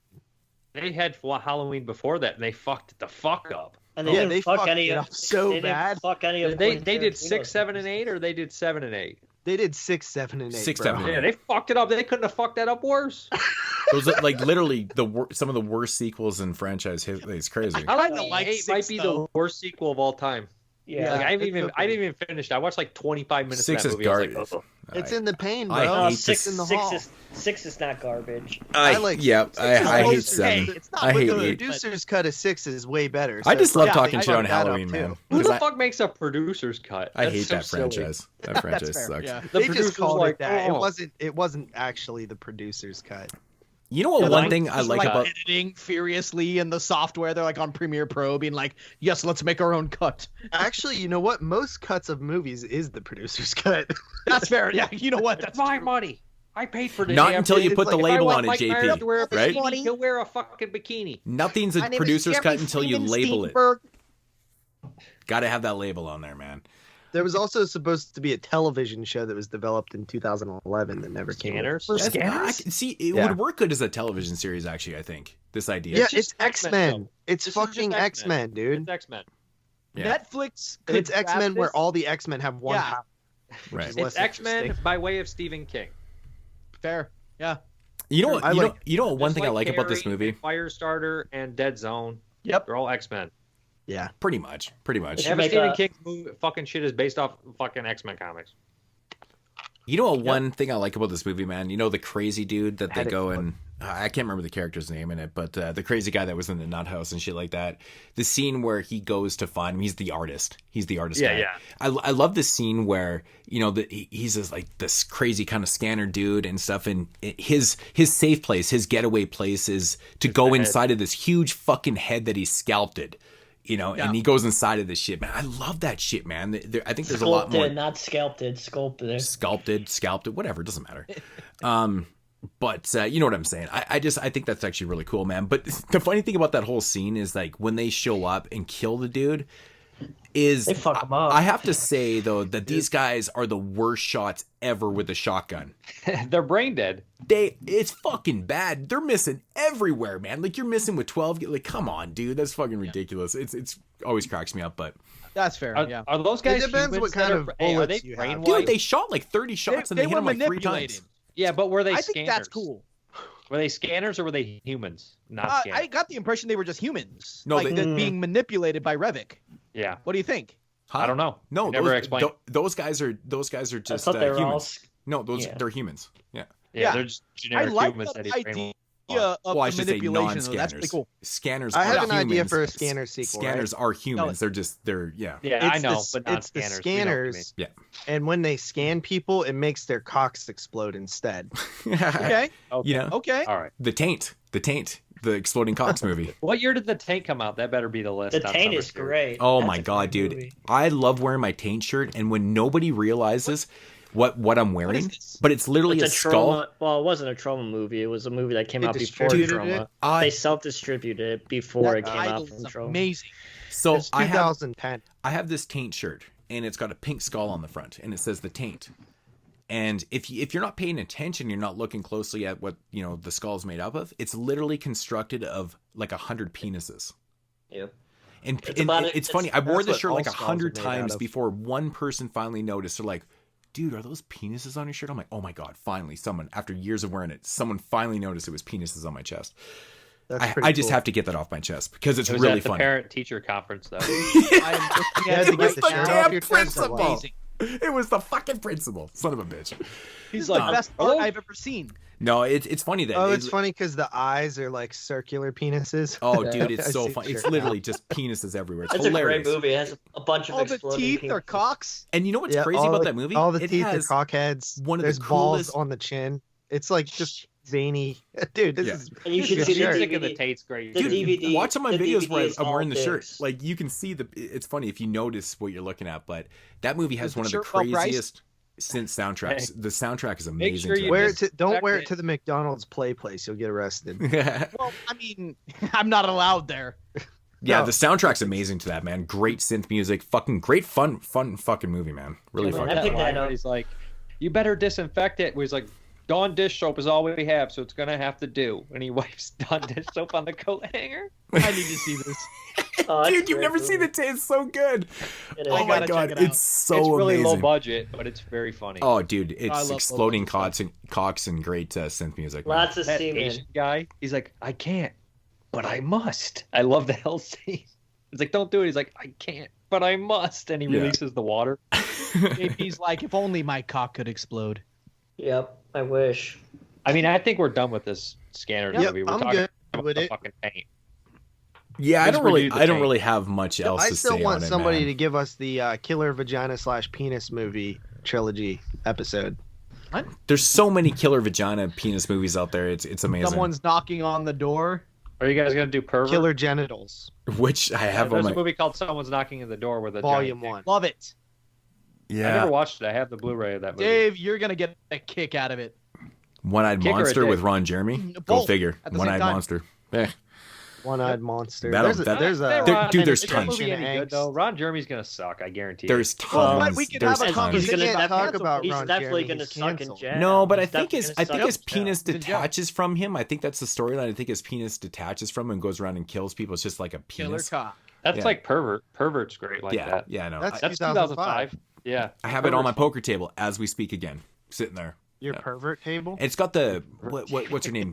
Mary Carey in it. She ran for president a few years ago. Harry Carey? It's got Harry Carey in it. Did I say Harry Carey or Mary Carey? No, you said Mary Carey. I said Harry Carey. Okay. Though.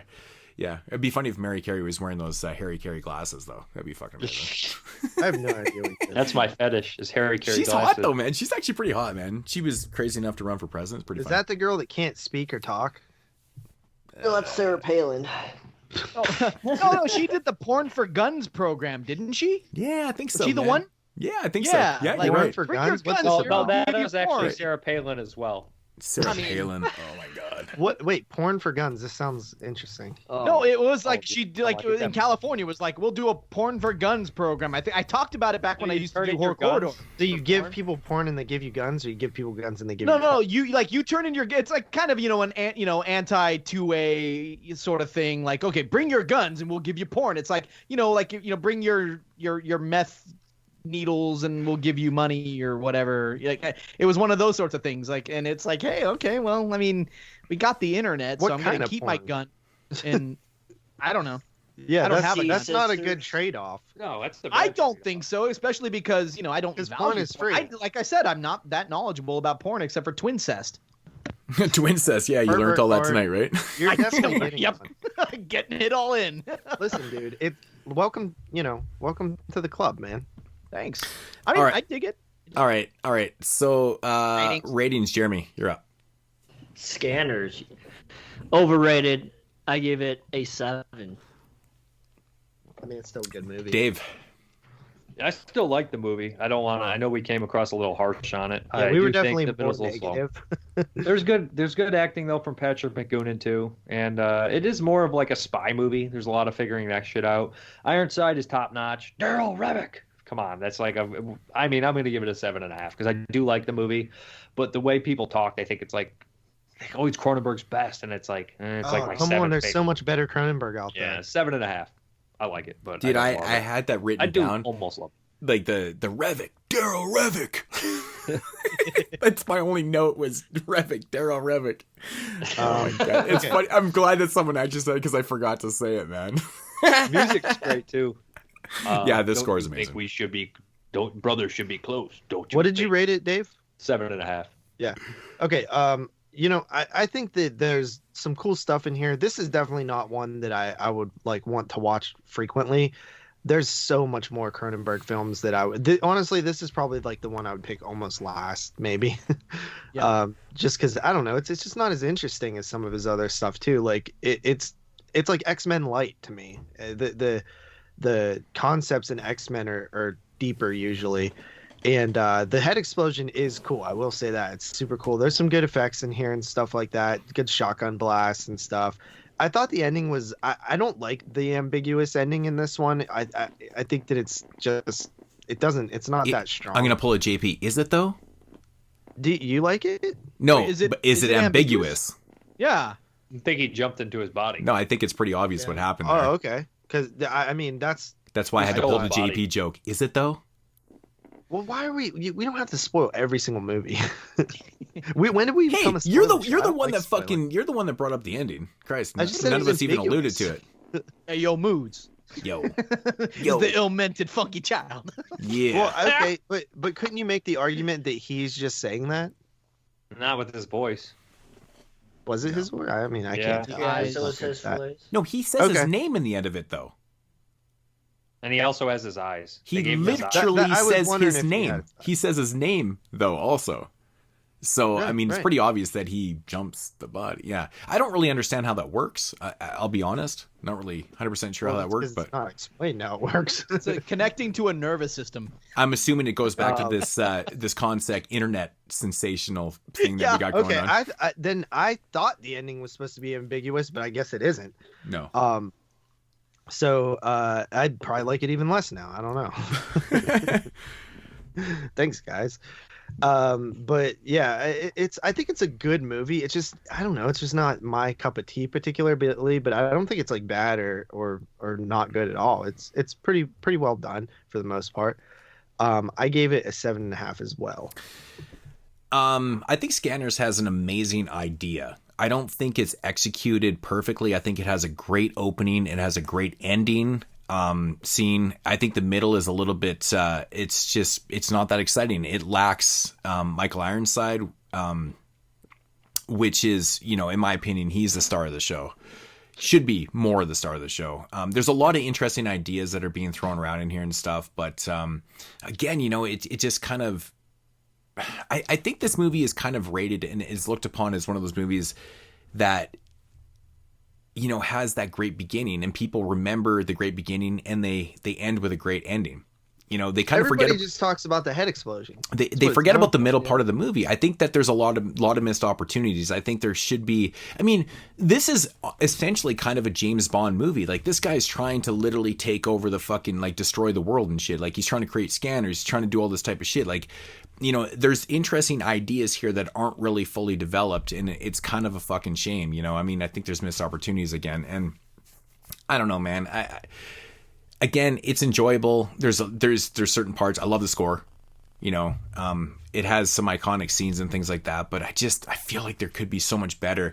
There's nothing funnier than watching a great idea and watching people. Okay, the Scanners idea is cool, but it takes too long to accomplish your goals. Like, so some dude's pointing a gun at you, and then you gotta frown at him. You gotta frown at him really fucking hard. You gotta fucking do this, and then it goes on and it goes on for fucking 2 minutes. It goes on for 2 minutes, and then something happens, and you're like, oh my god, it's a great power, but it takes too damn long. You know what's better? A gun. Boom. It's true. You know, what I'm saying, the idea is cool, but the execution and, you know, what you see on screen it's not necessarily the greatest thing in the world, but I still enjoy it for what it is. I just think it could be so much better. And JP, the sequels are not fucking better. They're not better, but I do like Scanners too.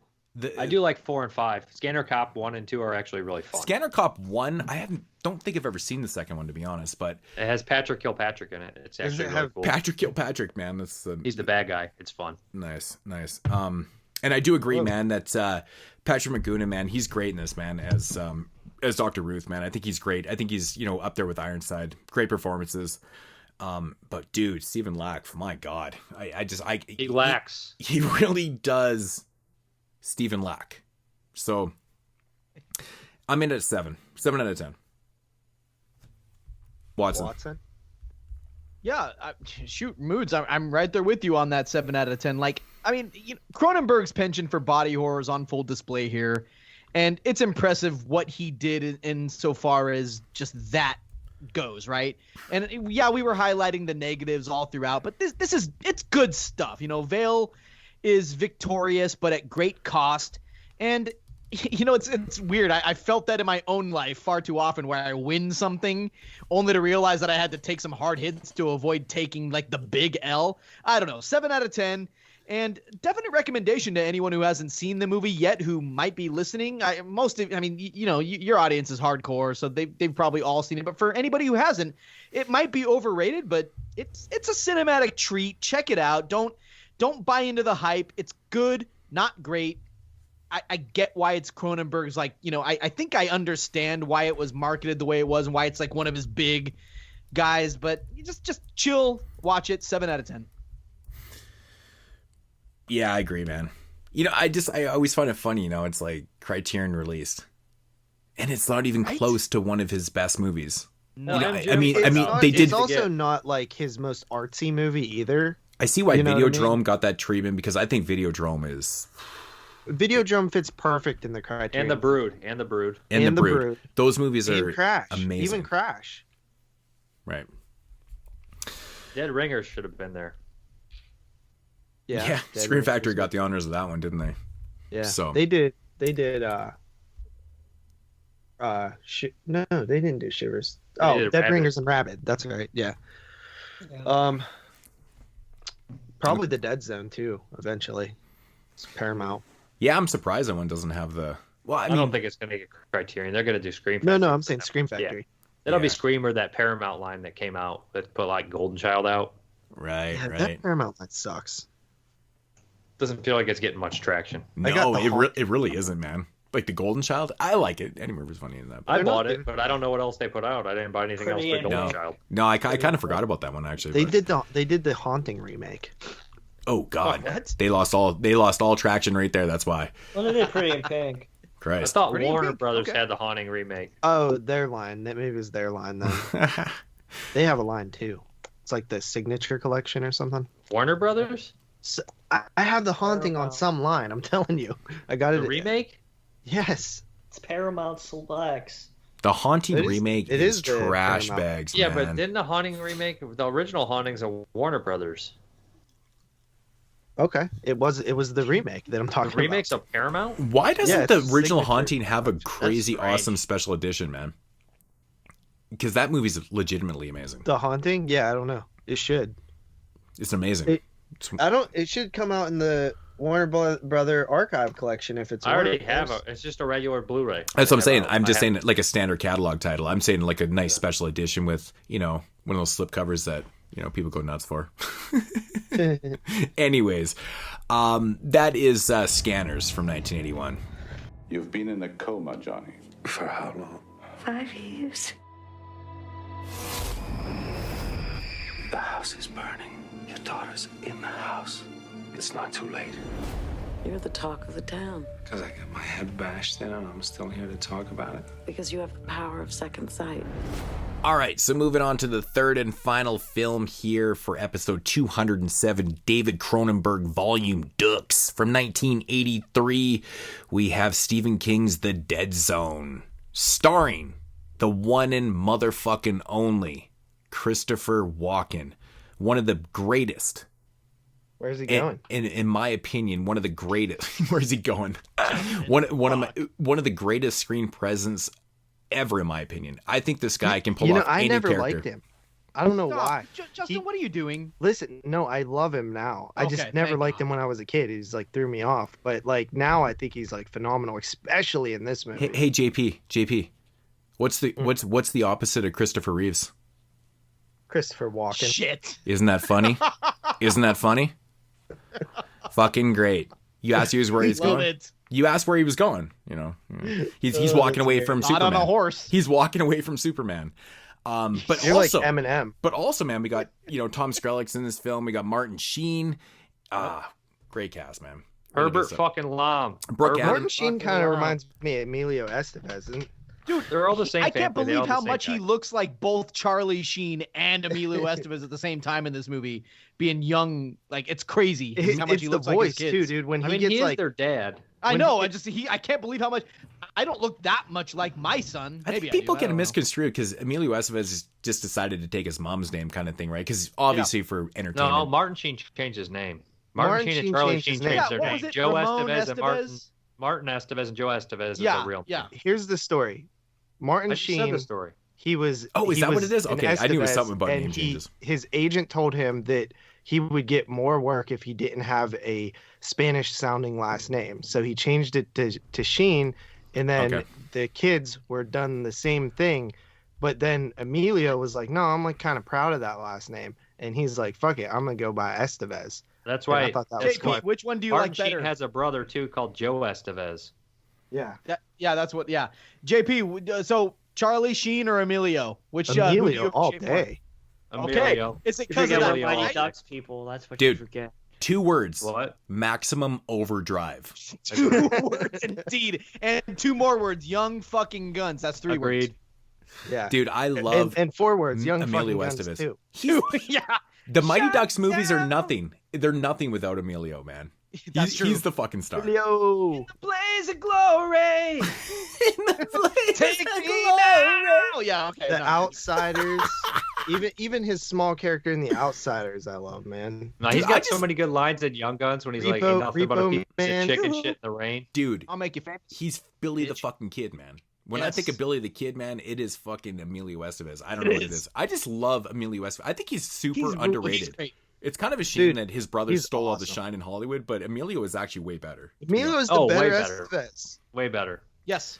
Martin Sheen's great too. Yes, Martin Sheen's great in this. He reminds me a lot of Emilio. Like how I don't know. Have you guys seen Emilio recently? No. No. In the Mighty Ducks trailer, I'm like, damn, he's like just like Martin Sheen now. Yeah.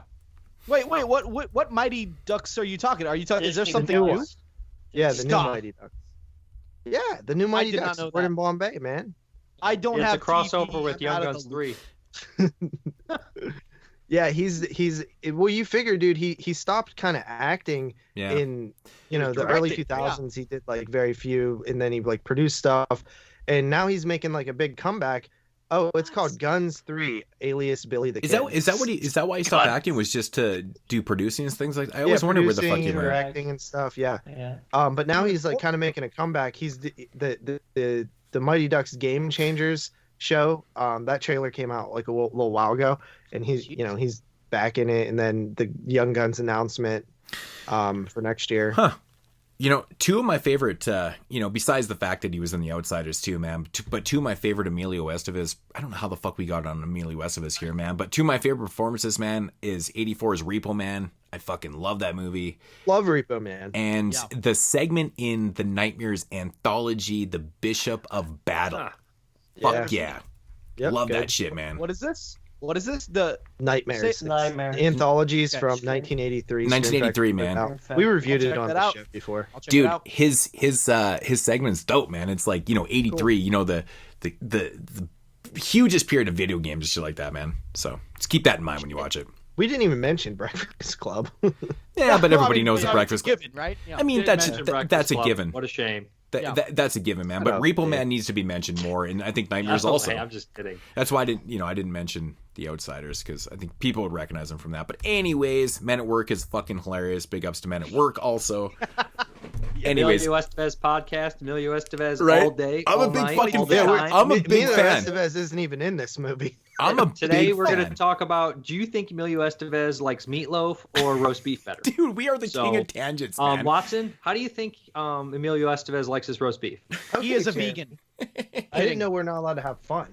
I didn't realize this was no fun zone. It's always a no fun zone when people have, designated bedtimes and shit. Anyways, okay, so the dead zone, quick synopsis. A man awakens from a coma to discover he has psychic ability. That's pretty accurate. So we alluded to the car accident in the beginning of the film here, that involves Christopher Walken. He's a teacher in Castle Rock.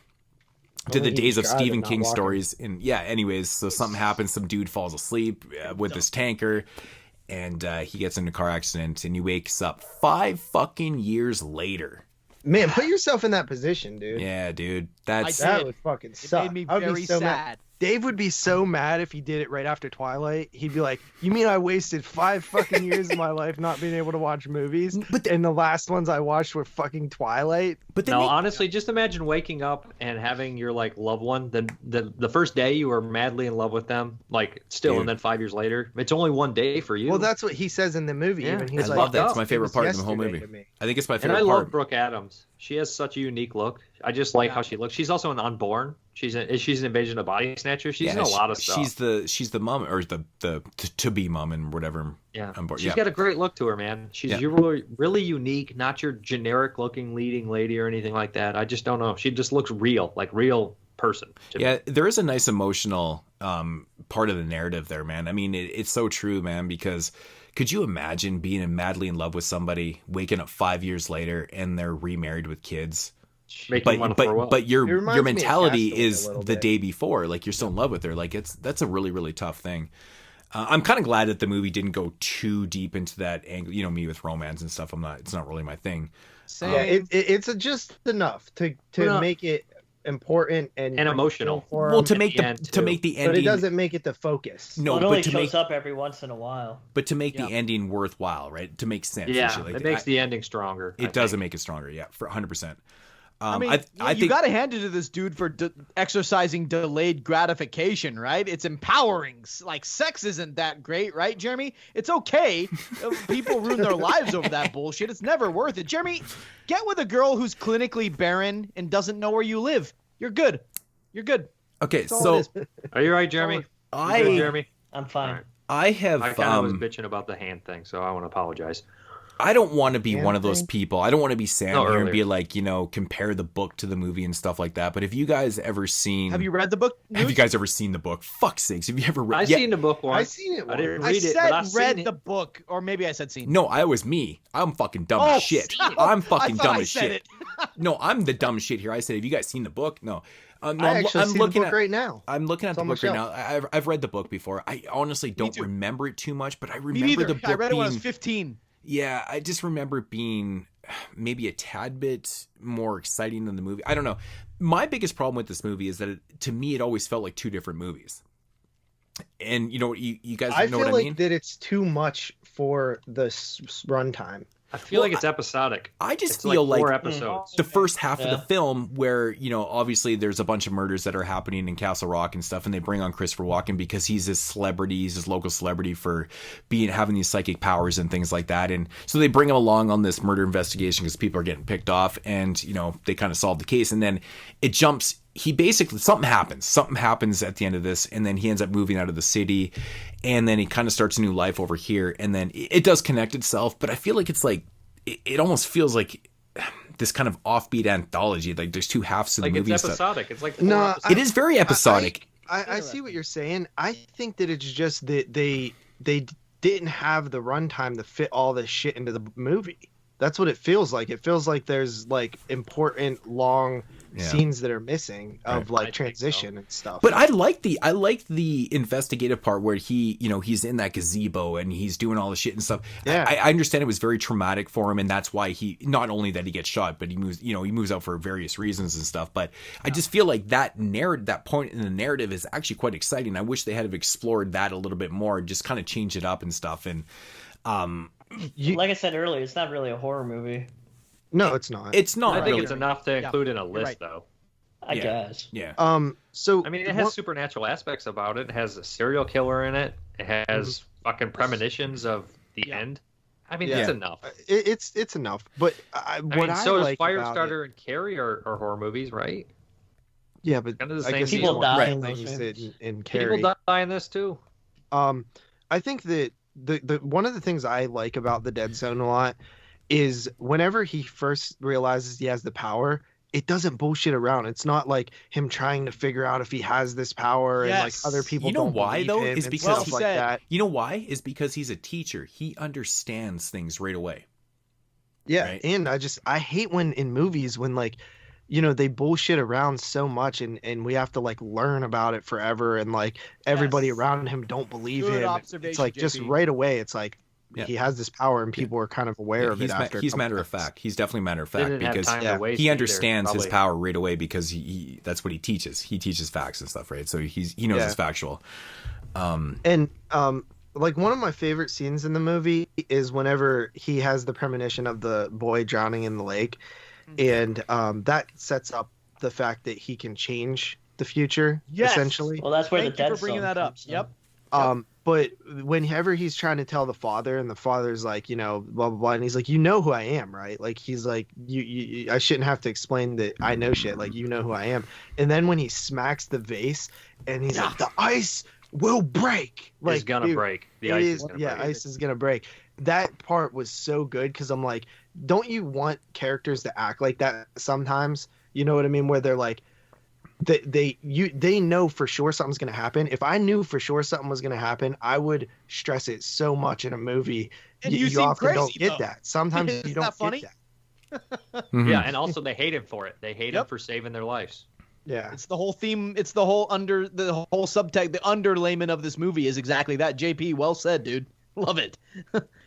You know, I got to say, man, like while I'm watching this movie going, you know, I mean, I get it. You know, it's very traumatic that, you know, people playing hockey on a pond could fall through and die and shit like that. This was all shot in Canada.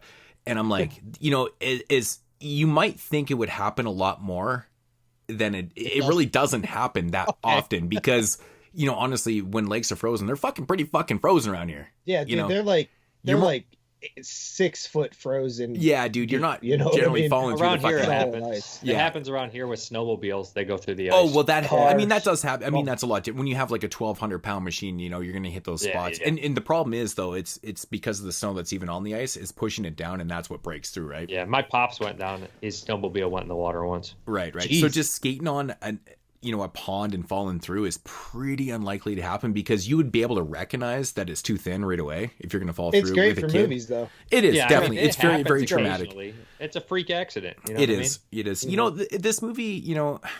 You ever heard of the Curse of Millhaven? That's a very obscure reference. Nobody's going to get that. No, I don't actually. You know, at the core of this, you know, I mean, I feel like this movie is, you know, purely about, you know, destiny and fate. Yes. You know, exactly. I think that's exactly what this movie's about. I mean, obviously by the end of the film, what happens and stuff. And I mean, we've all had these moments in our life. We've all had these visions. We've had these thoughts.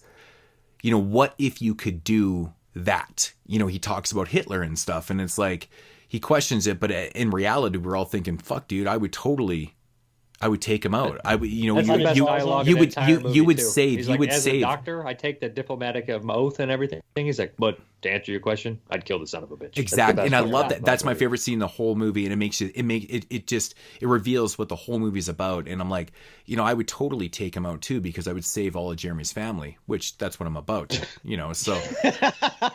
I mean, you'd have to. Me really. too. Right? I don't know, man. I've read.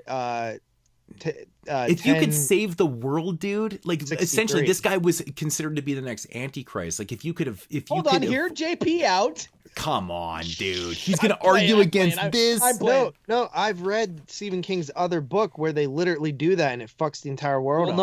No. That's because you're going back in time. If you're going to see an event that has not happened yet and change the future, that's okay. But if you're going to go back in time, you completely fuck everything up. Thank you. Yeah, you don't go back in Dave. time and change things. They explore but if you this something coming in the future. It could still fuck up everything even worse, though. They explore that in Back to the Future too. Same anything thing. could. They explored this in Back to the Future. But it's you the same not premise. doing it can make it worse. So That's therefore, true. you have to do the right thing. Exactly. Yeah, no, and I it's tragic, right? Because you're kind of screwed in this situation, but it's like you have to be the martyr. You know what I mean? Imagine that sacrifice. He's a hero, right? Like, yeah, but an anti-hero at the same time. In their eyes, he's a hero, but nobody knows. Exactly. He's a hero to us, tragic, but it's horrible. We know, but they have an idea. It is. Herbert Lom and Brooke Adams, they have an idea. But still, the rest of the world won't. Yeah. No, they won't. But it doesn't matter because that's a true sacrifice without reward. Yeah. That's true sacrifice. What we talked about with Boots. Remember that we were saying that? Like when you people always want to film themselves giving charity to homeless people. Yep. But when you do a true self-sacrificing moment, you give your life to save many. That is a true moment right there. Right. And that, like, I don't want to spoil the ending, but we kind of already did. But with the last interaction of the movie is fucking great. It's like teary-eyed shit right there. Yep, it is. And it's because it's Walken. Walken is so good in this movie, man. Every line he spits is so good. Every line, every facial expression. The first time I seen this movie was on Monster Vision as a kid, and I didn't. Same here. It's a weird place to see it. Yeah. And you know what, Watson? You know what's cool about that is they don't really do a lot of like, you know, show it again. Like Joe Bob wouldn't usually show it again that much. No. So it's most likely fact that me and you watched that at the same night on the same night. You know, that's what's cool about Monster Vision. Wow, how old do you think you were at the time? Young, under 10. Okay, I would have been over 10. Yeah, I would have been a teenager, so that fucking makes. Of course, you would have been over 10. Well, I mean, I'm just saying the age difference makes sense. I saw this as a teenager and read the book around the same time. But Moods, you're all nailing it on the head here. The big theme here at the heart of this movie has everything to do with how we act in the face of a predetermined future. If what lies ahead is written, then we possess no free will and we're subject to the forces of predestination. But the fact that Johnny Smith can change the future, this demonstrates free will to an extent. But, you know, you got to consider the idea that this gift has been given to him by some mysterious hand. And I don't remember if the novel goes into that, you know, if there's any real intention there on behalf of, you know, some powers that be.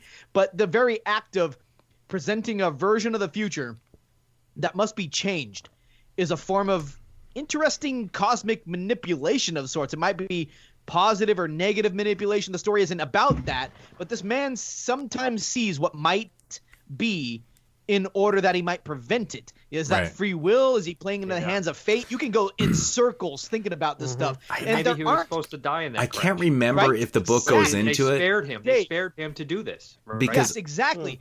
And so he's already dead. He's already dead. I think the point is that you know this accident, this action created this power, and the end result is technically not an accident. He had, you know what I'm saying? For it on the roller coaster. Yeah, he had a precognition on the roller coaster. Right. So he does have the premonition. You see that? Yeah. He had no. It his head. This is Final Destination Zero. It kind of awakened it, but the crash is what pushed it over. Bringing it. Right. Crash is what pushed so it the over. The accident is technically not an accident. It's destiny. Technically something intervened. Like if he didn't get that headache, he might have stayed over at girl's house, right? Like, but you know, there's this whole thing that maybe the future is not written with permanent ink, and that like there aren't great philosophical. Well, that's the way I thought of it too. That's the way I thought of it too. Exactly. Yeah. It's kind of like Donnie Darko, right? Exactly. Yeah, you guys have all hit on it. This is the perfect conversation for this movie. Yeah, we really brought that the Donnie Darko thing, man, is pretty much like this though too. Kind of. Yeah. I love that movie as well. Yeah, but, it's really going good. Back to what I was saying about the first time I seen this, it was like way above my head back then. You know what I mean? I just thought it was cool that the guy scissored himself to death and stuff like that. And I like the murder mystery stuff too, and with the mom and stuff. This is another one me and my mom watched together. My mom was a Stephen King. Like Stephen King. Oh, she likes Stephen King? And cool. Yeah. So I watched it a couple of years ago, and I thought I was like, man, why? Like this movie is not that good. And then whenever I got the Viavision or Umbrella or whoever put it out to review, I watched it again, and I threw it on in the background. They're always better when they're free. Yeah, they're always better when they're free. So I threw it on in the background while I was organizing my movie collection, and instantly stopped. and started like being so sucked into the story and the acting and everything that I just watched the whole movie sitting on the floor. And then this time I was going to upload the new show, last week's show. And I was like, I'll just do that while I watch The Dead Zone. Started messing on the laptop, started watching it, and literally never uploaded the show. And I don't know, man. This one, I know you guys like Rabid's your favorite, but this is definitely my favorite. That's my favorite. I love this movie. This one's the best one. This one's, I think, objectively the best one. I know. Like, I think it's the best movie. I literally don't have a single problem with it. I find this actually quite interesting. I'm just kind of looking into this right now because I'm looking at, the core narrative here, with, the whole, I guess it'd be potential president kind of thing and assassination and stuff. And I mean, this movie takes place in 1983 during the Reagan administration, right? And of course, Reagan was, his life was attempted on 2 years prior to that in 81. The book was written in 1979. Man, the premonitions predicted that, huh? It predicted the premonitions are crazy. Like I knew all these dates. I just wanted to, fact check my shit right now because I'm a big president freak. You guys know me. I love the presidents and stuff. But I'm thinking, I'm like, man, that this timeline is really kind of relevant to the premonitions and what was really going on here with the assassination attempt. And this is crazy. It's actually quite crazy. The whole story with the Dead Zone novel in '79 and the attempted life on Reagan and the movie. It's really interesting, man. Really, I'm surprised they've stuff. never done another version of that. I know they did the TV series. But how is that? I actually have all the seasons. I really do. I think it could be cool if they just take the concept. I haven't watched it yet. Him touching people and solving mysteries and did got like rid of Anthony Michael Hall. Got rid of him. Did like a Monster of the Week type thing. Anthony Michael. I think that would Anthony be cool. Michael. Oh, wait, is that what the show was? Was it sort of a? That's what I assume it was, but I don't know. So it's like Quantum Leap. Quantum Leap is back in time boy. and save something. With Scott Bakula. Oh. Yeah. And Dean Stockwell. It could be like that. And Dean right? Stockwell. I love Dean Stockwell, man. He's great. He's good. Great. You guys should check out the miniseries 11/22/63, which was a Stephen King novel. The Kennedy assassination. Yeah. I read the book. I haven't read the book. No, you listened. No, you listen. That's my joke, Jeremy. No, you listen. You both were going for it. Yeah. We ain't got time to read. Well, I read the book. I have the book. Yeah, it's one I actually don't pick up. I pick up physical novels, but I never picked up that one. I should it's because one of my favorite I'm Stephen very King into stories I've ever read. Dude. Great. Yeah. It's so good. Is the show good, JP? Yeah, the show is. I was very satisfied with the show. They cut some stuff out. And changed a few things. Was that the one Franco was in? Yep. Yeah. Yeah, and he's great in it too. It's really a love story, and I don't feel like they captured the. Oh, really? Fuck it. I know. Moods is like fuck. But it's like you don't know it's a love story at first. You know what I mean? It kind of ends that way. But I thought it was the book is phenomenal, and the TV miniseries, it's only 8 episodes, is fucking really good too. Where can you watch it? Hulu. It's a Hulu original. Hulu. Okay. All right. Cool. That's cool. I'll have to check it out. Yeah, it kind of gives you vibes of this because it's kind of similar thing, stopping an assassination, or in this case, it is assassination. Yeah. But you know what I mean? Yeah, I like how the towns are set up here. I like how they look. I like the feel of it. It feels like a real town, like when you're driving around. Are you giving Canada props, dude? Are you giving Canada props? Hey, I gave one Canadian movie a 9.5 today. That's all. I think the majority of this film is all shot in Southern Ontario. I know they shot Niagara Falls areas, and I've actually been to a couple places where they shot here. But that's where Christian's from. It's Southern. Yeah, it's exactly where Christian's from, Southern Ontario. Yeah, which is very, very close. Well, it's right on the border. You've been stalking him or something, Watson? No, well, lately we're finally warming up to one another. Well, I got family that lives in Southern Ontario, right? Yeah, I got family that lives in Southern Ontario. Actually. Yeah, I got family out there. Yeah, I got family that lives in Southern Ontario. And actually, last time I was out there, well, not last time, but one of the times I was out there, I visited them for a few days, and me and the wife drove down a wasteland and shit, and that was cool. Yeah. Jeez. Fucking cool, man. Yeah. I like the scene where he visions the doctor as a child. That was really actually that was the first time I met Dave. That was the first time I met Dave. Actually, was the Day of the Dead convention. Yeah, with Steele, and you took those pictures with me and Steele and Rhodes. Right. Yeah. Cool the doctor scene's great, JP. That's a that's a good scene. Yeah, it's very powerful, touching. Emotional. And he doesn't say hi to his mother. Like, dude, that was. He even says it wasn't meant to be. It was never meant to be. Yeah, it's depressing. Yeah, but I'd be like, what if I was meant to be to tell you to do that shit? Right, yeah, exactly. Like, I'm the intervention, the fact that the future's not written in permanent ink. Say hi to your mom for me. No, honestly, though, it's up to him. It's just not a tragedy, though. I was kidding around, Dave, but seriously, that was very poignant. It's like, it hurt to kind of see. It's like the life that was denied him. But I like the fact that he's a school teacher and like he's very, very smart. He understands, these type of rules in reality and, and how things could end up and stuff. And like, he makes the right decision. Technically, like nobody understands. And I love the fact there's one line in the film where he says, no one's going to understand this. No, he knows. He's alone too. But I know he's one of a kind, right? Yeah. But I know I'm right. And he not only saves the kid's life, but he saves a lot of fucking lives. But nobody will ever see. But he doesn't care. He doesn't care about the notification. He doesn't care about the notoriety, all that type of shit, man. It's like, we need to get this done. If I'm looked at as a piece of shit, who gives a fuck, man? I saved a lot of lives. And there's a point in the film where he realizes that like it's almost his duty to use this for important things. And, at first he's just angry and upset and doesn't want to deal with it and stuff like that. But eventually I think he even says that he realizes it's a gift and things like that. Well, all these people lead him too. Herbert Lom and his dad, they're kind of like, and the sheriff, they're all kind of pushing him in that direction too. Yeah. I really like the doctor, man. Yeah. Because the doctor's like the one guy he can sort of go to. Yeah. And ask like opinions and stuff. I like that. And Martin Sheen's really good in this too. Martin Sheen's great. Herbert Lom was one of those actors that was in a lot of classy movies and ended up being in a lot of horror movies later in his career, like Donald Pleasance. But he's always top notch, from stuff like The Secret Life of Dorian Gray to The Sec to all the Pink Panther movies. I mean, I'm not too familiar with the Pink Panther movies. I more know him from his horror movies, but he's always been a favorite for me when he pops up, and he's always great. So and this is one of his finest performances too.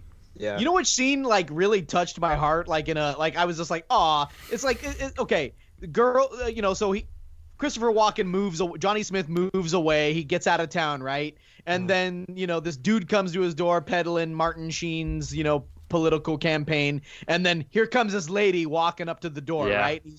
He's tutoring the kid. And anyway, they leave and they have this moment and, oh, hey, I've heard a lot about you. And anyway, so he still has all these unresolved emotions, right? He closes the door and then the kid walks up and he's like, are you okay? And he just puts his hand on the kid's shoulder and then like hugs him. And I'm like, fuck, that's a good scene. Like this guy's willing to be vulnerable. But like willing to also like he understands what's going on here, and he's a teacher. Yeah, it's like so good the way the kid his interaction there. I was like, this is top notch freaking writing. I loved it. And this isn't your crazy Walken. He's different and off, but this is way before he was like, stab you in the face with a soldering iron. Yeah, this is way before like Walken became a stereotype of himself. It's roped in Walken. Yeah, like. He was a little crazy, I guess, in Annie Hall. I guess he was a little nuts, which I've not seen. I know it's classic. Never seen that. And Deer Hunter, he was a little unhinged, but he wasn't fucking. You know what I mean? He was a little Kurt Russell. True. I almost wish that. You mean Russell Crowe? You mean? Yeah. Yes. I was like, what the fuck are you talking about, Kurt? I was picturing unhinged. I wish that the vision of the future for if he becomes president was a little bit more grim. The bomb thing is grim, but it's just I wanted to see like a little bit more of like how bad it could have ended up. Well, they were nuclears, weren't they? Yeah. Yeah. It's over. But I'm saying you just see them. Missiles I know, but you just see them touch a button. You know what I mean? Oh, you want to see a bunch of dead Russians? Apocalypse. I want to see like Terminator, bro. Like the beginning of Terminator. Does it do that in the book? Oh, Terminator 2? Well, I mean, it's effective because it's subtle, though, too. Like, when you press that button. When you have to have two fucking palm prints to press a button, you know that shit's serious as fuck, right? I would have let him cut off my hand. Flip shit. He's like, it works for me. I'll put it on there myself. I would have had him do it. I said, do it then, bitch. Yeah, I know. Could you live with yourself? I didn't know. I'm going to get blown up anyways in 2 weeks. Fuck off. Yeah. Cut my hand off. You're a bastion of morality. If I was dealing with that dude, I'd have a fucking pistol on me at all times. Right? Yeah. Or pepper spray or something. Spray that big goon right in the fucking face. Yeah, right. Yeah. But even he talks about like destiny and fate. Oh, he said he saw a vision of himself as president. Yeah, dude. It's kind of interesting. The whole movie has those themes. I think it's a pretty brilliant movie, honestly. I love it. No, it is good. Too. Yeah, it is really good. I like that scene where he's like, "Are you familiar with this guy?" And he's like, he points to the sign behind him. He's like, yeah. But I loved the fact, like, you know, when he stops the fucking basically kind of solves the murders in Castle Rock, and the mom fucking tries to kill him and shoot him and stuff like that. Like, that just added to the destiny, man. Like, the bullet went right through him for a reason. Yeah. Like, it was pure destiny to what he needed to accomplish, right? So. Yeah. You're right. You're right. That just adds to it. I mean, that bullet could have been, you know, an inch over and fucking boom, there goes your liver. Haha. Yeah. You're dead. But it didn't. It went right through him. And they specifically say it just fucking went right through me, man. Right through me. Jeez. But there's a reason for that. It's destiny. It's kind of cool, man. It's subtle, but it's cool, man. It's cool. Totally. Fuck that, mom. And by the way, who the fuck kills himself with a goddamn pair of scissors? Yeah, that's a bit over the top. Dude, seriously. Pervert. That's who does it. I have heard kill you? A pervert. You can kill yourself a million different ways, but why scissors in the goddamn mouth? Don't they you recreate just hemorrhage that scene and bleed out? Dude, it's so bad. You would never die that quick. You never die that quick. The only thing I could think is, like, he was locked up in a bathroom. Like, how do you kill yourself in a bathroom? Cut your wrist. Yeah. Yes. With the scissors. That's not going to kill you, dude. Yes, it will. Dude, that wrist cutting thing is like never works. I've seen a million suicide fucking down. Because you need to do it properly. You need to cut Even down. Vertical, not cross. You need vertical. You're telling me to jump on a pair of scissors down your throat is better than cutting your own throat? Cutting your own throat, or cutting your wrist and cutting your own throat, dude, it's much easier than jumping on a pair of scissors. The dude obviously had a fixation with the scissors, so he did it that way. Yeah, JP, you had that experience. You didn't really talk about it on the show. I've been wanting to pick your brain about it. Yeah, 95% of people cut their wrist the wrong way. That's the problem. Sideways and up and down. I'm not telling you how to slice your wrist, but if he would have cut his wrist 20 fucking places, it would have been better. I'm not telling you to slice your wrist, but I kind of am. I'm telling. Yeah, I'm just saying, if you want to kill yourself properly, do it vertically, because that shit's severing the veins long way, and you're gonna bleed out three times as fast, and you're dead. Listen, you're dead. He's not gonna cut him once. If he's really trying to kill himself, he's gonna cut 12 times up and down. Dude, I do suicide by cops. I'd be like, listen, if you don't shoot me in the head right now, I'm fucking you up with these scissors, and I just get shot. That's the last thing on my mind ever. Okay, I'm gonna kill myself, but I'm gonna basically give these scissors head. And die like that. He was a monster. It's like live by the sword, die by the sword. That was poetic. He wanted to die by the way. Yeah, he was the ninja. Right? He was the samurai. He was the ninja, right? Because he was a fucking 5-star pervert card member. He was probably fucking ejaculating after he killed himself, like necromantic. Definitely was. After, you know, like I said, do you ever see Unspeakable Moods? Do you ever see the serial killer movie Unspeakable? Yeah. Doesn't that have the same scene in it that they ripped right from this movie? Absolutely. Yeah, absolutely. Yeah, it does. So. It does. And most people haven't seen it. Yeah, I've never heard of it even. No, it's good. It's actually pretty good. Yeah. I remember liking it, but God, I'm jotting down titles left and right here. Jeremy, what did you think of this, man? Like, that's all I want to know. Yeah, JP. I'm done if you got something, Jeremy. Yeah, but same here. No, I think everybody pretty much said everything. I liked it, you know. I figured, like I said, it's the first time that I watched it, and, you know, I don't really know. I liked it. Did you like it the most out of them? Yeah, I said that already. I must not have heard you. Sorry. What about the score? Wasn't Howard Shore? Ooh, the score. I don't. No, it was the only one he didn't do. I heard that today. Oh, okay. After Scanners, he started with Scanners, and then he did every score except this one. Did you listen to a show that went over Cronenberg's filmography or something? No, I re-listened to the Mick Garris interview with Howard Shore and David Cronenberg. Oh, man, okay. I'm so bad for doing that. I should do that more often. Same here. Go through some stuff. Like, I'm so bad. Like I usually do. I wanted to refresh my memory. Yeah, unless there's like a documentary or something. Like, I mean, for the Return of the Living Dead franchise, I'll watch more ratings again. I've watched the documentary like 4 or 5 times already, but I'm gonna watch it again because I love it. It's great. Yeah. So, like when we do the Evil Dead show, we know a lot about. Yeah. Yeah, the Evil Dead show. I wanted to watch Ash vs. Oh, Evil I have Dead. that documentary actually signed by the guy that did the documentary. I'm blanking on the names right now. Fuck, I'm sorry. What, you're talking about More Brains? No, the Evil Dead documentary. There was an Evil Dead documentary? What the fuck's it called, Dave? I'm totally having a I don't know. I've never seen it. It's called Dead by Dawn. No. I didn't even know there was one. No. Me either. No. I'm feeling so stupid right now. Hail to the Headites? No. I'm fucking so... and people are screaming at me right now. I know Matt, if he's listening, is screaming. The Evil Dead documentary. Untold... I can see the cover. It's signed by the guy that did the documentary about fucking Evil... Oh my God. This is my boomstick? Hail to the Headites, a new one. Why am I so dumb right now? I don't even know. I don't know. You always are. I'm so dumb. I even have the bonus director's that wasn't even released. He sent it to me. Fuck. Dude, I'm so dumb. Okay, I'll come up with this eventually. Search Evil Dead documentary. I know. Well, there is, I think, something called that. Yeah, I think there really is a. Sorry for the typing. Where is the typing? You're a professional.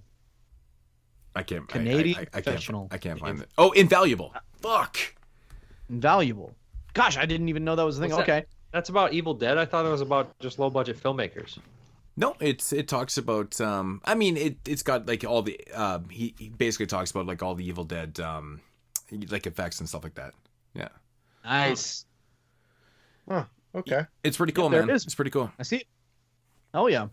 Yeah, it's pretty cool, man. Pretty cool. So it's pretty much all Evil Dead, though. It's pretty much all Evil Dead. So.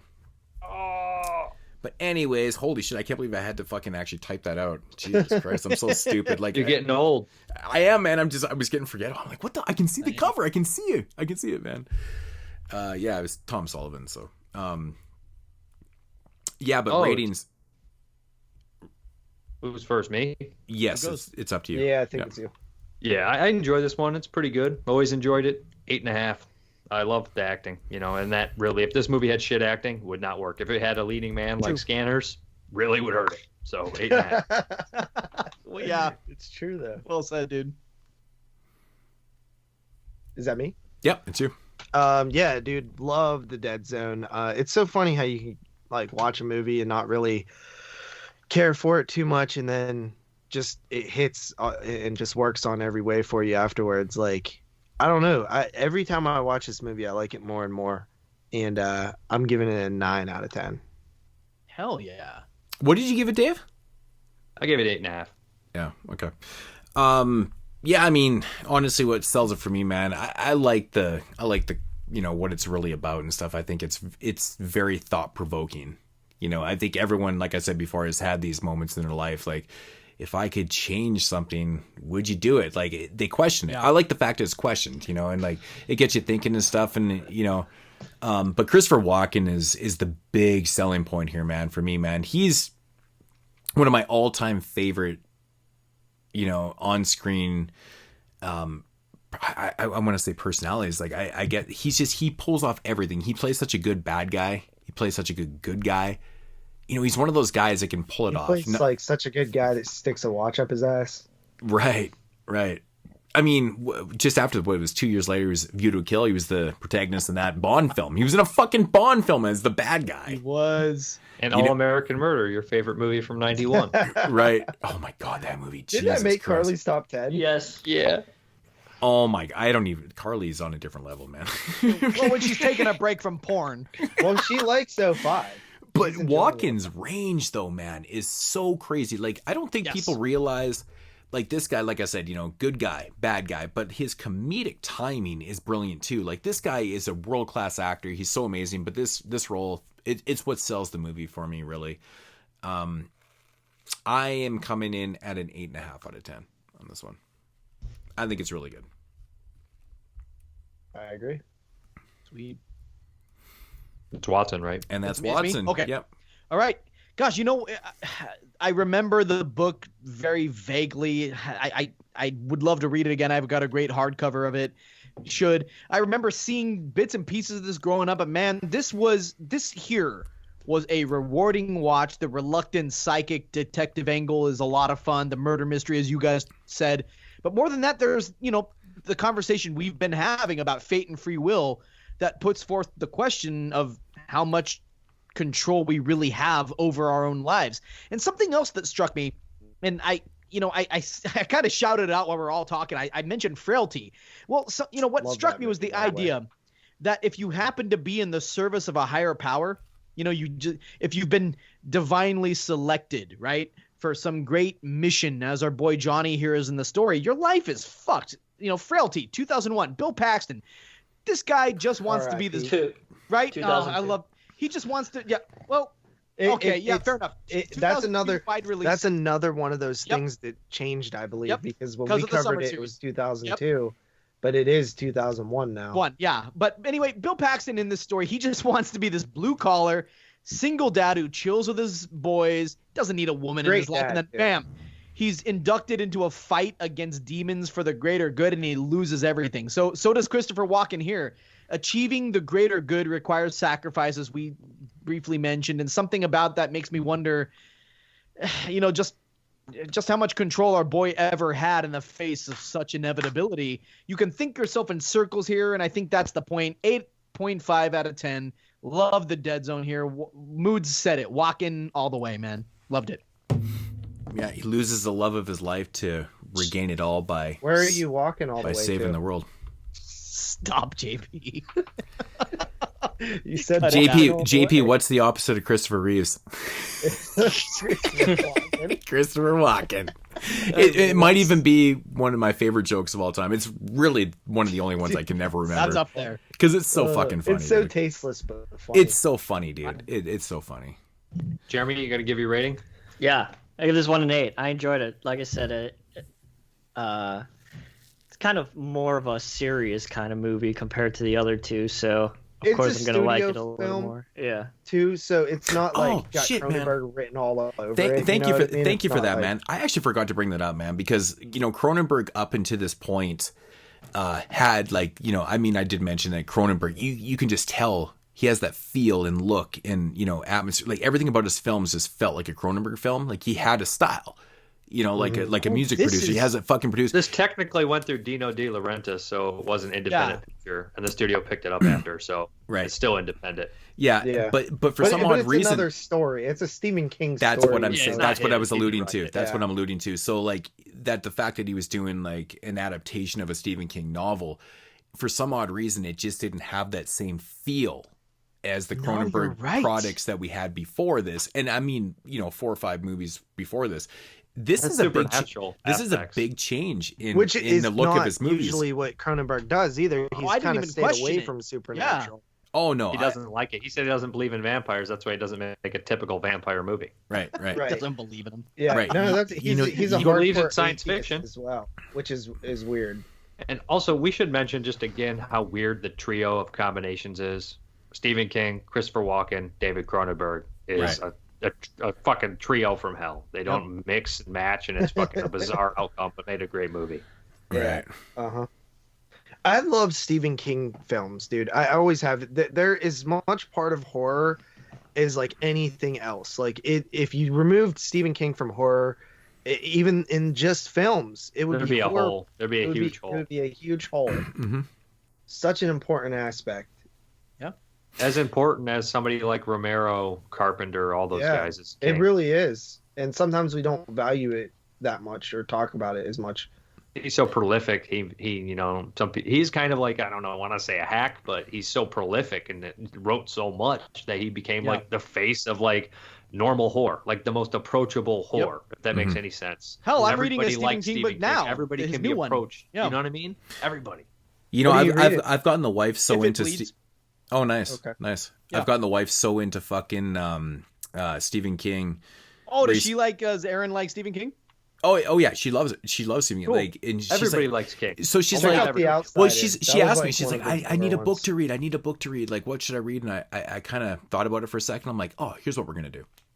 Wait, do you also have a book collection, Moods? Massive. Like, you got music, you got movies, you also have like a lot of books. I've got a lot of books. He owns a library. Dude, I have a fucking huge book library. It's kind of weird. Like, I love to read. Like, people, that's one thing that people don't know about me. But anyways, the wife was like, that's cool. What should I read next? And I said, you know what? I thought about it for a second. I said, hey, read Pet Sematary. Pet Sematary, I've told the story a million times. I read Pet Sematary. It was the first book I ever read when I was in the 4th grade. A lot of people's first, honestly. I've heard people say that a lot. So, but I wanted, and she'd never seen the movie before. So I said, read the book and then we'll watch the movie. So if you guys check my letterbox. You're talking about the 2018 movie, right? Absolutely. Yeah, right. He's talking about part 2, actually. So that if you guys look at my letterbox, you probably realize I watched Pet Sematary. You're saying, why the fuck did you watch it? But that's why. Cool. I would never question why. And she was like, and she's pretty cool. Like, she's watching the movie going, oh, this is different from the book, and the book is different from this, and it was really cool to hear like kind of critique it and stuff. And she's like, yeah, this is cool, and she's like, I pictured it a little bit differently, and it was fun. It was fun to watch. Nice. You know, it was really interesting. So next, I told her the only person that you picture as perfect is Judd, man. Fred Gwynne is Judd. Right. It's like exactly how he's in the book. He was so good that nobody else could fill those shoes for me after I saw him. So instead of giving her something like massive after, I'm like, yo, here's Misery. Read Misery, and then we'll watch the movie and see how that's which one I'm reading right now. Yeah, that's cool because I know the book is so much more violent than the movie. It's crazy. It's so much different. But check out The Outsider, dude. I thought I read that aspect of the first part of it was so fucking good, dude. I'm looking at the book in my closet right now. Yeah, you know what? You know what's funny? She's read The Outsider and I haven't yet. So it deals with like children stuff, and it's pretty horrific, man. Right. So if it bleeds, the anthology book I'm reading right now also has the detective from The Outsider in one of the stories in If It Bleeds. Cool. Check it out, Justin. It's the brand new one. It's the only anthology book that I don't have from. Obviously, it pretty much just came out, but it's good. I'll get on it. Like, I'm looking at all my collection down there. It's crazy. But my son snagged it. His mom bought it. And then he snagged it from her, and then he brings it to me one day when he's, coming over because he spends the week with me, the weekends with her, and he brings me the book, and he's like, "Hey, sorry I lost your Dean Koontz book, Odd Thomas." I was like, "Yeah, you piece of garbage." And then he's like, "No, hold on." And he's like, "I have this for you." And I was like, "What is this?" He's like, "Well, I kind of took it from my mom, but like she has no idea." I was like, "Wait, is this mine now, or are we giving it back?" He's like, "I don't know." So I don't know. It's in my room and it's where it's gonna be. So my son's funny. Nice. Yeah, check it out, Moods, and yeah, definitely. Okay, so that's all the ratings on the Dead Zone. Yeah, that's it. I think we're all good, man. All right, so that is going to conclude episode 207 of the 22 Shots of Moods and Horror podcast. Thank you once again, Wat-Son, my legitimate son, for coming back on the show. So when we do Cronenberg 3 next year, I'm sure it's going to be shit like. Well, actually, it's not going to be The Fly. Maybe what do we have left? Maybe be Dead Ringers, Naked Lunch. Butterfly, Crash. I don't know. I mean, there's probably Crash, Dead Ringers, Crash, and probably Naked Lunch. I love Naked Lunch. It's a hard show, man. I love Naked Lunch, man. That movie is. I love it so much it didn't even make your top 10. No, but I mean, because it's like it's bored, but it was like literally number 11. Right, I think I even said that on there too. It was in my top 10 forever, and it got bumped out. But I love Dead Ringers.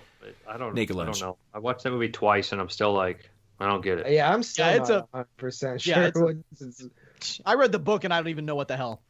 Well, actually, speaking of Naked Lunch, Cronenberg got the idea for Scanners after reading Naked Lunch. Really? Yep. Oh, that makes sense, actually. Dude, it is a trip, dude. Like, the book is oh my God, it's a fucking trip. It's so trippy. But yeah, there's that. Yeah, okay, yeah, absolutely. I don't even think you can make actual sense of it, really, because it's very drug induced, right? It's like reading. It's like reading Hunter. It's right. It's like reading Hunter Thompson shit. It's like, Fear and Loathing. Yep. That whole movie is based off of a fucking drug trip. And I mean, if you know anything about Hunter Thompson, man, like, dude, I probably have 20 of his books. Read them all. The guy's he was the inspiration for me to be a writer when I was younger. That's what I wanted. I wanted to be Hunter Thompson. I used to write all that. That's what I went to school for and shit. Like, after my music school and shit. Like, Hunter Thompson was always the dude. Like, he used to write the most. I would sit there and like I would get thirsty. I just wanted to drink Shivers. I wanted to drink like the whole time I'm reading his fucking books, man. That's all I want to drink. He invented gonzo journalism. I didn't even like fucking whiskey, but I wanted to drink it because the guy was so influential. That's how amazing his shit was, man. It was fucking crazy, dude. Like, reading just his essays and shit are intriguing. The way he would write, dude, amazing. Yeah. One of the best writers of all time, man. One of the best writers of all time. I agree. Hey, I got a question. When's this Evil Dead show happening? When we doing that? 2 weeks. Gotta tease the listeners. 2 weeks, I think. Is it 2 weeks? I'm in. Is it? I'm trying to. I'm trying to fast. March 19th or something. I'm trying to fast track this right now. Oh no, it's March 19th. Okay. I'll be on that show too, probably. Yeah. Yeah. So March 19th. So next week is the Hannibal show. Ooh, you guys are doing Hannibal. I'm not. Oh no, Dave won't be here. So yeah, and then that Evil Dead show in 2 weeks. So Watsy, you're gonna be back on in I forgot that you were coming back on for that. So it's hence Cronenberg 3. So that'll be probably the 4th time you're on then. Or some whatever. No, 3rd. No, I'm sure. Maybe you'll make an appearance before a whole fucking year is over. But I know, dude. It was great to talk to you, and thanks for having me. This has been great, and it was great to get to mix it up with Dave and Jeremy, and of course, you and JP are like two of my best buddies in this whole community, and it's just great to mix it up again. And the level of conversation that happens on these shows is just so epic and good. You guys are the most hardcore horror podcast in the entire community, and if people don't know that by now, what the fuck, right? Right. My thoughts exactly. What the fuck? Yeah. Exactly. Yeah, yo, man. Yes, y'all. Get on tune. Come on. Fuckers. Anchor.fm. All right, man. Let's, this has probably gone on too long enough. I don't even know what the fuck I'm talking about anymore. But let's get the fuck out of here. Jeremy, need the cue? All right. Thank you, everybody, for listening to episode 207. Of the 22 Shots of Moods and Horror Podcast. As always, if you want to follow the man Moods himself, you can do so at youtube.com/Moods616. If you want to follow the vice president of the Taylor Swift fan club, you can do so at youtube.com/ToubleShotJ. Follow me on my channel, youtube.com/NESWorld22. Follow Dave over on his channel, youtube.com/Mr. Parka. Follow Mr. Wat-Son over at all his shows. If you have any questions, you can leave us a voicemail at 724-426-6665. Leave us an email at 22shotsofmoodsandhorror@gmail.com. Please join us on the Facebook page, facebook.com, search bar 22 Shots of Moods and Horror Podcast. Please follow us on Twitter, twitter.com/22shotspodcast. And please support the Patreon to get the sand sucked out of my vagina, patreon.com/22shotspodcast. All right, everybody, that should do it for episode 207. We'll be back next week with episode 208, where we'll be digging into the Hannibal franchise. So until then, goodbye. Deuces. See ya.